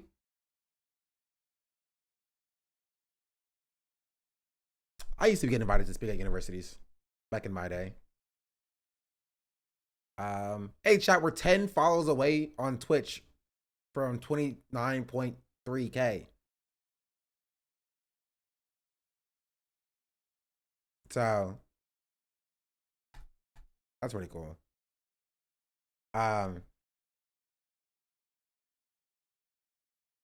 Yes, today pretty sure he posted a picture of his mom in France on his Instagram today. Also, we're 21 subs from 1.3K. That's sick. At 30K, we're doing a 30-hour stream. So hey, TikTok, if you enjoy Twitch content, you can mosey your way down and follow me on Twitch at 30K. We're doing a 30-hour live stream. Maybe then we'll talk to Dean and we'll talk to Peyton and we'll talk to whoever else wants to talk to me, honestly. I followed you over there. I appreciate it. And then we put them all in a single Discord call and watch them fight it out. I didn't approve that. Doesn't matter. It's still happening. Don't worry, we'll set it up. Don't worry. I'd be sick. So we'll get Dean, and we'll get Parker, and we'll get Peyton, and we'll get Xander, and we'll get Becca, and we'll get who else was involved, chat? We need to make a list. Was you on Twitch as well? W. Trying to like what a nightmare. D probably. Followed on Twitch. W. 100 Griffith versus 1 Peyton. That's crazy. I want you to talk to Jagamuffin. Sure, I'll talk to Jagamuffin too. I'll just ask him why he just found out about microaggressions. I don't know. Like MTV's Celebrity Deathmatch? Exactly. Except it's me.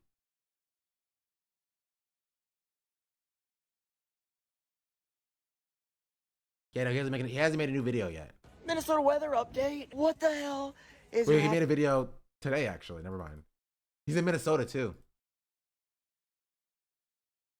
Talk with Destiny, too? Oh, that's not happening. Destiny is embargoed. I'm not looking to be called the N-word today.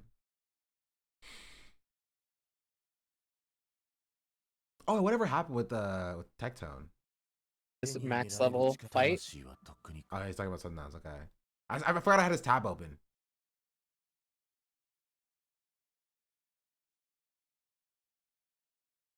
Oh, right. He also, I can't talk to him because he's banned on Twitch. And I get banned for talking to him. That's true. Would I talk to Ethan Klein or Destiny? Ethan, 100%. It'll be funnier.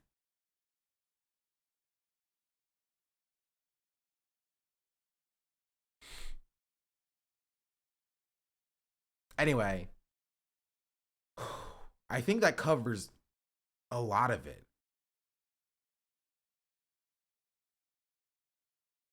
Hopefully, next time I talk about this, I will have somebody to walk me through this again.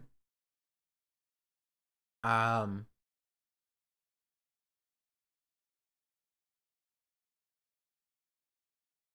talking about sex Destiny. Wait, who is? Oh, yeah, sorry, talk about Destiny.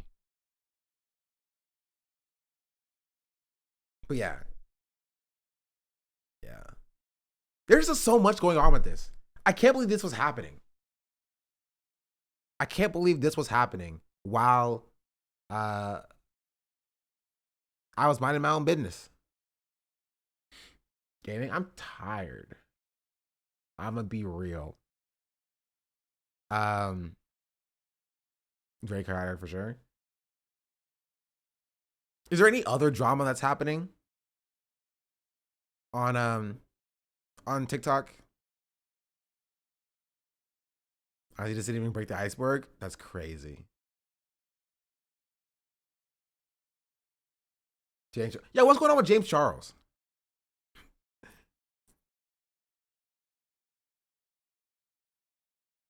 Kayla and Evan Johnson. Okay, who's Kayla and Evan Johnson?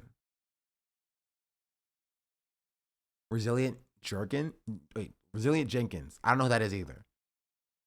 Do y'all know who Joe Robe is?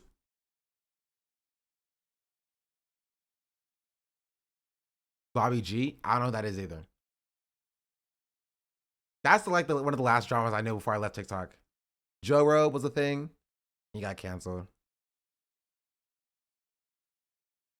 The Bobby G. Who's Bobby G?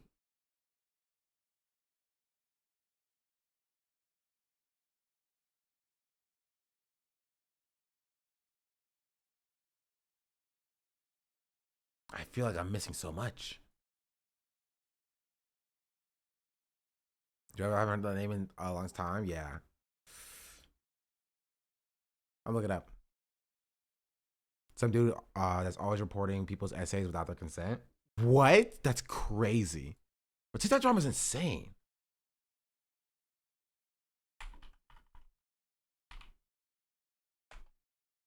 Bobby G.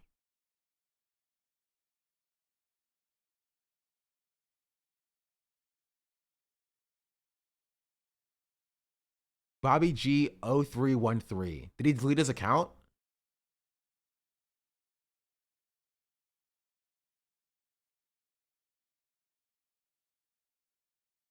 That may be a little bit too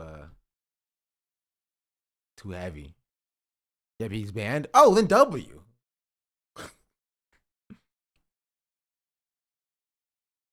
Don't bury the lead there. W, chat. Get W in chat for this Bobby guy being banned.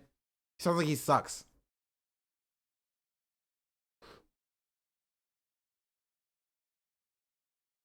He has backups and keeps going. Well, keep knocking him down like dominoes, TikTok.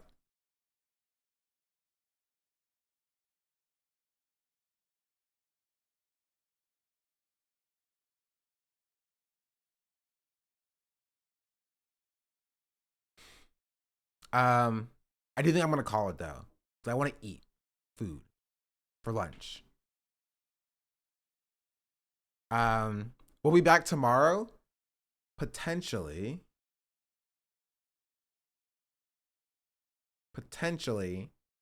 more TikTok drama. Did your white friends reach out? Like, what do you mean? In general? Like, just to ask me how I was doing?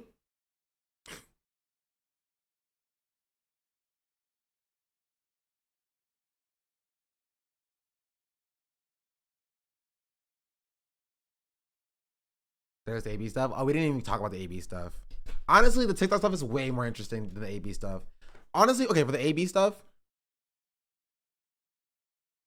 after you walked back on Ethan Discourse, I walked back on Ethan Discourse. Did I?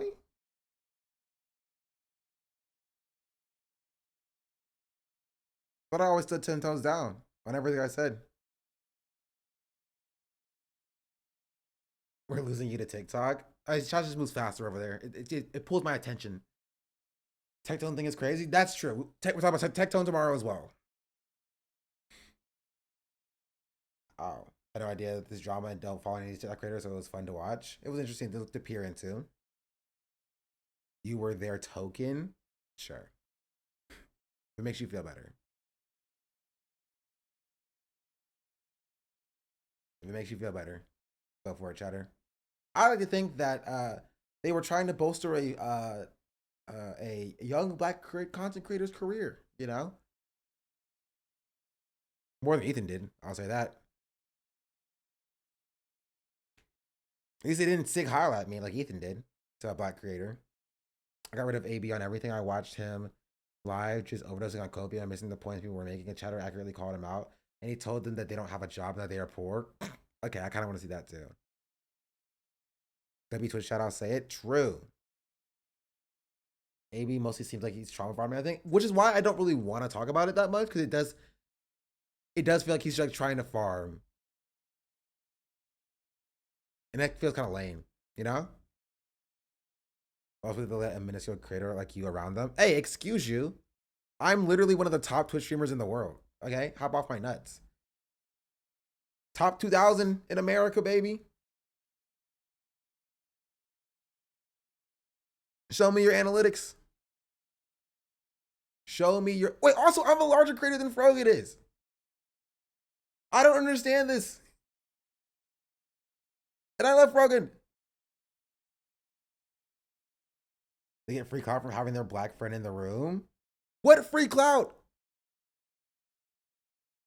Sean fell off. Actually, I did fall off, honestly. I'm only sitting at how many viewers I'm at now, chat? 1,000 viewers right now. Man, my fall off been crazy. My fall off been nasty. I'm so cooked. These guys always need their token. All right, chatter. You know, keep popping off. Yeah, Ethan will fuck you one day. Just keep going.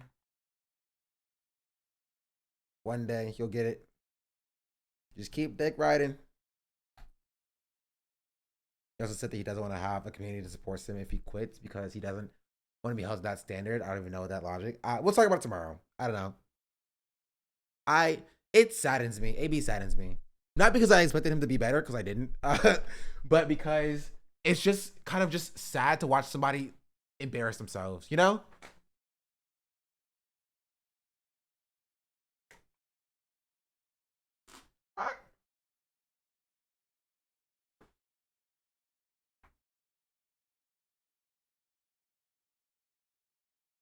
ripped my blanket a little bit. Ugh. As a fellow Lebanese person, I never had much credibility for AB. I stand by my values, and I respect that. It's so nasty what he's doing. It really reveals how he's either malicious or his stupidity. Either it's a bad look. Yeah. He's knowingly embarrassing himself. I'm disappointed in him. Honestly, it's more sad, right? It's more sad because, like, I think he knows. I think he knows, and I think the payments are just too large, right? When that biweekly check hits, you know what I mean? It's sad. You're right on the money on the Banana video containing a lot of possible falsehoods. AB jumped right on those instead of responding to actual points. No shot. I don't say that as in like I could be wrong. Of course he did. That's exact. Okay. Okay. Sean the Black vindicated once again. I told y'all exactly what he would do. I told y'all exactly what he would do. Exactly what he would do. Exactly what he would do. And it was unnecessary. He didn't need to do that. Right? There's no reason to go on into the speculative room when AB has done enough stuff you can criticize him on. And so of course he's gonna jump on the things that have been speculated instead of actually addressing the criticism. But I gets sloppy when it gets too drama focused. Yeah, and he does good takedowns. That's the terrible part is that when he's on, and it works. But sometimes he'll just go a little step further to try to get the extra drama dunk. And then it just opens up, avenues of critique in his critique. And it's unnecessary. Speculation detract from the main contention. Exactly. And it's just like it can hit so much harder if we didn't give AB, leverage to be like, oh, well, Bad Up is actually wrong about this. Here are the receipts. Right? If you focus on the facts, he can't do that. He'll look stupid. It's not even the biggest thing in the world. It's just a little bit frustrating because I'm just like, I knew he was gonna do it, I knew he was gonna do it. What falls with the Bad Up give? He made the claim that like 99% of the times where Ethan pulls up an article that's pro-Israel, AB gave it to him. Right? Unnecessary. He didn't need to make that claim. Right? And it allows AB to push back on that and attack that. Right?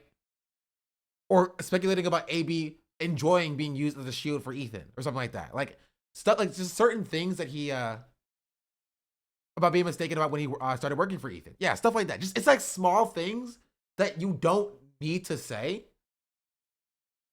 That like Bad Up will like throw in there and be like, bow, or just like I'll give Bad Up credit, like he won't spend a lot of time on it, right? But it's just enough time. Also, my do-rag is riding up on my freaking head. It's just enough time to give AB enough defense against the things that Bad Up is saying. And so he never addresses the actual main criticism. He'll always focus on the slightly incorrect thing. I feel like it's unnecessary a lot of the time. I think Bad Up can do better in that way. You know what I mean?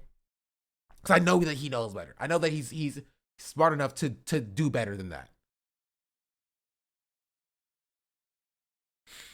He's always speaking, so he misses sometimes. Yeah, and it's unfortunate because if he just takes a second and measures his response, right, it would hit a lot harder.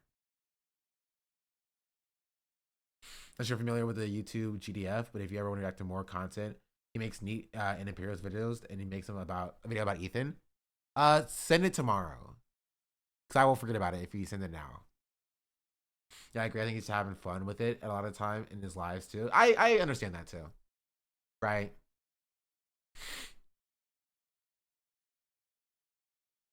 He does the same thing with Anthony though, from the Not Worry podcast. The guy they call Millhouse.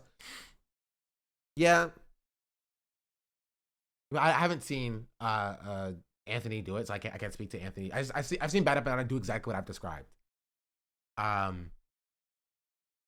can't speak to Anthony's perspective. I mean, it would have been a shame if your plans were canceled and you pull a long stream. Nah, I have to go get food and I have to sleep. Also, Motorcycle Billy, thank you for the 5 gifted subs. Oh, we hit 29,300. Wait, up there, I think, right? W.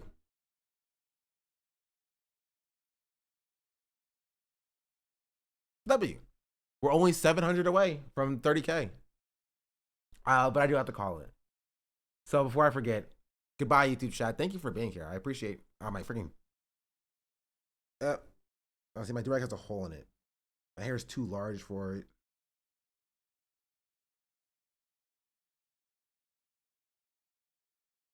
That's fine. It's good enough for me. Let's see.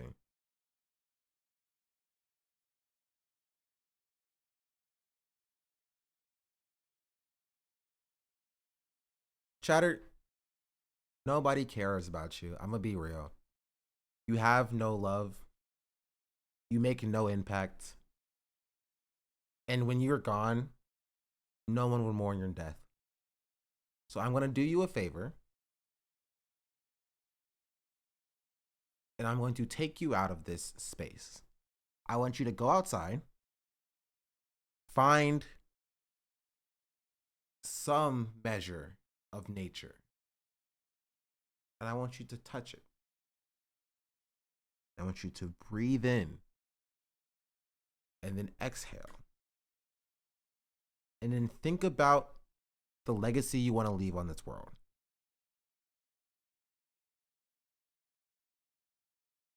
Then what you do after, I do not care. But make it a productive thing for society. Thank you very much.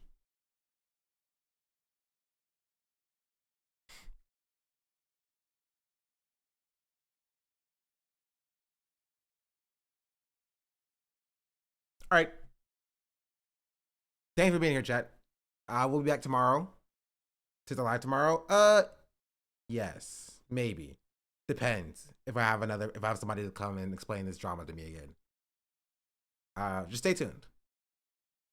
Guys, today, thank you so much. Thank you for being here. I appreciate you.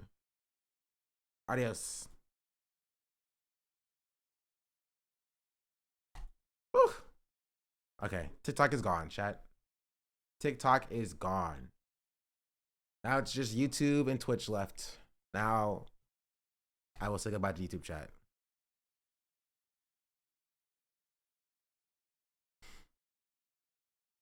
Did love your work. I want to say that you're an important voice in Free Palestine. Free Palestine indeed. W. I'm being picked off one by one. All right, YouTube chat. You know you're next. I don't make the rules. Thanks for being here. First they came for the TikTok, true. And I didn't say anything. Because I was not the TikTok. And then they came for the YouTube chat. And I didn't say anything. Because I was not the YouTube chat.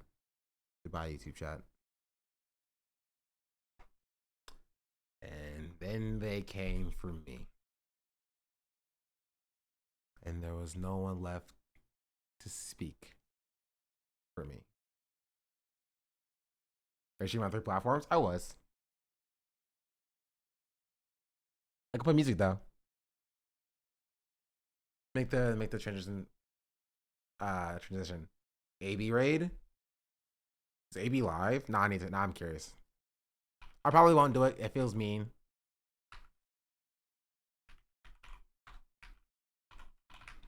But maybe if I'm nice to him, right? If I'm nice to him, he'll like walk himself back from the ledge. You know? It's possible.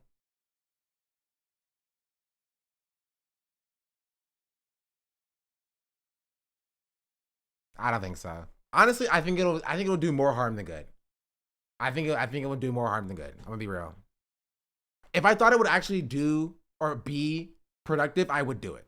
Right? But I think it would do more harm than good.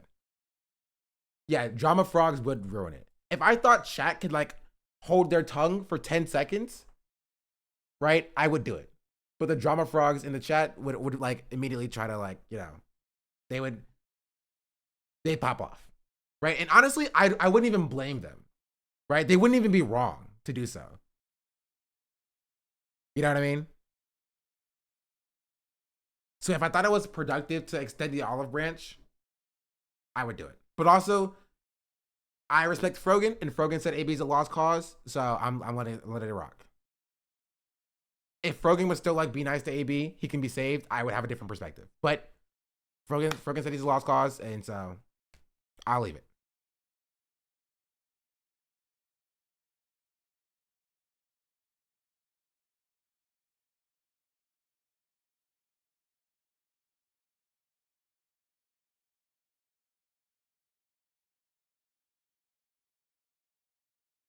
I'm not. Mod's been that guy. I'd rather olive branch Olivia. I agree, actually. I still don't think it would work. I still don't think it would work. But I would rather olive branch Olivia. That's what I was saying.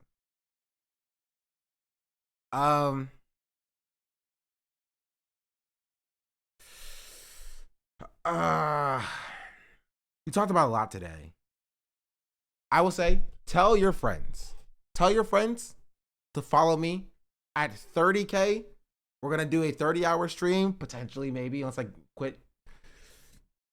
We're going to play games with my friends. We're going to do some collaborations. We're going to make a pizza. I promise to make a pizza. Maybe we'll do like a TikTok brawl where we like make all the TikTokers that hate each other fight in an arena. You know, that'll be fun.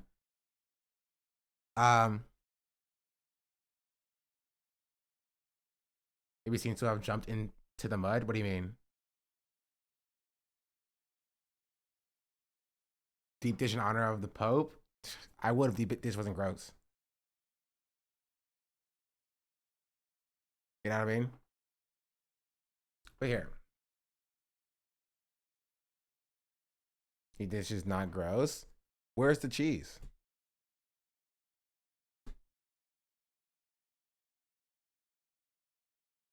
You know what I mean? Where's the cheese? Jeez Louise, I have too many tabs open. So much money did I forget to count?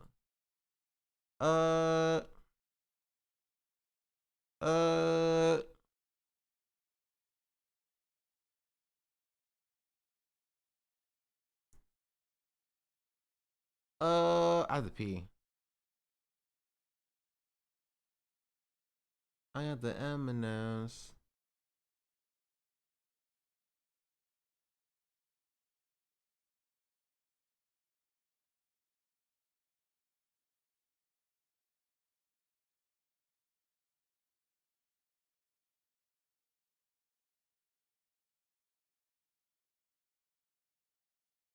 You know, I'll do this.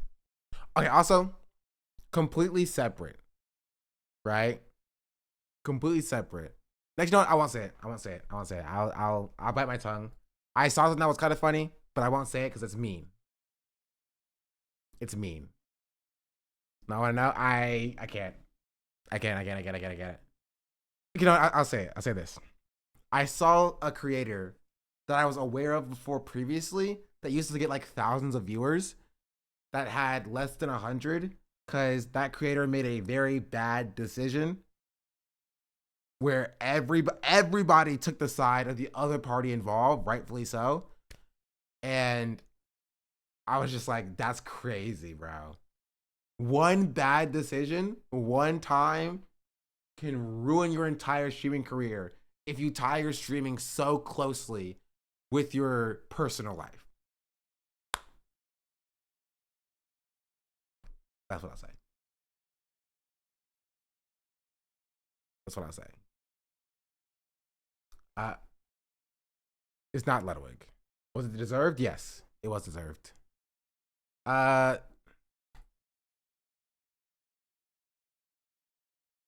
I'll tell you tomorrow. I have to pee. Oh, stop.